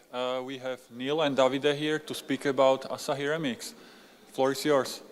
Cool. Hello everyone, my name is Davide. And my name is Neil. We'll be talking about the Fedora Asahi Remix, bringing Fedora to Apple Silicon Macs. I'm Davide, this is Neil. We do a lot of things. I do a lot of things in Fedora and in CentOS. I do a lot of things in Fedora, CentOS, and other places. I work in Meta, Neil works at Red Hat. This has nothing to do with either of our jobs. Bingo. Mostly. Yeah. All right, I think you're doing this one. Yeah, so we'll start a little bit with the Fedora Asahi overview. Can I hit over? So the Fedora Asahi SIG is our special interest group that packages and maintains the software used to support Apple Silicon platforms. We try to bring in all the software that's needed for being able to boot and run and configure and be able to lifecycle Apple Silicon hardware.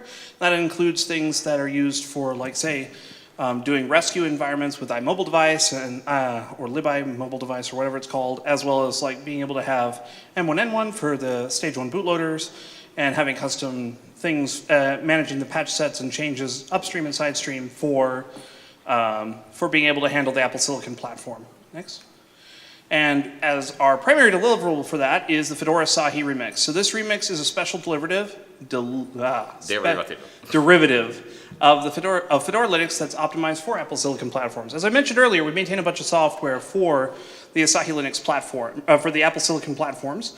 And on top of that, for this remix, we have a few core changes that allow it to successfully run in a proper fashion. So that's a custom kernel that is derived from the Fedora kernels with the Asahi Linux patch set, as well as a custom Mesa that contains the latest stuff to enable hardware acceleration, custom U-boot to be able to boot the system, and the Fedora Asahi Remix branding. The Remix comes with KDE Plasma, GNOME, as well as server and minimal flavors.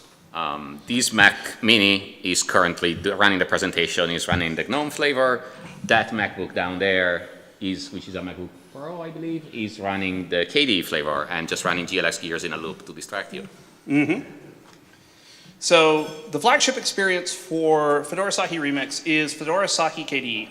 And this variant is essentially the Fedora KDE spin, just tweaked and enabled to ship on Apple Silicon hardware. So the bullet points on screen basically kind of describe what we do with the collection of KDE software, being able to provide our branding and usability tweaks, and Firefox, SE Linux for security, Firewall D, the whole works. Next. And as Davide mentioned, the Mac Mini that we're presenting from actually runs Fedora Asahi GNOME, which is a derivative of Fedora Workstation for Apple Silicon platforms. It's essentially the same experience, like I said with the KDE one. It's just minor tweaks to be able to enable it to run on the platform.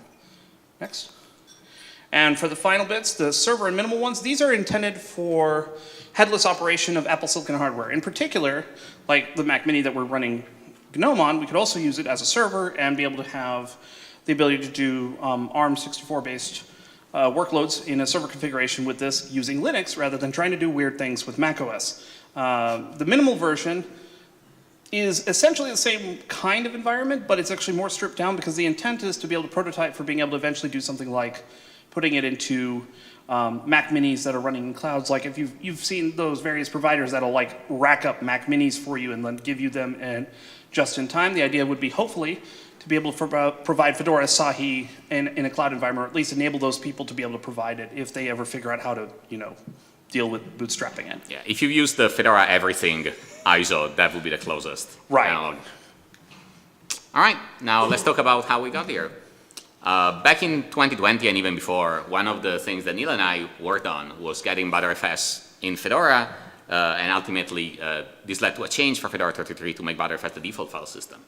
And one of the things we had to do as part of this was, of course, making sure the Btrfs would behave well on all architectures supported by Fedora. And one of the architectures supported by Fedora is AR64. And one of the things we quickly discovered back then was that there aren't that many platforms available in the market that are widely available, are reasonably cheap, and can be run 24/7 without self-destroying after a little bit. So we were running things like file system stress test, and if you run file system stress test on Raspberry Pis, your Raspberry Pi will probably die after a month-ish or so of operation. They're just not designed for this kind of workload. And while you can definitely get server-grade ARM64 hardware, you probably don't want server-grade ARM64 hardware in your apartment, both for power usage and for the noise. And even more so during the pandemic, that was definitely not something you wanted to deal with. So we were keenly interested in having a usable ARM64 platform that would be well supported for this kind of workloads. At the same time, Hector Martin started the Asahi project to port Linux to Apple Silicon. Apple had released these Apple Silicon machines a while ago. There were these new ARM64 based systems. They were, as opposed to most ARM64 systems that you can get on the market, which tend to be developer boards, these are like finished products you can buy in a big box store. They are reasonably reliable. They are reasonably priced to some extent, that you can buy a Mac Mini and run it and it's not horrific, and you can keep these in your bedroom and not hate your life. And the SSDs don't burn themselves out after a stress test. Yes, that too. And the Asahi project was a big success. It started with a Patreon and it was funded very, very quickly. The goal was met overnight. And the developers were able to work on this and announce the project by Christmas 2020. And over the next year, this matured extremely quickly to the point that it got, I think it was in like 6 months, it got from basically nothing to a working usable system. So this is something that we were definitely interested in. We started taking a look at it and seeing if we could leverage this work and get involved. And in early 2012 was when Asahi Linux released their first alpha, 2022, sorry. We didn't go back in time yet. We did not go back in time. Was when Asahi Linux released their first alpha release, which was based on Arch Linux Alarm, the ARM port for Arch Linux. So in about 2021, we started looking at how we could integrate this work in Fedora. We started the Fedora Asahi project, as we called it there. We didn't really start doing much work on the porting itself until 2022, because we had to actually get access to the hardware and stuff. By the end of 2022, mid to end of 2022, we had images that were usable, I would say, for not regular users, but like for interested users. They wouldn't require active development work to be used. We chose to use Kiwi to build these images because Kiwi allowed us to iterate very quickly on it, and we were able to spin up the environment easily for this. At that time, we were still we were using placeholder branding for this because this wasn't an official project in any way.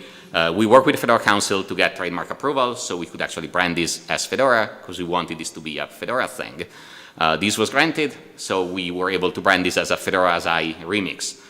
We call this a remix and not a spin because of complicated reasons, but effectively the idea here is that this is Fedora with just the added bits necessary to provide a good experience on Apple Silicon while we work on getting these bits integrated into Fedora proper. So ultimately we would like this to not exist and you to just be able to run Fedora Workstation or server or whatever, but it's going to take a while to get there. And there's some non-trivial deviations needed right now from stock Fedora, notably the use of 16K page kernel, as Neil mentioned, the use of a patched U-boot, and a few other components. But ultimately, we want to get to the point where you can just run Workstation or server or whatever, and that will work. And I suspect we'll get there in a couple of Fedora releases. All right. Right.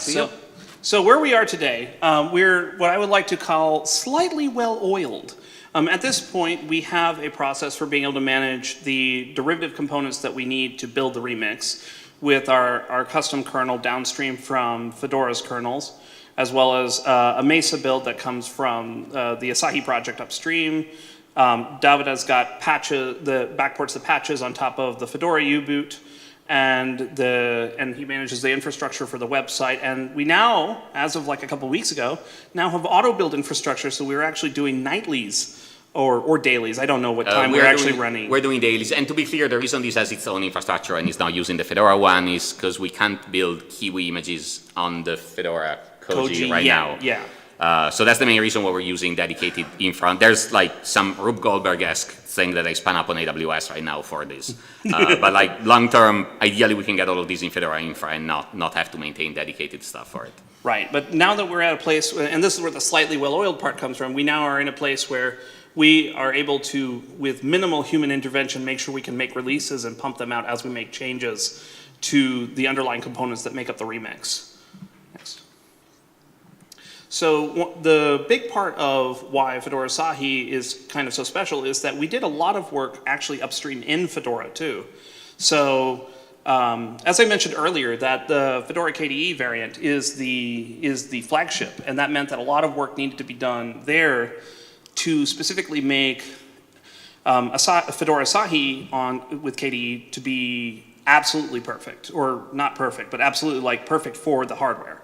And that meant like changing to Plasma Wayland by default, getting all the stack to move to using Wayland natively as much as possible, getting the login manager into that, which was actually really, really hard. Get me outside sometime in the hallway and I'll tell you like the whole horror story that led to how long it took to get that.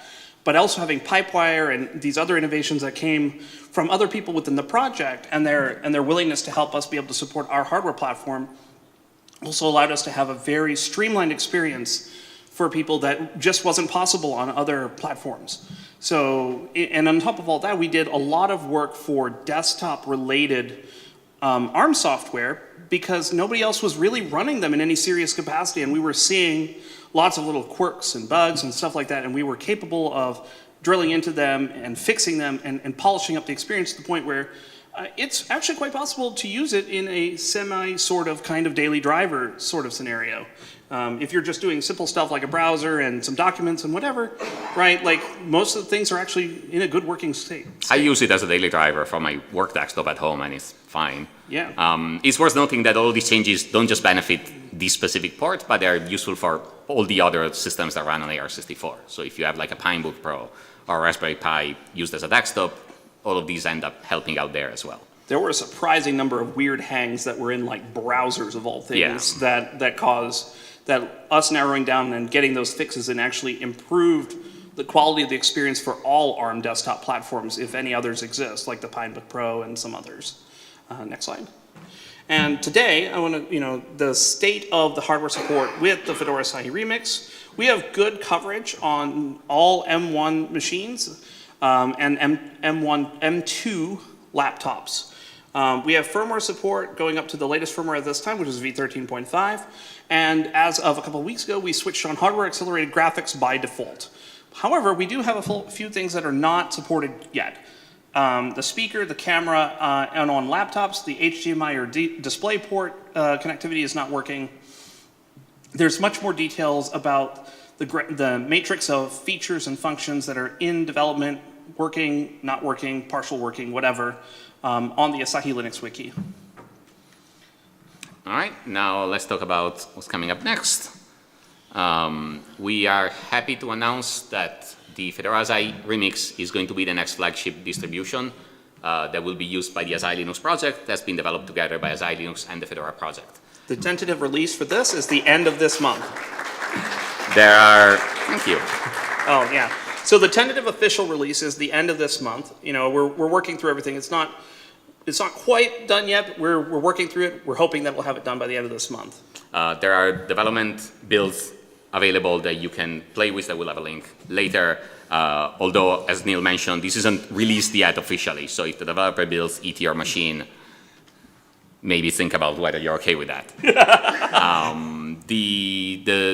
At the same time, the various patches on the various components of these are getting integrated in their respective upstream projects, because the general philosophy around Asahi Linux has always been to try and get as much as possible integrated upstream, because there's no point ultimately maintaining downstream forks of things. So slowly and methodically, we're getting support for all the components in the kernel, in U-boot, in Mesa, in like X keyboard config for the weird Mac keyboard, in all of these projects, so that eventually we will be able to just run a stock kernel, a stock U-boot, and so on, and have a good working system.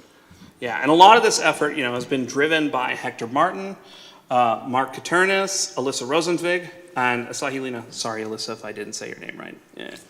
But Rust for Linux, like from my personal experience as the maintainer for the Fedora Asahi kernel, Rust for Linux tends to be like one of the stragglers here. It's starting to get better at keeping up with the new Rust compiler versions. It uses a lot of Rust unstable features, which means that every time the Rust compiler gets upgraded, my kernel builds get broken.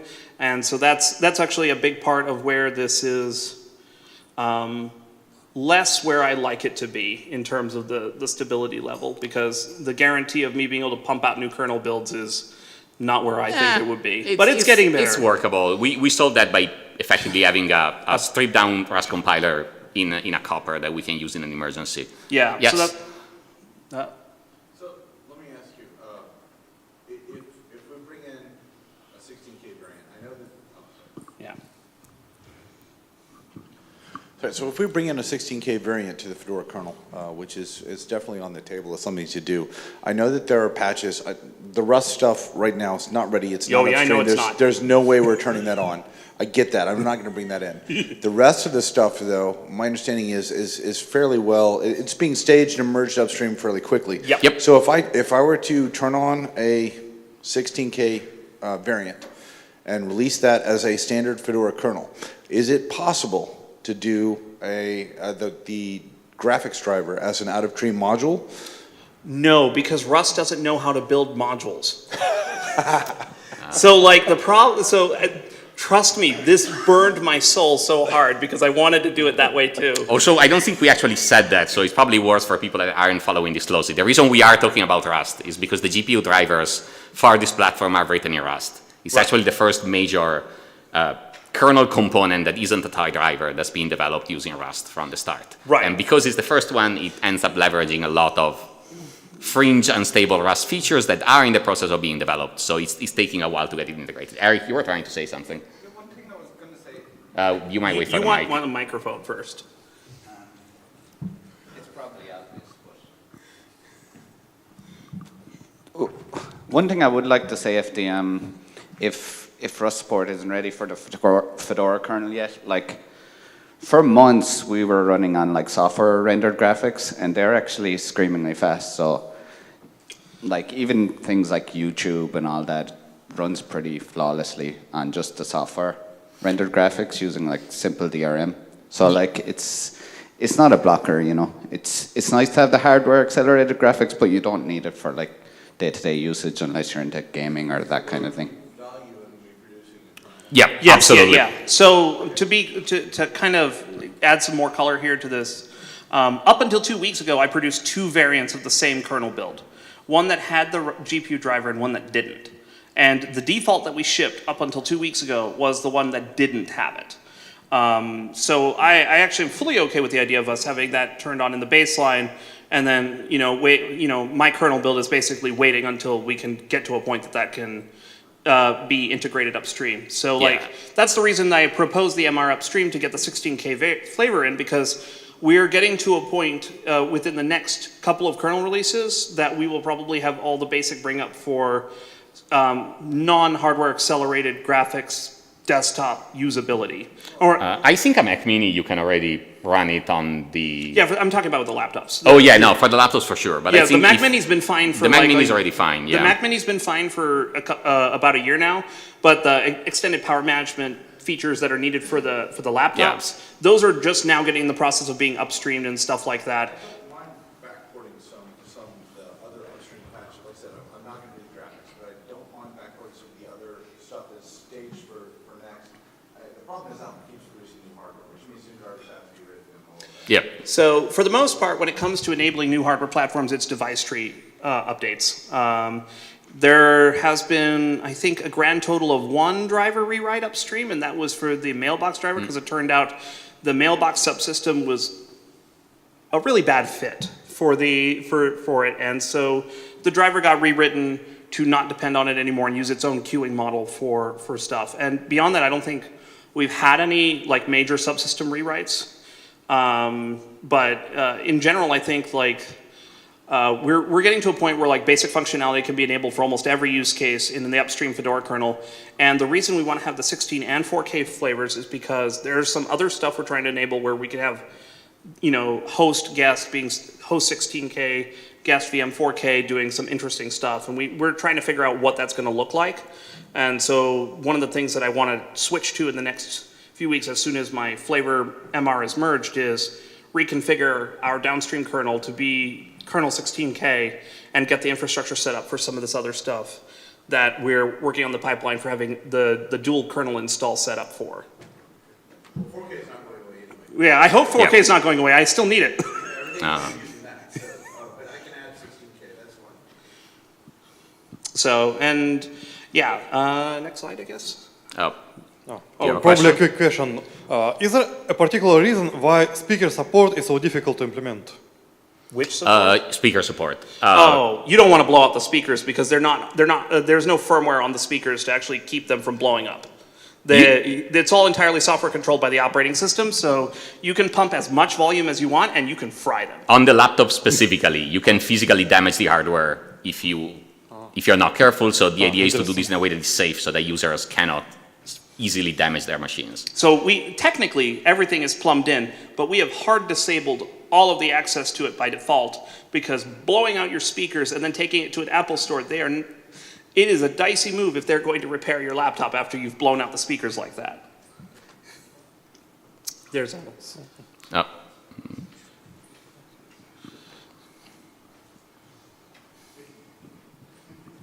Has it been hard getting the hardware working on like M1 and M2, since a lot of the stuff in MacBooks are proprietary and don't have much documentation on it? No. Really? It's been easy? So the thing is that Apple, so I talked to Hector a lot about this in the background because I'm interested. As it turns out, Apple's like every other normal PC maker in that they don't actually like everything changing all the bloody time because it makes their own software development lives hell. So what they've done is that they've built essentially an internal standard platform, and they build on top of that for every successive platform. So a lot of the stuff that we built originally for M1 has worked for M1 Pro, Max, M2, and so on. On top of that, Apple has a pretty high tendency of reusing their hardware configurations across generations.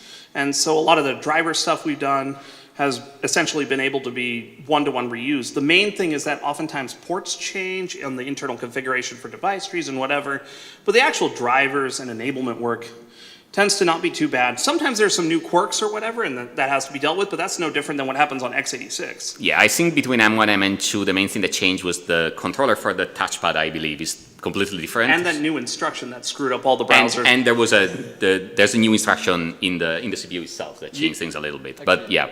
Actually, yeah, I was kind of wondering how like the touch pad authenticated pointers, that's what it was. That broke all the browsers. The touch bar, there is ongoing work on that. It is not ready yet, but yeah, because it's a haptic touchpad, so it's probably going to be harder than a normal touchpad. The touchpad's mostly done. It's a touch bar, which is the other stuff the patches were originally written for Intel Mac several years ago, but none of the people that were working on it really wanted to try to shuffle it to upstream. The Asahi Linux team essentially forked the patches and reworked them to submit them to clean them up for upstream use, because there are still 3 generations of ARM-based Macs that sadly have the touch bar, and so we need to deal with them. So yeah. I think we've covered everything on this one. Yeah, let's go.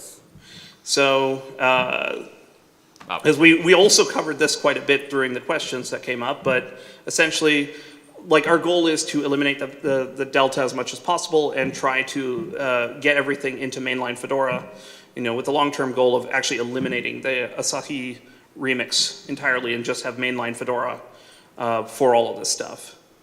So more to come in the future on that. Yeah, what I suspect will end up happening down the road is that we will, as new generations of hardware come out, we will probably always have the remix in some form for the bleeding edge support for this new hardware to use as kind of an incubator to then get the support into Fedora proper. Right. But we'll see. It's hard to tell in advance how things will develop. And of course, if you've got Apple Silicon hardware and are interested in this stuff, you can come join us. We've got an issue tracker, a mailing list, and also, if you're a user or interested in discussion and support, we have support forums in partnership with the Asahi Linux project, where all Asahi forum-based discussion is moving to on discussionfedoraproject.org, and we have a matrix channel where you can all join.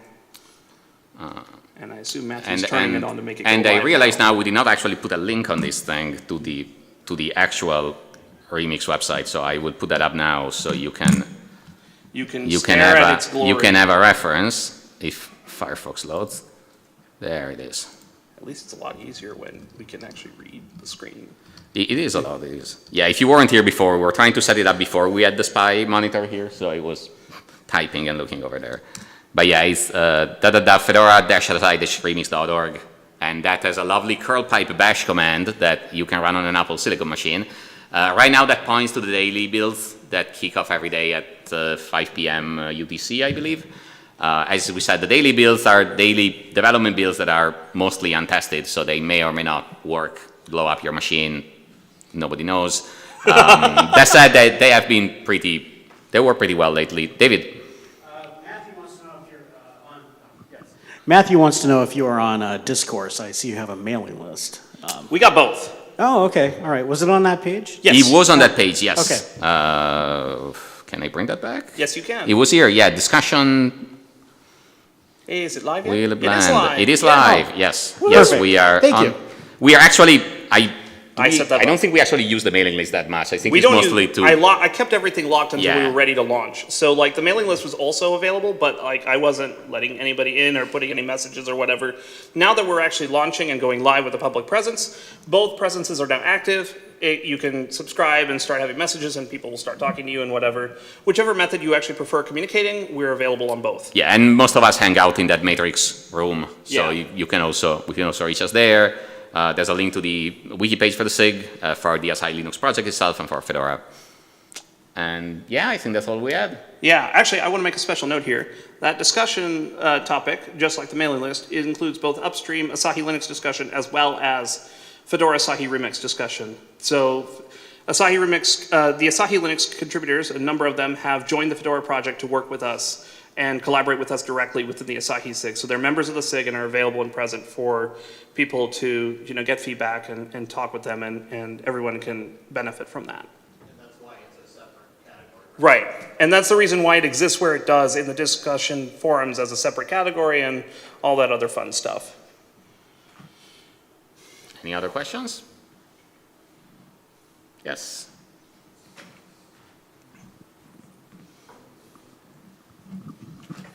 All right, this is a bit of an ignorant question, and I know nothing about any of this, but does the development on Asahi sort of impact development for other similar sort of platforms like RISC-V? Like, is there any sort of transitionary work that you think working on this really. I think it helps in the sense that getting better support for ARC64 is helpful in like breaking the x86 monoculture.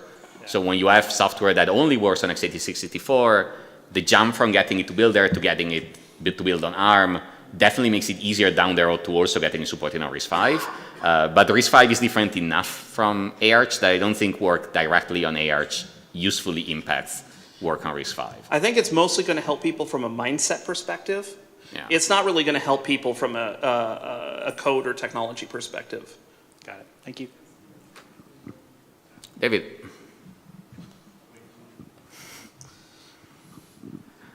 Yes, okay, so I want to qualify this first by saying I don't use either environment, but I was curious why KDE was chosen over GNOME, since we promote GNOME as kind of the other interface, or the primary interface on other things. And then follow up, will those other environments work on this, or are you primarily just focused on KDE right now? So there's a few major reasons for this. So the first major reason why it's KDE and GNOME at all, as opposed to just all the bloody variants, is that the primary requirement for full support from the Asahi Linux community is that it's got to run on Wayland. And so it needs to be a full stack Wayland environment bottom to top, because there's enough weird bugs and edge cases and brokenness in Xorg that can't be fixed for the Apple Silicon platform that it just wasn't feasible to do any of that sort of thing. From the Remix perspective, as the primary maintainer of the Remix, my particular requirements for any other desktop environment is that somebody has to want to step up to support it and be able to be willing to accept bug reports and work on fixing things. And it has to be able to run in a Wayland-based environment to take advantage of the enhancements and fixes we've done in the Wayland stack, specifically for Apple Silicon platforms. Why KDE Plasma over GNOME? Because KDE Plasma was actually willing to do a lot of work for the upstream community, the Asahi Linux community, to adapt and fix things to make the Apple Silicon hardware be responsive on the desktop. One simple example is keyboard brightness control. There's no hardware buttons for keyboard brightness control on modern Macintosh computers, and there is no way to control it in GNOME without a button. They fixed that last week. They did fix that last week, but for a very long time. Yeah, it took a while. It took a long time. There's other things around like input between impedance mismatches with Mutter and several other things where the relationship for upstream with KDE was considerably warmer than it was with GNOME, and the end result was the people that are working on this stuff and daily driving and actually being able to fix things and get things working were able to get it done faster and better with KDE Plasma than they were with GNOME. Now, I would like for both desktops to be equally well supported, but at this point in time, at least, there are some gaps in the GNOME experience on ARM platforms just in general. We're not even talking about Apple Silicon, but in general, there are several weaknesses in GNOME on ARM that are not present in KDE Plasma on ARM because there's been a lot more work on KDE on ARM than there has been GNOME on ARM. Okay, well, so that's good to know. So if I was to go and buy an M1 MacBook now, like KDE would probably be what I want to use. But is GNOME aware of these? Like, are they getting bugged? Yeah, we've been talking to them, and that's, I mean, part of the reason we even ship both is because there has been progress on that front, and because Fedora gets new GNOME basically every release, we can see the incremental improvements as they come out, and my hope is that with more exposure to this and people actually actively seeing this and being able to use GNOME on a real ARM platform that everyone cares about, that we will actually see the quality of GNOME on ARM improve. Yeah, for what it's worth, I run GNOME and it's mostly fine. Like, there's definitely little areas that aren't quite as polished, but it's perfectly usable. The other thing I would mention with regard to KDE and GNOME is the Asahi Linux distribution they had based on Arch. That one used KDE by default, and there was a mild preference from a bunch of the upstream Asahi developers towards KDE. So that was another reason why we favored going with KDE as the flagship here. Yeah, okay. And the thing is that between the two desktops, like we support them as well as anyone would expect within Fedora. Yeah, and if somebody wanted to support other desktops, by all means, there's no. Like, if somebody's willing to do the work, we're more than happy to build images for other variants. Yeah, provided the requirements are met, we can do it. So what was that old the next window manager thing? Yeah, News? Step. Yeah, after step. No. Does that run on Wayland? I don't think it runs on anything in about 20 years. But, so one other question, which is an idle curiosity on my point, but you probably have the answer to. How long does it take to build a kernel RPM on an M1 Mac? 22 minutes. Excellent. I do it enough times. On the laptop. Yeah, on the laptop. It's probably faster if you get like they have models that are like an M1 Ultra on a Mac Studio or something that have more cores. Those are probably even faster. So I've got an X13S, which is very difficult to install. So I have a Lenovo X13S, which is fairly difficult to install on right now, but it is the closest thing most people can get without having a jet engine in their room. Yep. Yep. To build a reasonable AR64 kernel. So as a development platform, the M1 would be a decent AR64 development platform. Yep. That was the reason for my question. Yeah, I can build Chromium in 36 minutes on there. So yeah, it's very fast. There are some workloads where these machines are ridiculously well performing. As it turns out, it's very, very, very good at compiling. I just wanted to add something to the comparison between Asahi and the X13S effort. Two things. The Apple Silicon is faster, so you're going to get faster builds. But another thing I find super useful for development personally, because this is my main development machine, this M1 Mac Mini, is the firmware is unlocked down to the EL2 layer, so you can use KVM, and that's something we don't have on the X13S yet. And it's coming. Well, Mark has been asking for it, so supposedly it's coming.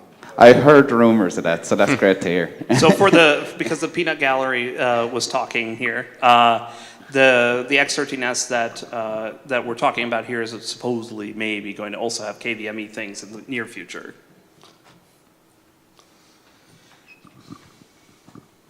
I actually have a question, and I'm surprised it wasn't brought up. Is Apple contributing to Asahi? No.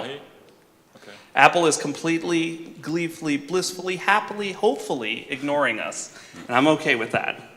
It brings up an interesting point, right? Like, we've gotten very used to this idea that vendors are essentially going to be supporting the hardware platforms directly in the Linux kernel. And that has actually led to a little bit of an inconsistency in how well computers are actually supported in Linux, because we've kind of gotten used to not having to do it ourselves and not having to understand how the computers are actually working for the Linux level. The bring up for Fedora Asahi Remix has actually been one of the more joyful platform bring ups I've done in a very long time. And I typically dislike ARM, so it's quite a bit of praise there.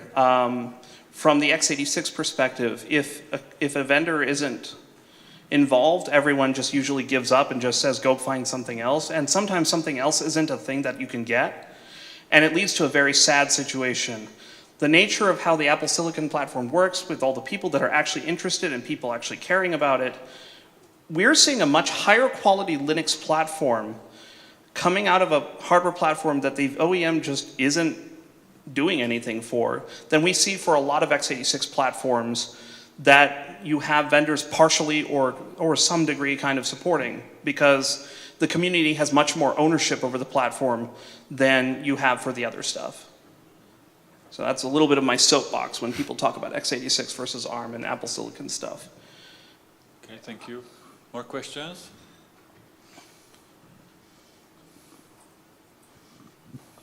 Just kind of following on from that last question, I'm curious if you could speak on, thinking towards the future, especially in the last few talks. We had your talk, we had a talk on RISC-V, and these new platforms that are coming about and the work that it will take for things like Linux or the Fedora project to support those platforms. Thinking forward in like the next decade or two, do you have any concerns or hopes about like what that support means for our communities, if you think it will be an additional stressor or if you think it will open up new opportunities, or just like general thoughts, I guess? I think in general, you're likely to see a wider variety of use cases stem out from this, because I think especially like you can see these on ARM outside of the desktop and server. ARM is very popular in the example in the embedded space, but you will see this with RISC-V as well, where I suspect there will be more examples of non-traditional use cases that will be well enabled, where something like Fedora or like a major distribution will be a usable platform there. Like in the past in embedded, you often had people build their own because the system was so constrained. These days, you have systems that are massive compared to what you had even a few years ago, where it is actually viable to say, oh, I'll just run like Fedora workstation plus my software on top, and it's going to be fine for some use cases, not for everything, of course. So you would probably see more of that.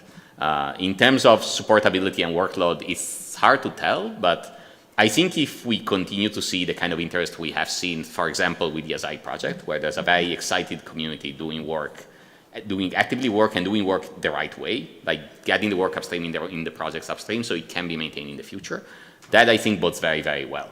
Where I think this breaks up a little bit is when you have, say, a vendor like making a tree, dropping a BSP on the floor and running away, and then that kind of withers because it's sometimes people pick that up and like go through the trouble of upstreaming and getting well supported, but it can take like a decade for that to happen, and then the hardware isn't shipped anymore, maybe, or it's just obsolete, or it doesn't make a ton of sense. You see this a lot with phones, where like, yeah, you can run Linux on a Pixel from, I don't know. 5 years ago? Yeah, it's things like that. Yeah, and this adds a little bit of extra context to my comments earlier, is that one of the more interesting challenges that we're going to start seeing is where's the balance between community versus vendor enablement for platforms, whether it's in RISC-V or ARM or even x86 or whatever. My personal desire is to see more of the balance tip towards the community rather than towards the vendors, because the vendors seem to not be that responsible with it. We've let the vendors kind of drive how they're going to consider support for Linux, and it hasn't paid off nearly as well as I would have liked across the different spaces. Some of them have been better than others, and it kind of depends on who you're working with and what they're doing.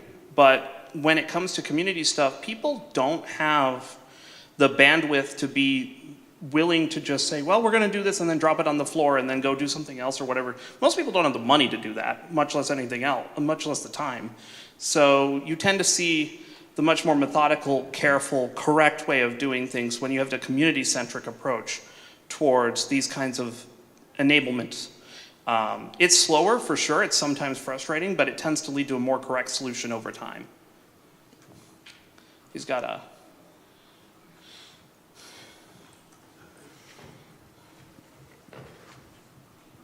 I would actually like to strongly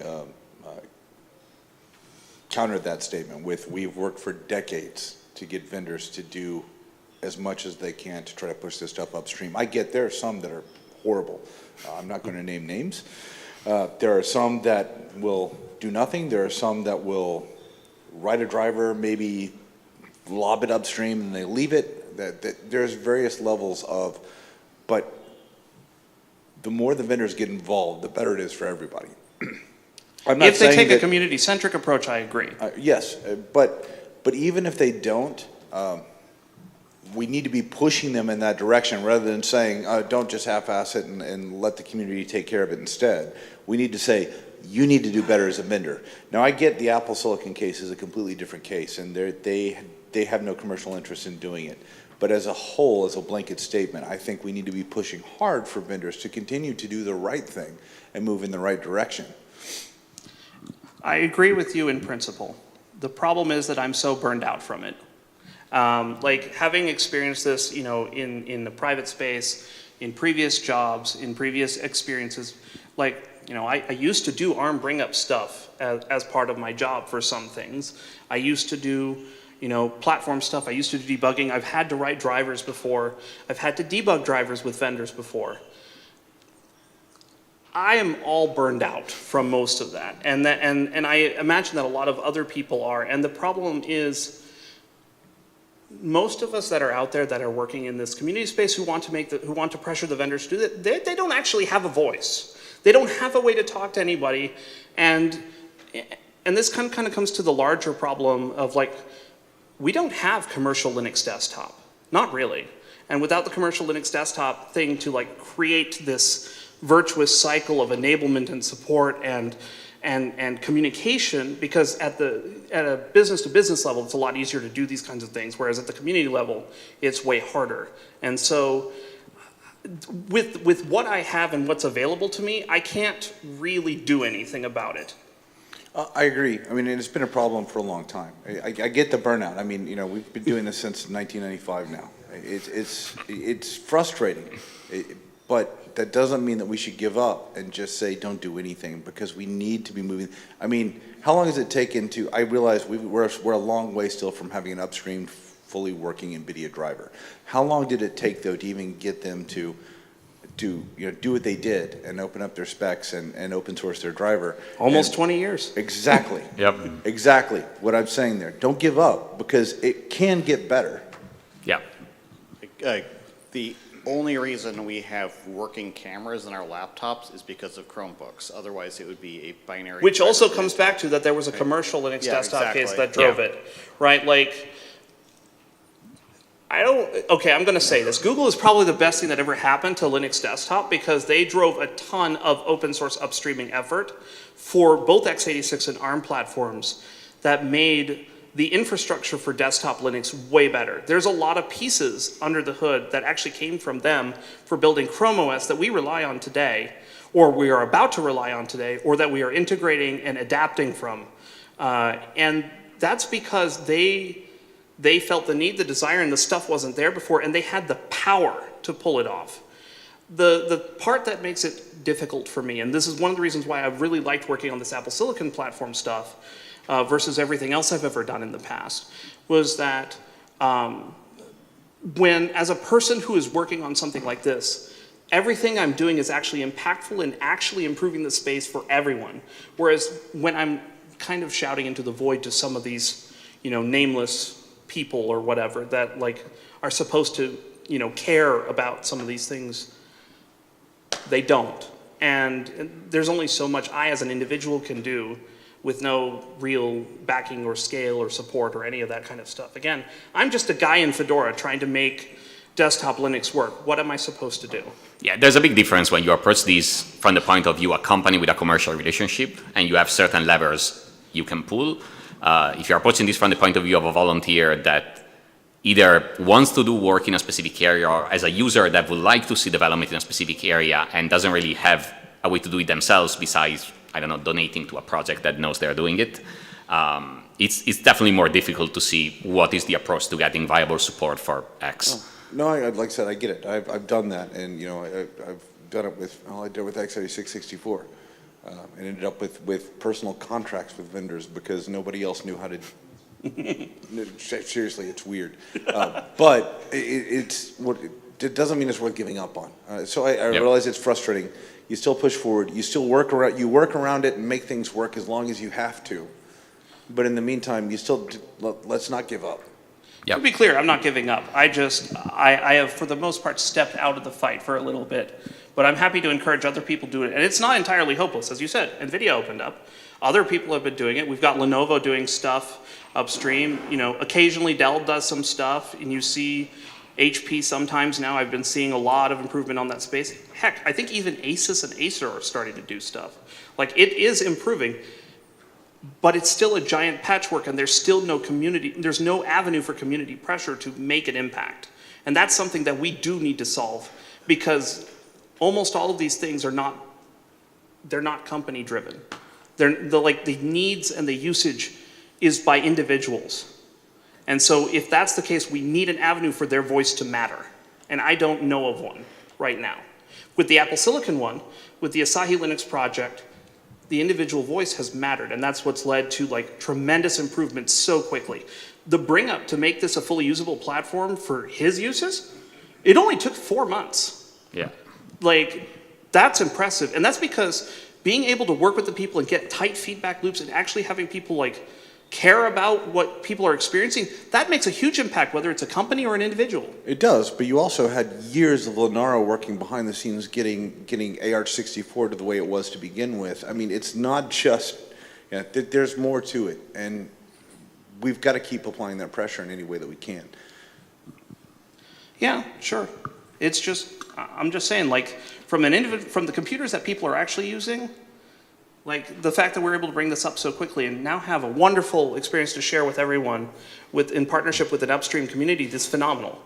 We haven't done anything like this before. Yeah. No, but I think it is a good point to raise that this isn't something that came up in a vacuum. It definitely built upon the work that was done for decades. At least a decade and change from Linaro, from other partners that tried to develop the AR I mean, hell, space, the ARM space and then the AR space in a viable one. That's for sure something that's worth noticing.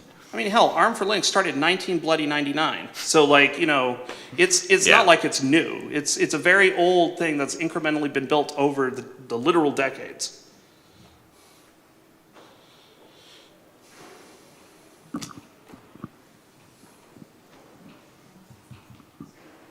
This might be a silly question, but for the Apple hardware and maybe for other ARM hardware as well, is there a firmware update story at all for Linux? Yes, and it's hard to have this conversation in general. So for Apple hardware specifically, the way the firmware works is that the firmware is distributed alongside macOS. The firmware itself isn't redistributable, meaning that you can't copy it and serve it from your website, but it is on the machine. So the way the provisioning process for the machine right now works is that the installer will grab the firmware out of macOS, and that's how it's available on Linux. And then on Linux, it's installed like any other firmware using the Linux firmware interface. Right. Because most of this is non-volatile firmware, like firmware that's loaded at runtime. There's also firmware that is updated on the machine itself, and that's updated as part of the macOS update cycle. But that is something that is specific to this platform. In general, for ARM, this tends to be something that is very vendor-specific. that you would need to see. And it's also component specific, because oftentimes you'll have like a mini PCIe Wi-Fi card or whatever that comes with its own firmware concerns. You have firmware for the main system. You might have firmware for like weird additional coprocessors and stuff. So it's very hard to answer these in general terms. Yeah. For Apple silicon platforms, the main cases to think of is whenever you update your macOS operating system container environment, which is the boot environment volume, not Linux containers, but like volume container, when it gets upgraded, the firmware is downloaded and installed onto the system, and the system DFUs into that environment. Going forward, then it reflashes itself and boots up with that new version of the firmware. When we boot into Linux, every time we poke at what's available from that macOS has put into the boot environment, and we copy it in and load it to initialize the hardware. So the only thing we actually have to maintain is the Dracut module that was written to be able to pull that stuff out and boot and initialize it, and the device trees, which actually know where the hardware configuration actually is to connect the kernel to the hardware to be able to do things. And the parser to extract the firmware files from the like proprietary format that I use for that. Right. You are required to maintain dual boot forever. Yeah. Ish. So you are required to have. There's two parts of this. Right now, the way these are deployed, yes, they're designed so that you have macOS you have a full macOS alongside your Linux install. The full macOS isn't strictly necessary, but right now it is the easiest way to do firmware updates, so that's why we're recommending people to keep it. The way the Linux side is provisioned is that the installer makes a stripped down macOS container and then effectively repoints the kernel from the macOS kernel to the Linux kernel to boot it. So you have like a skeleton macOS that is used as scaffolding to boot Linux, and that one sticks around effectively forever, but it's completely inert once you boot Linux. It just wastes like a couple of gigabytes of disk space. Yeah, it's essentially going to be what we do in the PC world with UEFI. Yeah, it's like macOS as a giant bootloader. Which, by the way, that's also how it works on Intel machines. It's a giant weird Mac. It's a special weird macOS running at firmware. There's a question back there. Is it kind of like how I think Apple's Unix worked, where it would like boot into macOS and then... There are a number of disturbing parallels, yes. Yeah, that was even more fun, because if I remember right, that went from a live Mac system and you ran Unix from there. Yeah, kind of. That's what it kind of sounded like. It is definitely fun in that sense. You can't quite kexec from macOS to Linux, although that would be entertaining. Although the pre-bootive environment is technically a derivative of macOS, so yeah, I was going to say you basically are doing that. These things have a couple of variants because Apple really likes building things in-house, so they have variants of their own core operating system that they use for various things. So there's a little macOS, that's the bootloader. There's a little macOS in the damn dongle for doing video output. That one's so weird. It's a very interesting example of vertical integration in a company. So the bootloader on these things is actually a stripped down, the stage 2 bootloader is a stripped down macOS. The recovery environment, which has a GUI and everything, is a stripped down macOS. Yeah. And it runs the boot picker thingy is a macOS app. Yeah, and that also means, by the way, you have full hardware services, you have Wi-Fi working at early boot. You can do Bluetooth and have audio going through at early boot. It's weird. What did you put it in full screen? That's why it was weird. Well, given that we are, I can show you one quick thing.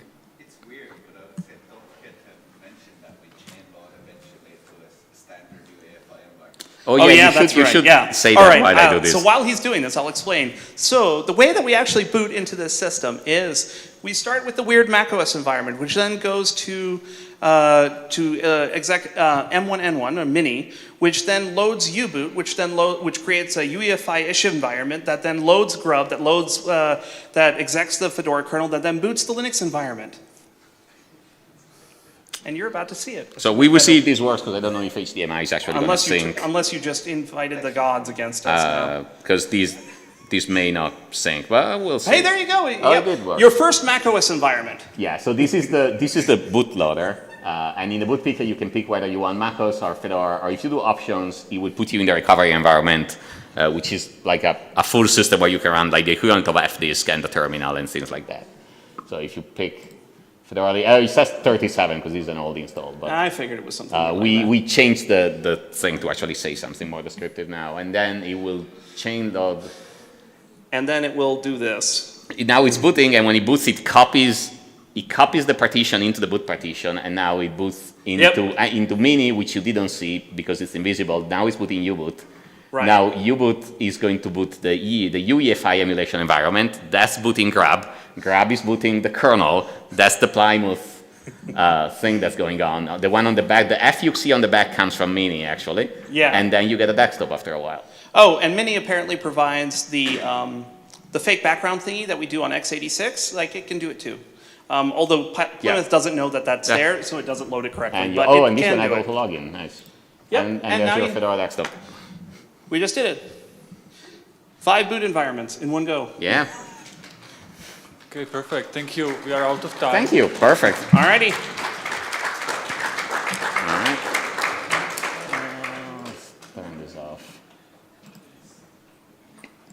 Oh, and if you want to play with this, there's a MacBook there that doesn't have any personal data on it. So if you want to play with a machine, it's there, or you can find me, and I'm happy to hand it to you for 5 minutes. Is this off? Maybe. Someday. There we go. I Okay. think this was the first conference talk on the desktop computer. Yeah, I don't think we've done that before. Okay, this one is mine, that one is yours. Okay. This is here. Hello. Sorry, I'll. Thank you. Oh, this one is mine. Can I help? These I think are mostly untangled. Just dump everything. Does the speaker notes work? Pardon? The speaker notes, do they work? So yeah, it depends how you set it up. I'll try. Okay. Oh. Can we actually use that display again? Yes. So with that, you could get speaker notes. Wait. Like you would see what's on the screen.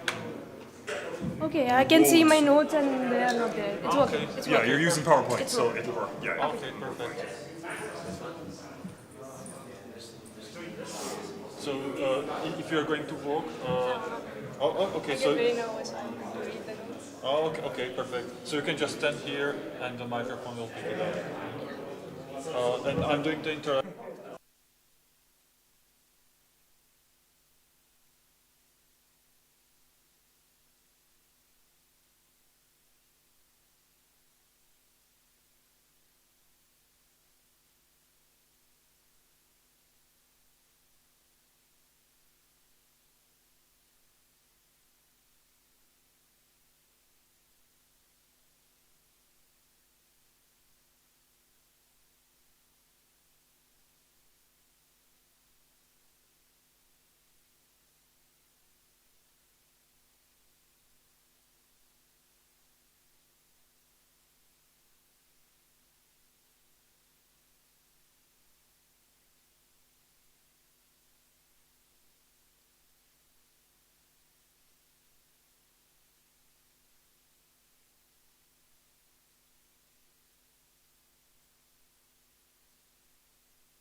It's okay.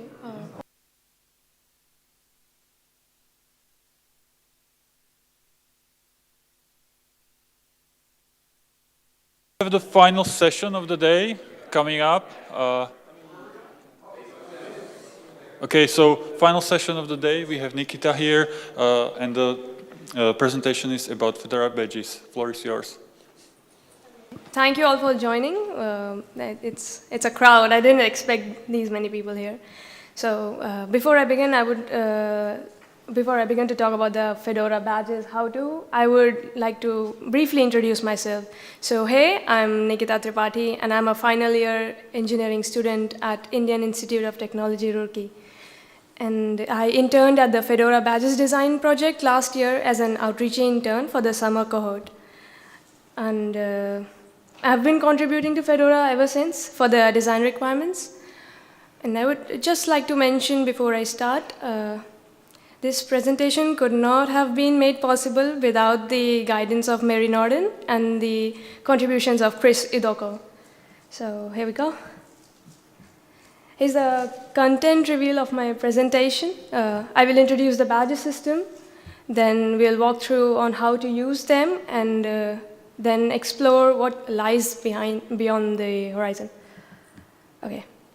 As we all already might know, Fedora Badges is a fun initiative created somewhere towards the end of 2012. So this initiative was to induce a sense of recognition and achievement in contributors for their engagement with the Fedora community. These engagements could be through their contributions, through their involvement, or their participation with the Fedora community. So effectively, this introduced game-like elements into the non-game environment of the contributor to make the contributor experience even better, while encouraging them for the holistic development of the Fedora infrastructure. This method in technical terms is called gamification. So to see what Fedora has done so far with the badges, you just need to go to the Explore page of the Fedora Badges, and here is a snapshot of it. So with over 600 badges in existence and many in the making, the Fedora Badges have maintained their style for a long time by following a strict style guide. This guide specifies the colors, fonts, shapes that should be used in all the badges. And it also provides instructions for the overall design of the badges. So the style guide has helped to ensure that the Fedora badges are consistent in their appearance. And this makes them easy to identify and recognize, which is important for a program that is designed to reward the contributors. Now that we are familiar with the what's, let us have a look at the hows and create our own badge.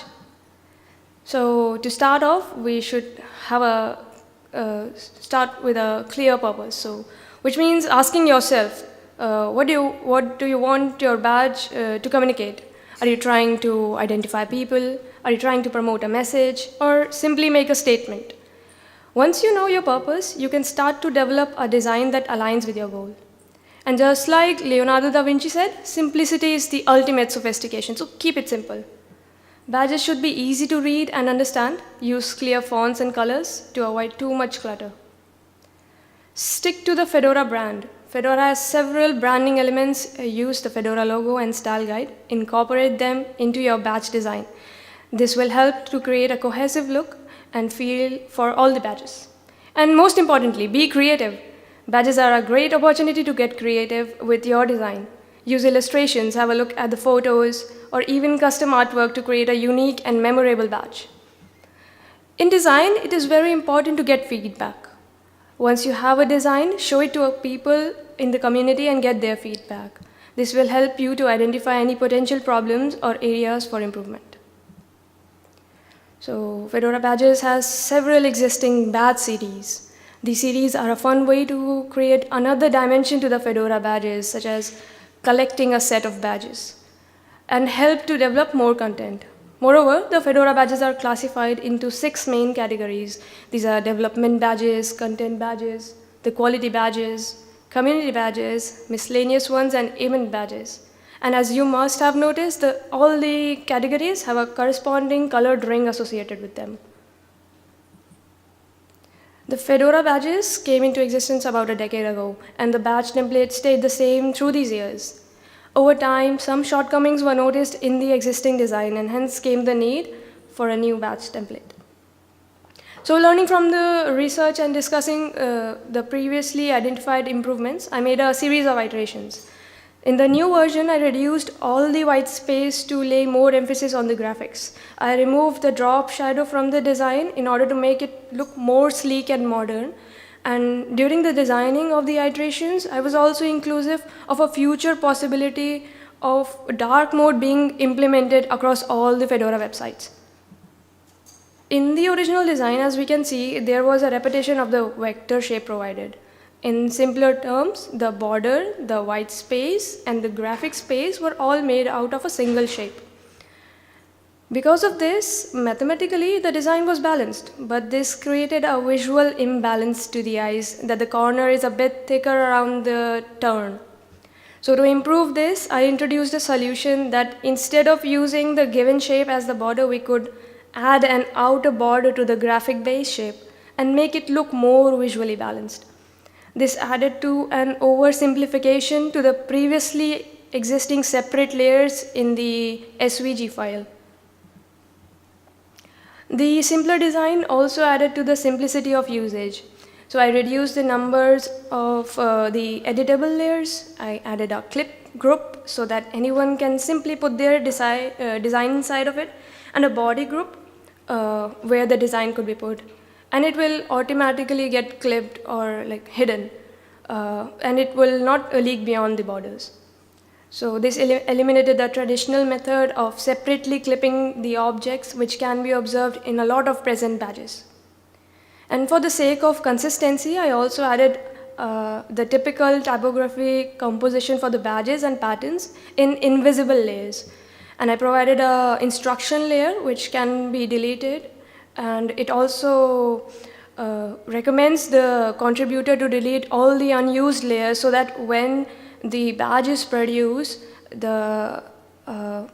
it occupies lesser storage space, so the website doesn't take a lot of time to load because of the badge size.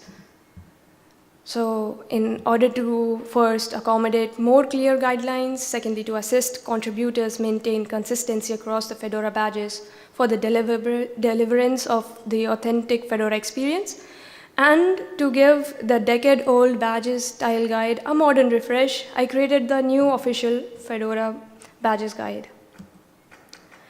In the new guideline, I included all the essential instructions from the previous guide, and I added a few updates. So as you can see here, since there was an update in the Inkscape application and a few technical things changed in the export options, I added those. So there's a 256 by 256 pixel and a 96 dpi, which was previously incorrectly mentioned in the old guideline. So it has been corrected now after the update.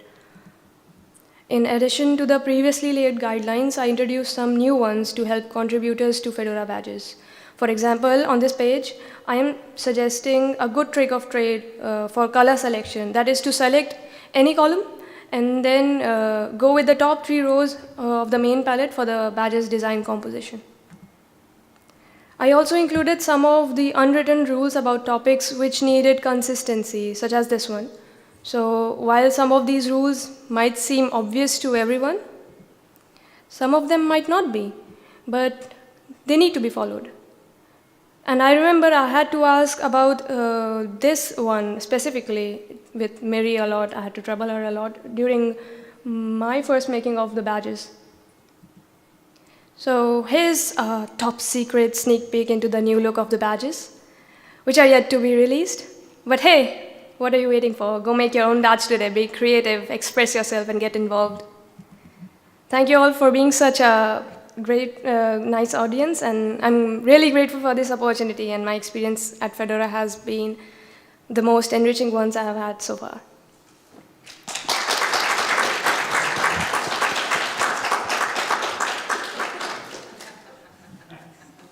So any questions? Okay.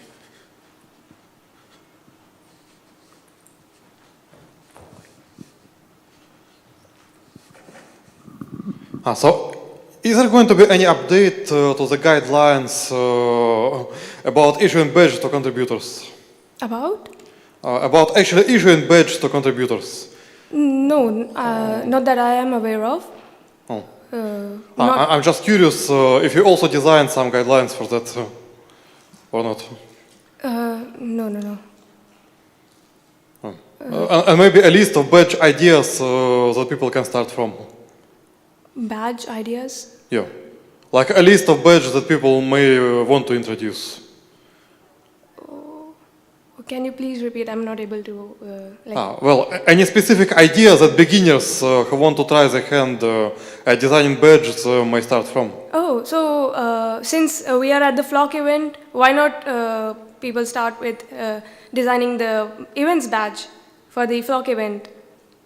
Any badge can be designed. Like most of the badges are of the beginner level, so anyone can go and design a badge. There are some badges that require new artwork, so that would go for maybe the intermediate or advanced level. But beginner badges, there are a lot of those, and anybody can go and design those. I see, thank you.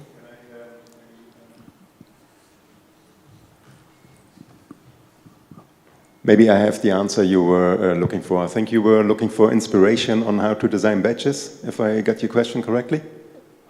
Yeah. Well, you can look on Pega. There's the Fedora Badges project. It has all the badges that are available in there. And you can look at these designs, and PNG, SVG files are all in there. And you can use that as a starting point and modify and whatnot. I mean, it's open source. It's out there for you. And otherwise, look on badges.fedoraproject.org and whatever badge takes your fancy, and use that as an inspiration. The source code is available, and the images are available. Everything is there. So I would just like to add upon that. When I first started contributing to badges, for me to understand what type of artwork Fedora wants, I just went to this Fedora Badges Explore page. I just looked at all the badges and got an idea about what kind of artwork do they want. Then I read the guidelines. There is a complete set of rules that I need to follow, the border size and the shapes. And there are some already existing artworks that you can just cut, paste, and use them over the badges. So those are helpful. Hey Nikita, great presentation, and I've been really excited to learn about all the new design work going into the badges, along with the ongoing work that we have to do Badges 2.0. So it's been really cool to see also the artwork getting the refresh and getting a new look. So my question is, so since you were an intern last year with Fedora, I was just curious to know what you've been up to since your Outreachy internship finished, and I know you mentioned you're finishing your last year of school, but just kind of curious to know what you've been up to since Outreachy, and if you're, what your next steps have been since your internship. Okay, so after my internship at Outreachy, I worked with Software Freedom Conservancy as a consultant for their graphic designs, and I made graphic designs for their event, FOSSI, this year. Besides that, I've been contributing to Fedora. I was in the design chat, and many of you must have known that this Creative Freedom Summit that occurred around January, right? So we used to make some banners and promotional social media posts. So I made some backgrounds for that, and those were used. And I keep contributing as much time I get during my coursework and all the things that are happening. So that would sum up my open source journey so far. More questions? So this is a very deeply technical question, so bear with me. But what's your favorite badge? Okay, so it's not up yet. I made this badge during my contribution time. So it's a high five, but it's Hive 5 badge. So I really like this one. I made it during my contribution. What did I do? How? I don't really remember. there was some specification. But I was too focused on the artwork. I also have a question. I know that you are pretty good at Inkscape since you can draw that, but for someone who is not very good at Inkscape, how can I learn and maybe start creating a badge? Okay, so if you have never done any graphic design and you want to start with Inkscape, there are online tutorials on YouTube, and you can also find it on the official Inkscape website or on the Fedora Badges website. So there is a list of tutorials for you to learn Inkscape from. Thank you.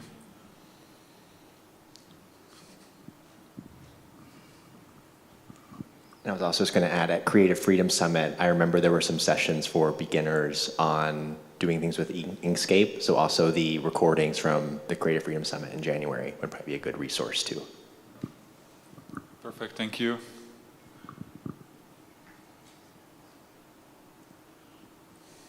Okay, thank you for the presentation. Okay.